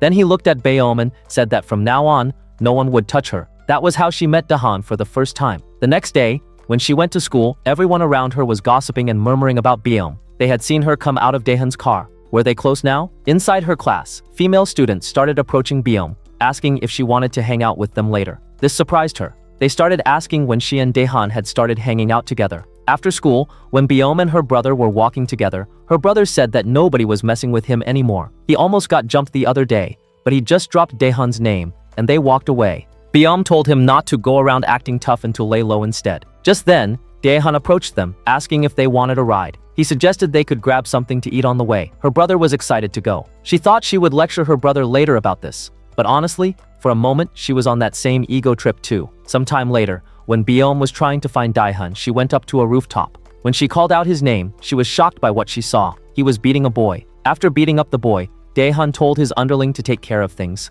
Then he looked at Beom and asked her what she was about to say, but she stood frozen, shocked to see him like this. Daehan turned back to the boy he had just beaten and started mocking him, saying that from now on, he was a slave. The casual cruelty in his voice made something inside Beom twist. She told the MC that Daehan had changed when he entered high school. After hearing this, the MC realized he had heard the same story before, from Woo Jungwoo. Jungwoo Jebu had mentioned that when Daehan entered high school, he had changed completely. Byum continued, saying that Daehan had transformed into someone just as uncomfortable as her father. The comparison hung heavy in the air. The scene shifted to show Daehan walking through the school with his friends. Inside one of the classrooms, a few students were discussing him in hushed tones. One boy was saying he had heard from someone that if they became a member under Daehan, their school life would get really easy. He was definitely going to join. Just as he was about to turn around, he spotted Daehan coming through the door. Daehan walked straight up to him and asked if he had seen Byum. The boy responded that she had just left. After hearing this, Daehan looked confused. She hadn't messaged him before leaving, which was unusual. Sometime later, Daehan was smoking outside when Byum approached him. He looked at her and said he thought she told him she wouldn't come, yet here she was. Then he asked her what had happened. Why was she avoiding him these days? It was hard to see her even at school. After a moment of silence, Byum responded carefully. She told him that previously, there was a time when she felt superior being close to him. She was finally getting some recognition and making friends. But what she saw at the rooftop, what he had become, and what he had done to this school, separating students into classes, hanging out with bad guys, watching them bully weak kids, it had changed everything. She said that Daehan had been becoming the same guy as her dad, the person she despised most. Her father had been doing wrong things under Chairman Huang's orders. And now Daehan was following the same path. She admitted she had made many excuses not to see him, pretending to blur her eyes, pretending like nothing was happening. Daehan asked her if she was planning to avoid him from now on, just like this. Then he told her that the reason he had been good to her until now was because, just as he was about to continue, Byum stopped him, asking if he was going to confess right now. He responded that it was something similar. Byum refused him immediately. She said sorry, but she had never thought of him as a romantic interest. She turned around, saying that he had been good to her until now, and she was grateful for that. But Daehan started laughing hard. The sound was cold and bitter. Then he told her something that made her blood run cold. He asked if she remembered what he had told her inside the car. He said that starting today, she would finally realize how comfortably she had been living until now. The MC asked her what talk he was referring to. Byum explained that inside the car that day, Daehan had told her something chilling. He had said he never failed to get what he wanted, even if it meant getting it by hook or by crook. He got everything he set his sights on. She remembered responding to him that she was really envious of him, a life where he could get everything he wanted. She had never gotten what she wanted. Daehan had responded with words that now seemed like a warning. He said that sometimes there were things he couldn't have, things that slipped away, and in that case, what he chose to do was break it. If he couldn't have it, no one else could have it either. Living in fear, back in the present, Byum told the MC that from that moment until now, exactly what Daehan had told her was happening. What the MC saw when he transferred to their school, that was her normal now. It had become her daily life routine to get bullied. That continued until the MC arrived. He had stood up and spoken with her without condoning the bullying, risking danger to himself. The way he had helped her meant everything. Byum thanked the MC, saying that he was the first person in a long time who had been genuinely nice to her without expecting anything in return. Then she shifted the mood, saying that today, she definitely wanted to say this. She paused, looking at him directly. The MC froze. His heart started beating fast. He wondered what she was about to say, why she had brought him here, why she had shared all of this. The anticipation built as he waited for her next words, knowing that whatever came next would change everything between them. The scene shifted to somewhere else, where the MC's friends were gathered together. One of them turned to Jidaiho and asked if it was true that he had seen the MC on the school trip. They had heard some rumors about the MC from other groups.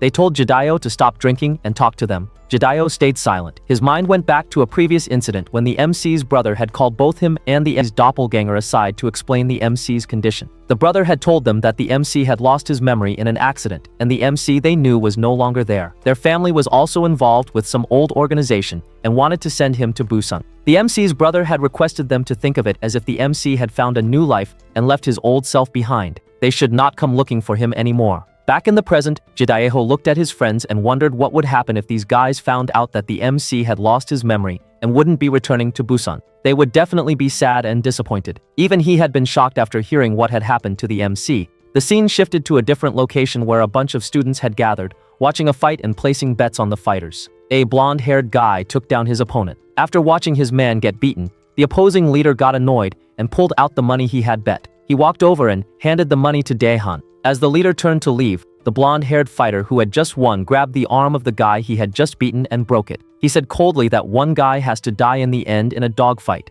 The leader of the beaten fighter started panicking, telling Daehan to make him stop. Daehan congratulated the blonde-haired guy, then asked him why he was acting like this today. The blonde-haired guy looked at Daehan and told him that the one who suited the Hwaemun position was him, not that transfer student. It was annoying because he had served Daehan for many years and had become his dog without any complaint. Now some newcomer was being considered for a position he felt he had earned. Daehan laughed and said, all right, he would give him a chance.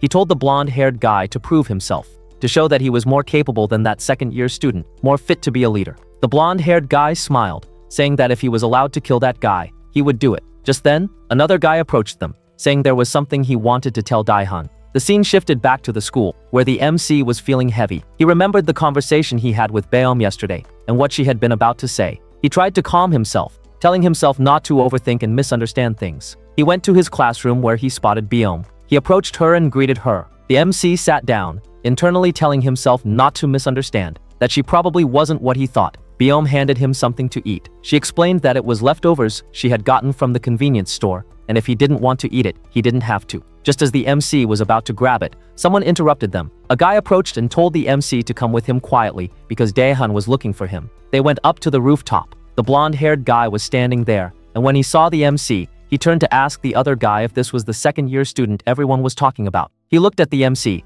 wondering if Hwaemun had seriously lost to this guy. Daehan was already there waiting. He looked at the MC and asked for the answer he had been waiting for, the response to the offer he had made. The MC had thought about everything and analyzed the situation. He responded clearly, saying that he couldn't do it. He couldn't accept Daehan's offer. Daehan said that was unexpected. He asked the MC why he didn't like the conditions he had proposed. The MC responded simply, saying that he couldn't do it because it was too cringy. All that crap about ranks and slaves, it was just too childish. The blonde-haired guy suddenly lunged at the MC to attack, but the MC took him down with just one blow. The blonde-haired guy fell to the ground. The MC looked down at him and told him not to interrupt when two people were talking. After that, the MC looked directly at Daehan and asked him, "You're nothing special, so why are you acting like you're trying to die?" Daehan was bewildered to see his fighter go down with just one punch. He was shocked that even though his guy had attacked first, in an instant the MC had turned around and punched him, making him fall with just one blow. Daehan started thinking about what he had just witnessed. When he had heard about Hwaemun's fight with the MC, he thought that the MC might have been at Hwaemun's level. But now, after watching the MC fight with his own eyes, he was sure that the MC was on a whole different level.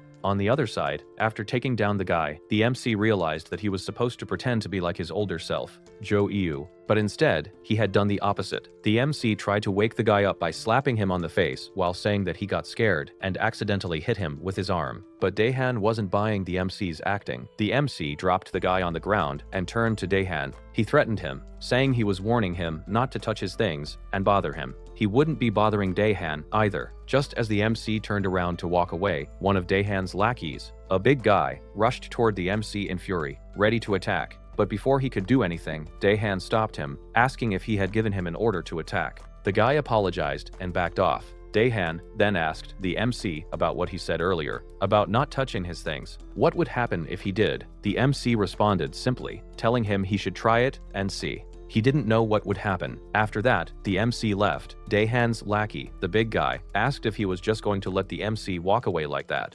If he did, everyone would lose their discipline. Daehan asked him if he had seen what happened a moment ago. He had almost gotten his jaw broken. He asked if the lackey could take down that guy in just one punch like the MC had done. The lackey froze for a moment. Daehan told him he couldn't do that, could he? On the other side, the MC was walking down the stairs when a boy rushed up, heading toward the rooftop. Just as he looked at the MC, his face went pale. He rushed toward Daehan, shouting that the MC was the guy he saw yesterday with someone.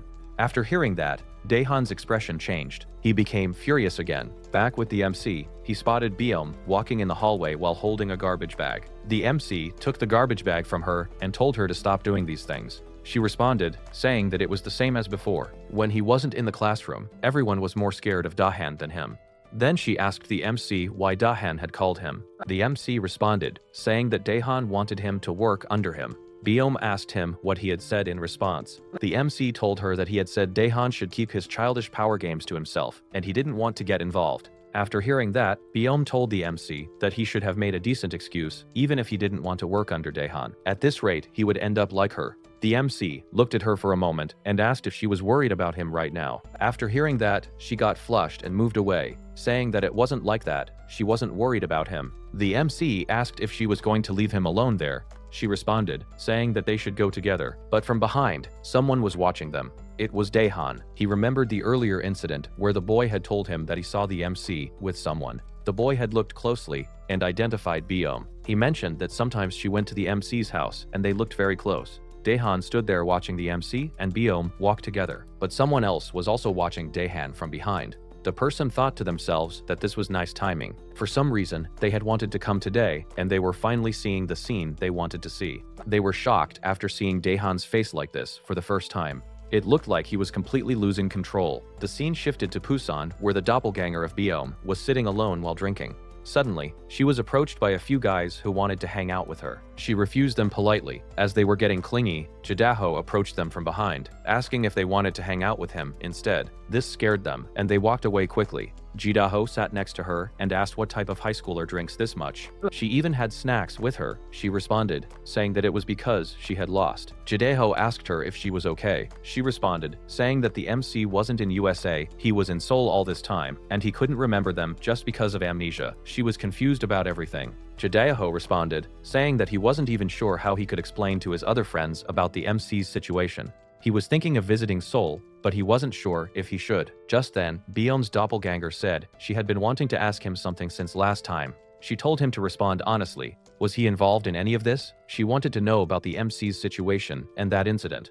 The question hung in the air between them, waiting for an answer that could change everything. After hearing Sunhwa's question, Jidaho asked her if she really didn't know. He told her to stop drinking. Then he asked if she was being serious right now. He reminded her that she should remember he was with her all day on that day. What's more, they were in a completely different location from the MC. After the incident, he had overheard the conversation between the police and the teacher. They were saying that the MC had been drinking and got into a fight with someone. He was running away when he crashed into a car. Jidaho asked her what she thought, that he had driven the truck and hit the MC, or that he had told the MC to go out, get drunk, and fight. He emphasized again that he was with her all day. After hearing all this, Sihonhwa, Biom's doppelganger, agreed, saying that it was enough. She believed him and would take his word for it.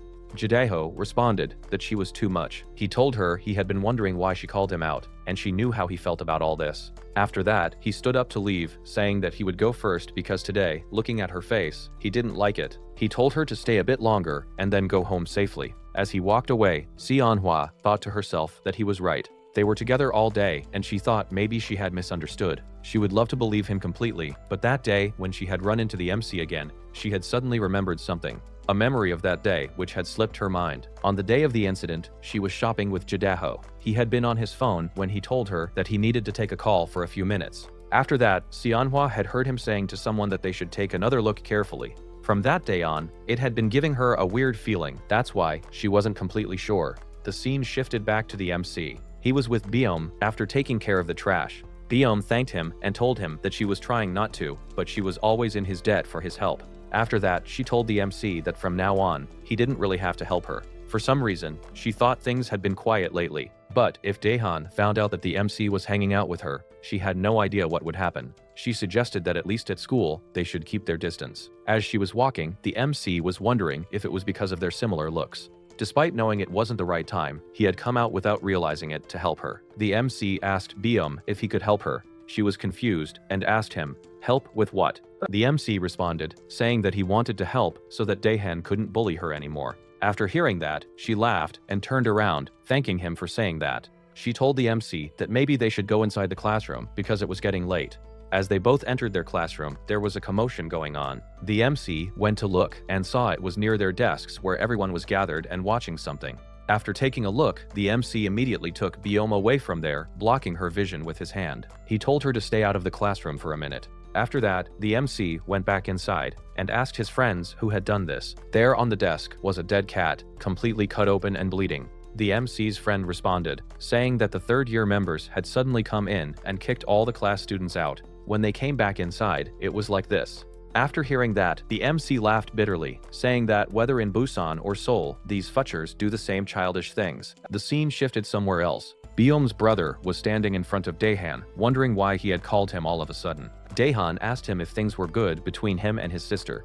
Biom's brother responded that it was right. Ever since they met Daehan, his life and his sister's life had completely changed for the better. Daehan responded to him that unfortunately, things had gotten worse now. The brother was confused by this statement. Just then, a guy behind Bion's brother raised a stick, preparing to hit him from behind. The scene shifted to a convenience store where Bion was pleading with her boss, asking why he had suddenly fired her from work. He hadn't said a word until yesterday. What had happened to change things? The boss responded coldly, telling her to get lost. He would deposit the money she had earned until now into her account. Outside the store, Biom was wondering what had happened and why she kept getting entangled in everything. Just then, her phone rang. As she picked it up and heard the news on the other end, she was completely shocked. The scene shifted to the MC, who suddenly stopped walking. He said he had to get home before his brother left from work.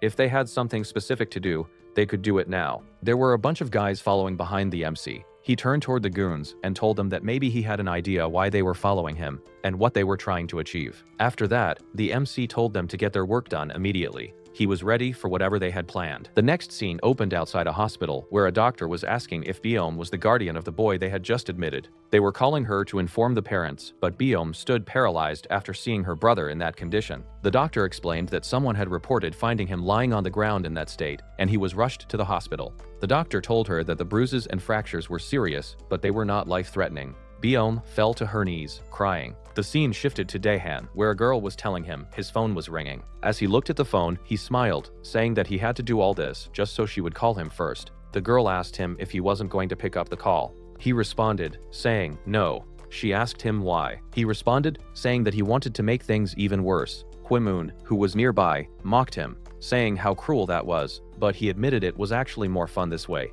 Then he asked Daehan what had gotten into him all of a sudden, and what was he going to do about the MC. Daehan responded, saying that he had already sent a few people from the third year. Hwaemun asked him how many. Daehan responded, saying 4. Hwaemun confirmed that wouldn't be enough. But just after that, a guy came inside, one of the third years. He reported that his other members were in serious condition and had been sent to the hospital.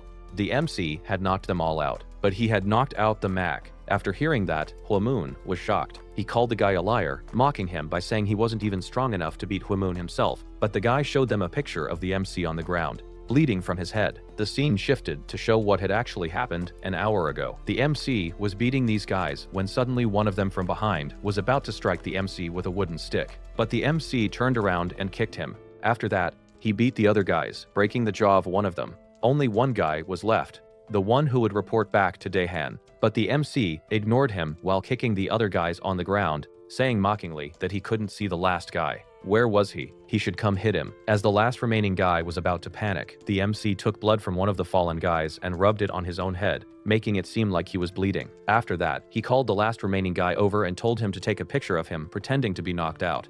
Then the MC told him that all of his men were out cold and had no idea what was going on. So he should go straight to Daehan and tell him exactly what the MC was about to say without changing a single word. After that, he told the guy to go and memorize everything he had told him. But as the guy was about to leave, the MC suddenly stopped him and punched him hard in the face, saying that he looked too fine to be convincing. After that, the guy left. As the MC was walking, he was wondering if Daehan had sent those men after him like before. And, if he had, what about Biom? He went to the convenience store where Biom worked. After reaching there, the boss told the MC that he had fired her. After hearing that, the MC was wondering what was going on. Daehan must be doing all of this. The MC asked the owner of the store again, saying that he was supposed to find Biom because one of their teachers had told him to. Now he had no idea what to do, and he asked the owner if he knew anything about her whereabouts. After getting some information, the MC was looking at a location on his phone. While reaching there, he thought it should be here, but he was shocked to see fire coming from a house. Just as he rushed toward the fire, he spotted Biom standing there in front of the house. He approached her and asked her what was going on and what she was doing here. She should be careful. Biom was crying while looking at the MC. He was shocked when he realized it was her house that was on fire. She told the MC that her brother had been hospitalized after being beaten by someone. When she came home to take care of her brother's stuff, she found her house like this. The MC asked her if her brother had been hit by someone. Who was it? She responded, saying that she had a suspicion about someone. She hadn't heard it directly from her brother yet, but she told everything to the MC. What had happened until now? After hearing all that, the MC got really furious, cursing under his breath about Daehan. That futcher. After that, both the MC and Biom went to the MC's house. The MC's brother welcomed her, telling her that he knew about her situation because the MC had already informed him by phone. The MC gave her some clothes to change into. While the MC was making some noodles, Biom came out and asked where she could put the used towel. The MC was telling her where to put it when he looked at her and thought that she was thinner than he expected. After that, he gave the ramen to Biom. She asked the MC if he wasn't going to eat with her, but the MC responded that he wasn't hungry. The real reason was something else. The MC couldn't control himself. He had been feeling different from that day when Biom had opened up about herself to him. While eating the ramen, Biom thanked him. The MC told her not to thank him every single time. It was just annoying. After that, Biom was on a phone call, telling her aunt about the situation and where she was staying right now. She asked if her aunt could visit her brother at the hospital. After that, she thanked her aunt. When the MC asked her if everything was okay, she responded that there was no one at home when the fire started, and her aunt would be staying next to her brother at the hospital. But the MC asked her again, not about that, but was she okay? She responded that she was, but the MC noticed her hands shaking. She explained that her hands were shaking because she had experienced so many things, one after another that day. The MC asked her if all of that was Daehan's doing. She responded that she didn't know, but if he did all of that, she was scared. She was scared of seeing the people close to her get hurt, and the fact that she couldn't get out of this situation. Everything was too scary for her. That night, when Biom fell asleep, the MC thought to himself that he knew from his head that it wasn't a matter of interfering with light sympathy. His memory had come back because things had gotten bigger for nothing, and he was scared that he might get caught by his brother. After that, the MC took out his phone, thinking that even though he knew what he had to do, it was still difficult. Then he called someone, saying that he had something to ask and they should meet. The MC met with Woo Jungwoo. Woo Jungwoo was kind of mad because the MC had left him with only half the news and knowledge. He told the MC that he was dying to hear what was going on. The MC told him that he should just tell him where that place was, even if he came here. Woo Jungwoo responded, asking how he could stay at home after hearing all that. In that call, the MC had asked Woo Jungwoo where he could find Daehan. After hearing that, Woo Jungwoo had come with the MC. He pointed toward a bar, saying that whether it was for meetings or whatever, Daehan always came here. The MC asked him if people even accepted high schoolers there. Woo Jungwoo responded, saying that this was Daehan's father's bar, and there were several playgrounds like this owned by his family. Woo Jungwoo asked the MC if he had any plan. The MC responded, saying that he would be going straight at Daehan. Woo Jungwoo called the MC crazy for planning to attack without a proper plan. The MC responded, saying that he had done this plenty of times back in Busan. If he took care of the head, everything would be taken care of easily. Woo Jungwoo told the MC that he had heard Daehan wasn't there right now. After hearing that, the MC asked him then why were they here. Just then, someone approached them. The scene shifted to show a bunch of Daehan's lackeys coming out of the bar. The big guy told everyone to take care of everything inside. He would go and report to Daehan. As he was leaving, one of the guys asked him if he couldn't just report it by phone. Just then, the big guy saw a kick coming toward him, and he blocked it. That was none other than the MC. Earlier, when the guy had approached both the MC and Woo Jungwoo, it turned out that guy was a senior who had graduated last year. Woo Jungwoo had given the MC information about him, saying that this guy had refused to join under Daehan, and then he was beaten for it. After hearing that, the senior had turned around and said he had things to do inside. He would go first. Woo told the MC to listen carefully. Taking Daehan one-on-one was impossible because he always hung out with a bunch of guys. That was what he had learned from his father. If the MC wanted to go one-on-one with him, he had to take out his limbs first. That's why the MC was here in front of the big guy, fighting with him. The MC recalled an earlier conversation where Woo Jungwoo had asked him why he was trying to fight Daehan all of a sudden. He had always stayed calm before. As the big guy headbutted the MC thought that he was doing this because it was hard to see Biom crying. All this time, it had been pissing him off. Daehan was the main reason for all of this, and he needed to be stopped. The MC thought to himself about his opponent. If Wimon was Daehan's recent recruit, this big guy, Shim Wongu, was different. He had been enrolled in school with Daehan from the beginning, and he was truly Daehan's hands and feet. He did everything for him, handling people, organizing all sorts of events, gang meetings, and dogfights. He was also Daehan's bodyguard, and Daehan had absolute trust in him, and he was strong too. Shim Wongu asked the MC about the earlier incident on the rooftop, when the MC had warned Daehan not to touch him. If he did, he would see what happened. Shim Wongu mocked the MC, asking if this was how much power he had. He told the MC that if he hadn't been stopped that day, the MC would be dead right now. Then he lunged at the MC.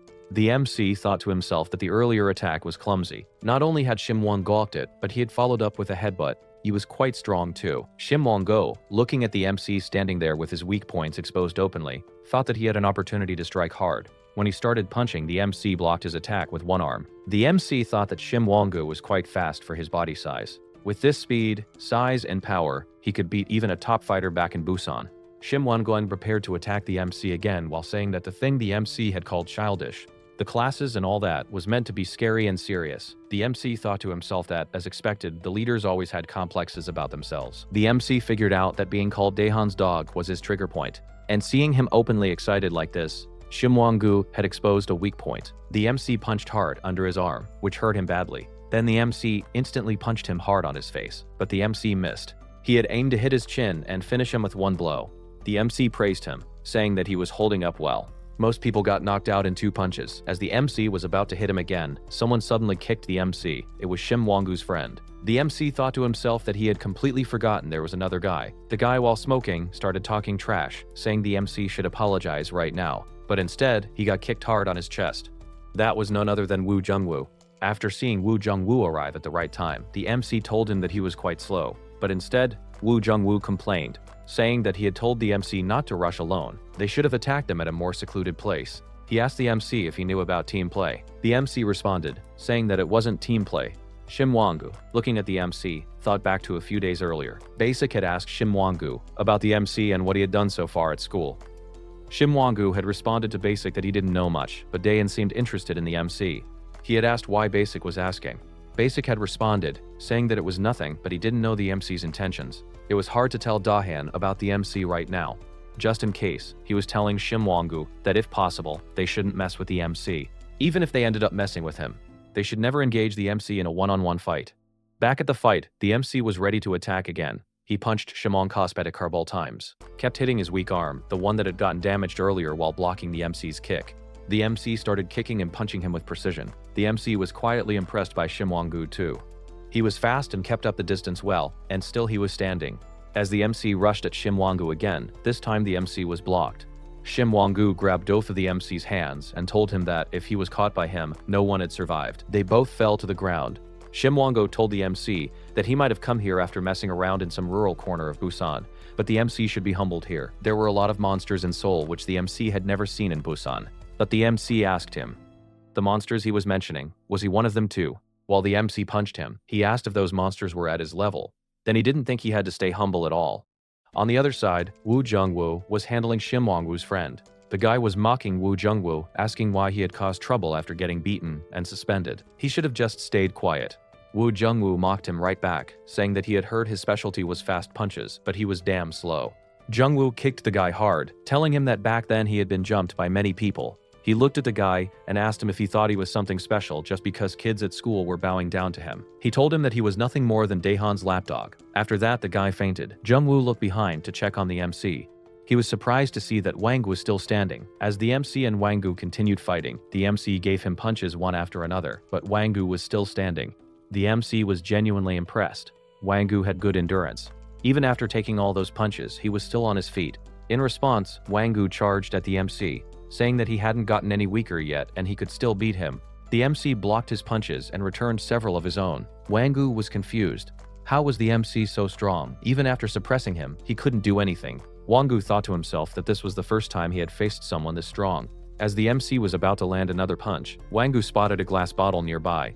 He instantly grabbed it and smashed it over the MC's head, making him bleed. But instead of falling down, the MC grabbed Wang-gu's arm and with one swift motion, threw him to the ground. Wang-gu hit the floor hard and fainted. After the fight, Jung-woo told the MC that Wang Ka's father worked under Daehan's father's company. The thing Daehan was best at was holding people's weaknesses. That might have been the reason Wang-gu couldn't back down, because of his father's position at Daehan's father's company. As the MC was thinking about this, Jung-woo told him that his phone was ringing. The MC responded that it wasn't his phone. They both looked toward Wang-gu's pocket. It was his phone ringing. On the other end, Daehan was calling, wondering why Wang-gu hadn't come back and hadn't even contacted him. Just then, Daehan heard a different voice on the other end of the line. Daehan asked Jung-woo why he was answering instead of Wang-gu. Jung-woo responded casually, saying that Wang-gu was sleeping right now and didn't want to be bothered. Daehan mocked him, asking if he had actually taken down Wang-gu. Jung-woo responded, asking why he was underestimating him. Then Jung-woo mocked Daehan, saying that his servant was sleeping now. Who was going to wipe his back? He couldn't even go to the bathroom alone now. Just then, the MC asked Jung-woo to pass him the phone.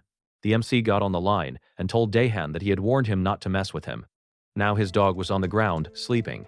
After hanging up, Daehan was really frustrated. His lackey had been taken down, and his own member had betrayed him. Just then, someone appeared. Daehan asked him why he was at home. The guy responded saying that their father had called him home. He also mentioned that he had overheard Daehan's conversation, and it sounded like something wasn't going well. Daehan laughed it off, saying it was nothing like that. His brother responded, saying it should be nothing, because it was the easiest job. Back in his days, he used to rule over Seoul High School. He told Daehan that if he couldn't even complete this simple task, he should forget about competing to become the successor. If things continued like this, living in this house would become difficult for him. He told Daehan to solve the situation before their father found out, if he didn't want to end up broke.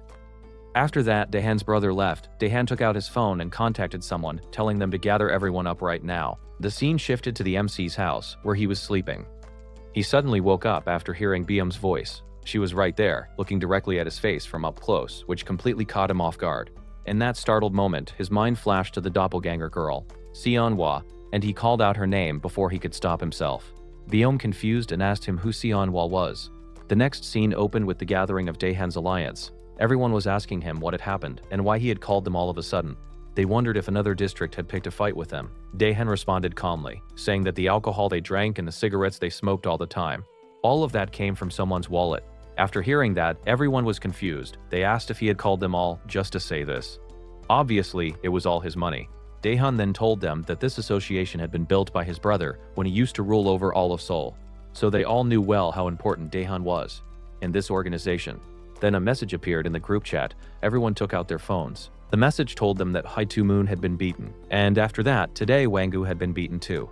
This shocked everyone. They couldn't believe that someone like Wangu had been defeated. Daehan told them that both of them had been defeated by only one guy. He sent everyone a picture. It was the MC. After that, Daehan told them that if they wanted to continue enjoying their current lifestyle and everything they had right now, they should bring the MC to him. The person who brought the MC to him would receive 50 million, won in cash on the spot. After hearing that, everyone in the room lit up with excitement. They were all thinking about how they would catch the MC. But one of the guys who knew the MC's past wasn't so happy about that. The scene shifted to the MC. Both he and Byum were having breakfast together when Byum asked the MC about the name he had called out when he woke up. The MC tried to dodge the question, asking when he had said that. Then he casually said, it was probably just an old name he knew. After hearing that, Byum responded that it meant his memory was slowly coming back. Just then, she noticed a bruise on the MC's face and asked him what that scar was from. The MC quickly looked toward his brother and made an excuse, saying that he must have bumped into something while sleeping. While he had been about to sleep the night before, he had heard the sound of the door opening. He was now wondering if the MC's memories were actually coming back. While walking together, the MC asked Byum if she was all right. He told her she could stay home if she wasn't feeling well. She responded, asking why she should stay home. She was all right. She hadn't done anything wrong. The MC responded, saying that it wasn't about right or wrong. Just then, the MC noticed someone walking straight toward Byum. He pulled her toward him and directed her to walk on his side, telling her to stop walking dangerously while looking at her phone. Byum blushed and apologized, saying that she was looking for a part-time job. She said she couldn't keep staying at the MC's place and was trying to find a place to move into a goshiwon. In that moment, the MC quietly activated his ability and looked behind him.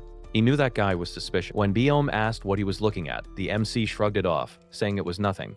After that, Byum asked the MC again, saying that she was just curious. Was the name he had said, Seonhwa, familiar to him? Weren't he and someone really close back in Busan? The MC asked her why she was asking all of a sudden. Byum responded, saying that it just made her curious. It was the first name that came to his mind when he woke up. She told the MC to think about it carefully. If something else was coming to his mind, memories that belonged to just the two of them. After hearing that, the MC got a flash of memories. He stayed silent. Just then, Byum got a call from the hospital. After that, the MC and Byum went to the hospital to see her brother. He was lying there, looking nonchalant despite everything. Byum asked him if he was okay and who had done this to him. He didn't say anything. She asked if it was Daehan's doing. After hearing that name, her brother tried to play it off, saying that she didn't know what she was talking about and that it wasn't true. She asked her brother again if he was sure. Then who did it? She started shouting at him, asking who else would do something like this besides Daehan. The nurse came in and tried to calm the situation. She then took Byum out of the room. The MC was left alone in the room with her brother. He asked him quietly who had done this to him. Her brother stayed silent for a moment. He looked at the MC, remembering when the MC had tried to help him before. After that, he asked the MC to promise that he wouldn't tell Byum about this. The scene shifted to Busan, where Jadeoho was entering a classroom. He asked a few girls if they had seen Seonhwa. They responded that they didn't know. She hadn't come to school today. The scene then shifted to show Seonhwa sitting alone inside a bus, heading somewhere, her expression unreadable. On the other side of town, someone called out to Basic, asking why he was just standing there smoking. They should head out to catch the MC because Daehan had put 50 million won on his head. The guy shouted that at this rate, students from other schools might catch the MC first, and they would lose the 50 million won. He suggested that they should take out the MC today since Basic had the most information about him. Basic told him to stay quiet for a while. He explained that he knew the MC very well. He had heard it was the same back in Busan. Whoever jumped in first got wrecked first. They should step back for now and watch what happened. The scene shifted to the MC, who was still walking together with Biom. He was thinking about her brother, reflecting on how even though it was obviously Daehan's doing, her brother still chose not to speak about it. The MC remembered the conversation between him and Biom's brother earlier. Just then, he sensed someone behind him. He looked back in an instant, but there was no one visible. Then he turned around and continued walking. Behind him, someone was standing on the corner, watching him carefully. The sneaky guy thought to himself that Daehan might be crazy for putting 50 million won on the MC. He had been observing the MC for a while and had seen nothing special. He was really excited to take that 50 million won. At the school, as the MC entered the room, his friends noticed him and Biom getting inside the classroom together. Just when the blonde friend was about to ask if they were dating, he got choked. The MC was trying to shut him up. To make matters worse, Hong-hee appeared at that moment, asking the MC if it was true. The MC took Hong-hee outside, where he told her it was all a misunderstanding. She asked him why the MC wasn't replying to her messages. She had been worried. After hearing about his situation during the school trip, when she went to look for him in the hospital, he wasn't there. She asked the MC if he was hurt anywhere, which he denied. Then she pulled out a pack of cigarettes, saying thank goodness the MC was alright. After seeing the cigarettes, the MC started unconsciously drooling. She pointed this out to him, saying he was acting weird. Disclaimer: smoking is injurious to your health. Kids, stay away from this. After lighting up her cigarette, the MC asked her if she was close to Dahan. She responded, saying that they were, but not anymore. She explained that actually, she had been closer to a second-year member who got demoted after getting beaten up by the MC. After that incident, he hadn't been hanging out with everyone like before. After hearing that, the MC questioned her, so she treated them as friends when things were going right and ditched them when things weren't going well. How was that? She was confused and was about to ask something, but the MC told her to never mind. He said good job anyway, because there was no point hanging around with guys like those anymore. Back in the classroom as the MC was taking his seat, Biom questioned him about talking with Hong-hee for a while. Then she suddenly noticed the smell of cigarettes on him. The MC shrugged it off, saying that it probably got stuck to his clothes because that girl had smoked earlier. But in his mind, he was wondering why he was even trying to hide the fact that he smoked. Maybe it was just because he didn't want to see Biom disappointed. After a while, they were both outside taking care of the trash bags. While walking together, the MC asked Biom if she would head straight home after school. She said no, explaining that she would go to the hospital first because she needed to bring a few things for her brother. After hearing that, the MC told her that he would just text her the house password so she could go by herself. She questioned if he wasn't going with her. He responded saying that he might be late today. As the MC was walking alone on the road, he said out loud that he had been wondering why they had been following him since morning. The MC asked them directly he had never seen them before. Were they Daehan's guys? Chae Hee-gun smirked. You've got some guts, I'll give you that. But you don't need to know the details. And you don't have to worry either, until he got beaten up by them. No other school guys would be bothering him because they would be taking the price that was marked on the MC's head. After that, a few guys lunged at the MC to attack. But the MC took them down in an instant, which shocked Haegun. The MC told them that he had already taken down Daehan's regular dogs. Now he had neighborhood gangs behind him too. Daehan was more troublesome than he had expected. Haegun laughed at the MC, saying he was hilarious. No wonder the other guys had lost to him. Then he rushed toward the MC, saying no wonder Daehan had put 50 million won on him for nothing. As he was about to hit the MC dodged. He thought to himself that this guy was quite fast. As Haegun's punch was about to connect, the MC blocked it with his hand. The scene shifted back to the school, where the MC's friends were walking together. One of them suddenly pointed at someone, saying that the girl over there looked exactly like Baeon. That girl was none other than Sunhwa, standing there in the distance. Back at the fight, the MC responded with a punch, but it got blocked by Haegun. Haegun mocked the MC, saying that he had some moves. Then he kicked the MC, sending him back. He questioned the MC, saying that he had strength like an ox. But still, he didn't understand why the MC was worth 50 million won. After hearing this, the MC asked him what he kept yapping about 50 million won since a while ago. Haegun responded to the MC, asking if he knew about the Gangpo Association. The MC denied knowing about it. Haegun explained to the MC that it was a group that had existed since Daehan older brother's time. To put it simply, it was a group of top dogs from each school in the Gangpo district, and Daehan had put a bounty on the MC's head. 50 million won. Then Haegun rushed forward again, holding his fist up and saying that he was still curious about why Daehan had put 50 million won on a nobody like the MC. While the MC kept dodging his punches, he realized that this guy was stronger than he looked. Haegun turned around and threw a fist at the MC. The MC was thinking that Haegun's arms were long. He couldn't tell earlier because of the uniform jacket, but now that he had removed it, the MC could see clearly. If they kept the same distance, the MC would be the only one getting hit. His long reach combined with his speed made him dangerous. But the MC knew that once you understood Higun was just a long-armed fighter, there was nothing special about him. After that, the MC turned around and punched him under his arm. As the MC was about to finish him with another punch, Higun started laughing, saying that who said he was there for a one-on-one fight. Higun's lackey started charging toward the MC. The scene shifted back to where Sanhwa was standing, looking at her cell phone. Judaeho was calling her, but she didn't pick up. She was thinking that she had come here without much of a plan. She wondered if this was the right place because she had heard about this school from someone back in Busan. To confirm, she could just grab anyone and ask about the MC. If he went to this school, there was no way they wouldn't know him. Just then, Dongmin was passing by with his friends, talking about the MC. He was saying that Dahan had already marked the MC. He wondered if they should side with the MC, because he would soon be taking over the school. If they bowed properly, would the MC let them join under him? Seonha suddenly asked them if they were talking about Jo-hoon. They were all confused because she looked exactly like Beom. After hearing that name, Seonha wondered who this Beom person was. She explained that it sounded like they were talking about Jo-hoon earlier. Could they call the MC out for her?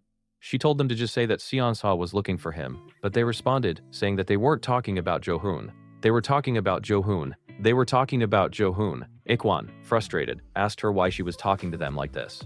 Seonhwa asked them if they didn't know Jo-hoon. They denied it, saying they didn't. Just then, it clicked for her. She remembered what the MC's brother had been talking about, that the guy they knew no longer existed anymore. After that, she asked them where that Jo-in guy was now. The scene shifted back to the fight. The MC was taking some hits, and he was confused. He had felt it before too when he fought Shimwang, that he was missing his punches. Back in the old days, he could see every move coming toward him, like slow motion, and his body would have reacted instantly. He could have dodged everything. It made sense because he used to fight every day. His body had been used to combat. But now, even if he saw the next attack coming, his body reacted one beat too late. As the MC kicked away many guys, Higun was smiling, thinking there was no winning against numbers. But suddenly, he felt pain where the MC had punched him earlier. He wondered if the MC had iron fists, but he laughed it off, saying that no matter what, the MC wasn't worth a 50 million won bounty. But the real show was about to begin. His lackeys were getting thrown away, one after another while the MC fought. The MC thought to himself about filling the gap from those few months without fighting. Months spent living his life like an idiot as Jo-yoon, getting back to his original condition was going to take time. So what if his body wasn't fully back yet? Then he called out to Haegun, telling him that he would show him why they had put a 50 million won bounty on him. Jo-eun started running toward one of them. Someone warned the others, saying that no one should go one-on-one. They should surround him and beat him all at once. As one guy moved forward to attack, he was knocked out with just one punch. In that moment, Jo-yoon got hit by a stick from behind. Looking at the numbers against him, our boy started running. Behind him, Higun was relaxing and telling his men to fight properly. Did they want to let 50 million won slip away? He told them that one big guy should hold the MC while the others charged at him. But as they moved ahead, there was Jo-yoon, ready with his fist. The guy tried to dodge the punch, taking the impact on his shoulder. Our boy had already known he would try to block it. Then he punched him again on his face, making him fall to the ground. After that, Jo-eun ran again. As Higun stood up, our boy turned around and kicked him on his face. He also got hit by a wooden stick and a kick from other men. Instantly, Jo-eun started running again. He turned and punched Higun once more, making him fall to the ground. Higun shouted at his underlings, asking what they were doing. Just then, a big guy grabbed our boy from behind, and everyone started kicking and punching him. But Jo-eun gave a reverse kick to the jewels of the big guy and followed with a headbutt. After getting released, he punched the big guy hard on his face, making him fall unconscious. Everyone was shocked, saying that guy went down with just one hit. Our boy looked at Higun again and told him it was time to finish this. Higun shouted at his underlings to attack, but they were scared after seeing the big guy fall to the ground. Jo-yoon challenged them, saying that no matter how many of them there were, they should keep coming and pile on him. He was still fighting them one-on-one. After hearing that, Higun threw a punch at him. Our boy grabbed his hand and folded it behind him, locking his arm. Then he slammed Higun against the railing, which knocked him unconscious. Higun fell to the ground. Everyone started panicking and running away, but Jo-yoon stopped one of them, asking where he was going. The guy got scared, telling him to stay away, but instead our boy asked him to give him Higun's phone. The scene shifted to Daehan, at a golf course with one of his subordinates. He was saying that his father had told him to learn this early because it would be useful. He suggested that the guy standing behind him should learn how to play golf too. Daehan then asked if the guy didn't need the 50 million won. Everyone seemed busy trying to win it. The guy responded, saying that he didn't think there was any rush.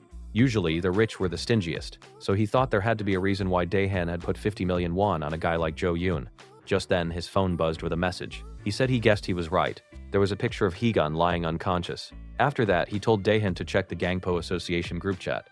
In the group chat, Jo-eun had sent a message telling them they should all come at him. No matter how many of them there were, they should pick a date and set an appointment. Fighting them one by one was getting annoying. The scene shifted to show our boy walking alone. He was thinking that he was screwed. If he went home looking like this, his brother would definitely be suspicious. He needed to do something about the uniform. Just then, someone called his name. When he turned around to look, he was shocked to see Shonhwa standing there, staring right at him. Earlier, when Seonhwa had been asking about the MC from Ihwan and his friends, they had pointed her toward his friends. After that, they had been trying to contact Jo-eun, but he wasn't picking up. While the blonde friend was calling our boy again, Seonhwa was wondering to herself, if Jo-hoon was friends with them, that was strange. Back in Busan, Jo-hoon wouldn't even share a word with losers like these. Finally, our boy picked up the call. His friends were asking where he was right now. Someone was looking for him. After that, they sent him the location. Seonhwa thought back to Busan. The only people who could talk to Jo-hoon like this were close friends. While they were heading to the location, the blonde guy asked Seonhwa what her relationship was with Jo-eun. She responded saying that she was just a friend from Busan. After that, his friends started saying that she looked just like Baeom.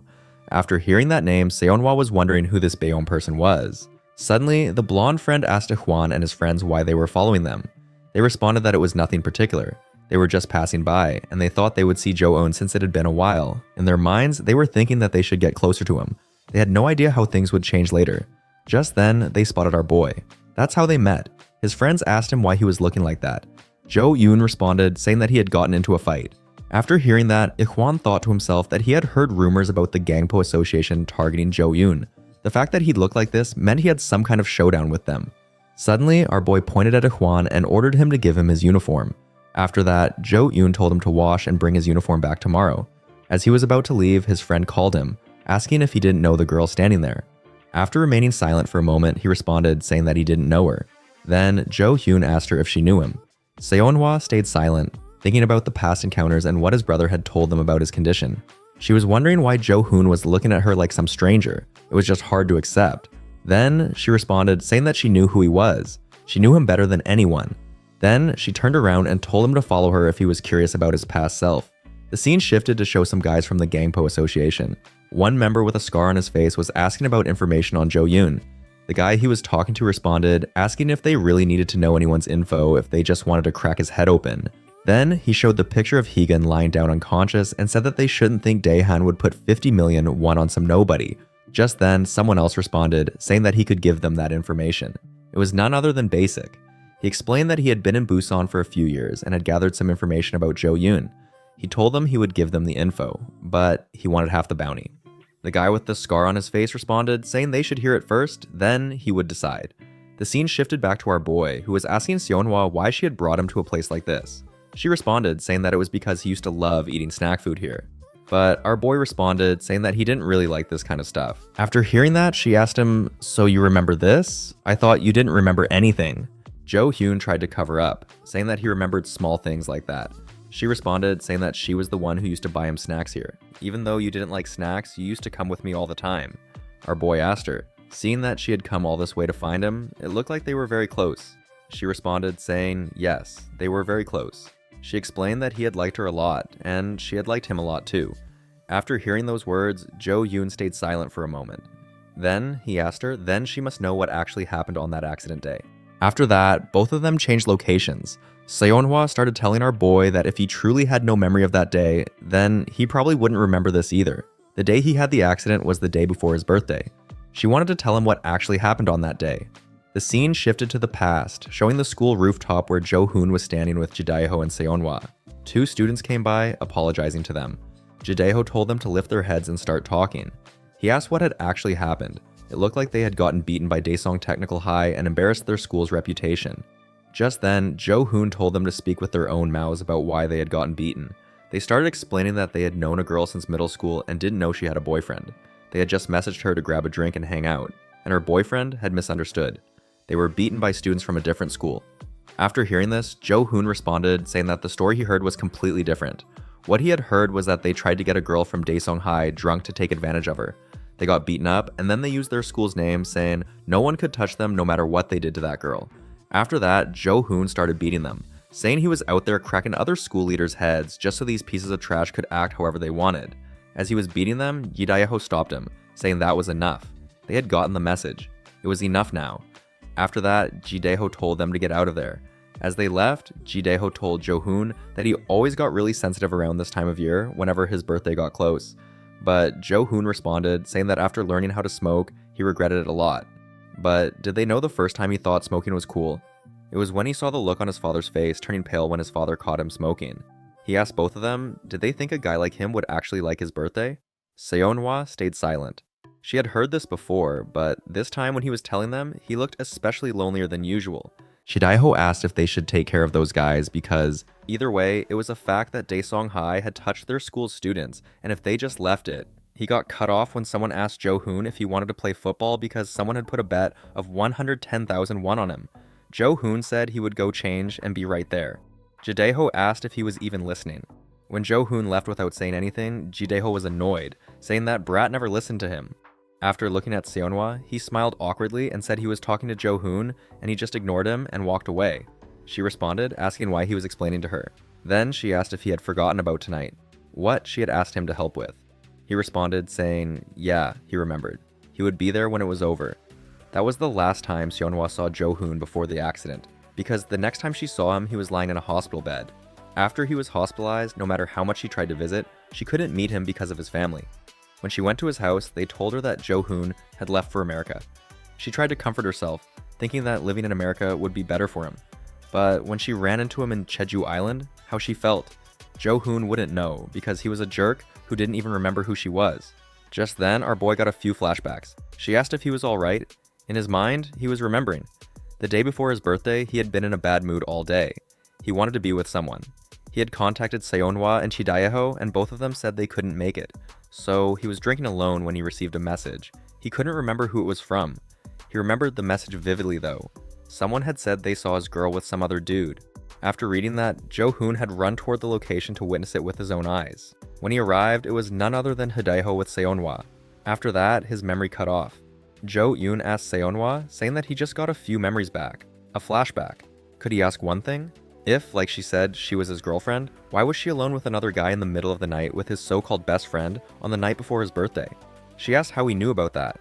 Our boy asked her why she was alone with Jidaeho. She responded by asking if he remembered what she had asked Jidaeho for. A favor. She had asked Jidaeho to help her pick out Jo-hoon's birthday present. Jo-hoon remembered Seonhwa had been asking him what he wanted for his birthday present. He had refused, saying that he didn't want anything. He said he had already received it, and his present was right in front of him. Her. Back in the present, Seonhwa told him that he knew her family situation wasn't great. He never asked anything from her. She was the only one receiving things from him. That's why she wanted to give something to him for his birthday. So she had asked Jidaeho to help pick a gift. After hearing all this, our boy felt guilty. He had suspected both of them of betraying him without even knowing anything. Just then, someone appeared. It was Beom. She said she had come looking for him because he hadn't arrived home this late. Beom and Jo-eun were now together. She asked if she had come at the wrong time, which he denied. She asked who that girl was. She thought her face looked strangely familiar. Jo-eun responded, saying he didn't know much about her either. Seonhwa introduced herself, saying she knew him from back in Busan. After that, they reached home. As they were having dinner, Beom told Jo-eun and his brother that her aunt had found a small room for her, and she also got a part-time job at another convenience store. So she would only stay there until today. Jo-eun's brother asked her why so suddenly. She could stay longer if she wanted. She responded, saying she had already been enough of a burden on them. She couldn't stay any longer. She thanked them for everything. Then she turned to Jo-eun and thanked him also for everything. After that, they all went to their bedrooms. Beom was wondering about that girl she had seen earlier. Who could she be? When she saw Jo-eun with Seonhwa, she wondered what their relationship was. But the thing that bothered her most right now was that girl's face, which looked exactly like hers. People would believe they were twin sisters if they said so. Then, suddenly, it clicked. Maybe that girl was Seonhwa, the name which Jo-eun had unconsciously called out while looking at Beom on that day. She started thinking, what if all that kindness which he had shown to her until now was just because her face looked like Seonhwa's? If so, she kind of felt hurt. On the other side, our boy was also thinking about the earlier encounter where Seonhwa had asked him if he had gotten a girlfriend while he had amnesia, which he had denied. Then she had told him to go, saying that his brother might be waiting for him. Before leaving, she had told him she felt a bit relieved seeing him. Seeing how he still hated junk food like before, it made her feel like his memories weren't completely gone. Then she had asked, his name was Jo-eun here, right?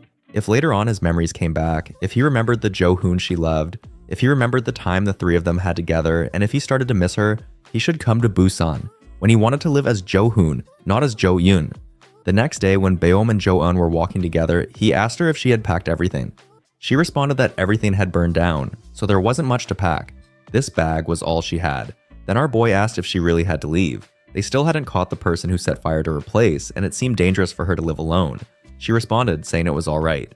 What else could happen? She thought she had to settle this herself. She couldn't keep causing trouble for those around her. If she stayed by him, she would end up making him get hurt too. While looking at Beom, Jo-eun remembered what her brother had told him on that day when he had gone to visit him. The person who made him like this was Daehan. Because he had refused to do something, Daehan had ordered him beaten. Our boy had asked him what Daehan had ordered him to do. He had responded, saying that bastard told him to take a picture of Beom with her clothes off. Jo-eun continued looking at her while thinking about this. When she asked him if he had anything to say, he denied it. At school, when the teacher was taking attendance, Jo-eun's friends were missing. The teacher asked if he knew why they weren't present. He responded, saying that he had sent them messages just in case, but they hadn't replied. In his mind, our boy was thinking, what if it could be like last time? Then he called out to Beom, saying that they should go together to her new place later. From today on, he told her never to go anywhere alone. After hearing that, she got flushed. She was thinking about the true identity of the feeling she had felt last night. Was it jealousy? She thought there was no way it could be that, right? It wasn't like she liked him, right? Jo-eun was trying to make calls, but his friends weren't picking up. The scene shifted to show the guy with a scar on his face. He was asking Basic what beating up these nobodies had to do with Jo-eun. Basic responded, saying that as he had told him to take Jo-eun down, they had to do a proper build-up. The first weakness of Jo-eun was his friends. The guy with the scar asked Basic what they should do now after this. Should they call Jo-eun here? Basic responded, saying that they needed to grab the second weakness, which was his girl. At the school, Beom was asking Hui-moon about Daehan's location. He responded, saying that Daehan hadn't been coming to school lately. He had heard that Daehan was taking some kind of successor lessons and had handled his attendance and all that. Anyway, he was the chairman's grandson, after all. Then, he asked Beom why she was looking for him. Beom was thinking to herself that in the end, did she have to go to that house of all places? She never wanted to go there again. But still, she couldn't let people around her get dragged into this anymore. Before she left, Hui-moon told her that he wanted to give her and Jo-eun some advice. They had better not go looking for Daehan because he had seen her and Jo-eun together earlier, flirting. Daehan had completely lost his mind. If they caught Daehan's eye right now, they might literally die. After school, Jo-eun and Beom were together. Our boy was asking why she had to insist on being alone in a dangerous situation. She responded, asking what she was supposed to do. Live at his house forever. Now that she had a place to stay, of course she should be moving out. Just then, our boy felt something was off. The fact that his friends weren't showing up at school and those who were targeting him wouldn't stay this quiet for long. After reaching Beom's new place, our boy asked her if it wasn't too narrow, even for just her using it. She responded, saying that it was basically a hotel room. Our boy asked if she could even sleep properly here. She should just stay at his place for the time being. This snapped her. She told him to stop with that topic now. Before leaving, Jo-eun asked her again if she was going to be alright. She confirmed, saying there was a manager here also. It was safe if she locked the door. She called out his name to thank him for everything, but she said it was nothing and just told him to go home safely. Inside her room, Beom thought to herself that it had gotten lonely all of a sudden. Was it because she had been living in a crowded place for a few days? She thought that this place, where she originally belonged, was a very lonely place all of a sudden. At night, someone came outside Beom's room. A guy in a pink tracksuit asked if this was the right place. Another guy responded, saying that he had seen that girl entering here with Jo-eun earlier. The guy with the white shirt asked if he could have some fun with her before the MC arrived. The tracksuit guy responded, calling him a perv. He told him to ask Basic about this because he just wanted to see blood on Jo-eun's face. He had been beaten up by him in the past. As they were discussing how they were going to take Beom out of her room, someone threw kimbap at them. As they turned to look, it was Jo-eun, ready to beat them up. As he punched the white shirt guy, the tracksuit guy grabbed our boy from behind, saying that he was about to beat him very badly. But he got punched in his face instead. After that, he got kicked hard. The scene shifted to show Jo-eun's friends, all beaten up. The guys there were discussing why those two couldn't even catch a girl properly. One of them was trying to contact the others. He was wondering why they weren't picking up his calls. Just then, someone came. As Basic was about to scold his men for being late, his body went cold after seeing Jo-shun standing behind them. After seeing his friends there, our boy made an offer. They should give him his friends back, and he would give their guys back. And if they traded right now, he would let all of them live. The guy with the scar started laughing, saying that Jo-eun was funny. Our boy responded, saying that the interesting part hadn't even started yet. They told our boy to cut that crap. Did he think they would make a deal? After hearing that, Jo-eun asked if that meant they didn't care if their guy's head got cracked open. Basic responded coldly, saying that then his head would be cracked open the exact same way. Just then, our boy activated his ability. He asked Basic if he had seen him before in Busan. This panicked Basic. He started asking what Jo-eun was talking about. Our boy responded, saying that he had definitely seen him somewhere before. Then, he pointed to the guy who had been beaten up by him earlier and had peed his pants. After hearing that, Basic was embarrassed while the guy next to him started making fun of him. Our boy now got serious, telling them to hand over his friends. Otherwise, they would end up just like before. Just then, the guy with the scar responded, asking what if he didn't want to. They would crush Jo-won's friends to death. Then, he challenged our boy. Let's just stomp each other to death then. He mocked Jo-eun, saying that he couldn't do it. He told him he was impressed since there was 50 million won on his head. All of them rushed toward our boy at once. Jo-eun dodged the first guy while saying that if he had come out like this from the start, things would have been easier. Then he said, let's just beat the hell out of each other and whoever won takes their friends and leaves. The scar guy started laughing, saying this was the only way where the price tag made sense. Now this was more like a 50 million won guy. As he kicked one of Jo-eun's friends, it distracted our boy. The scar guy called to Jo-eun, asking if he was still going to continue this fight.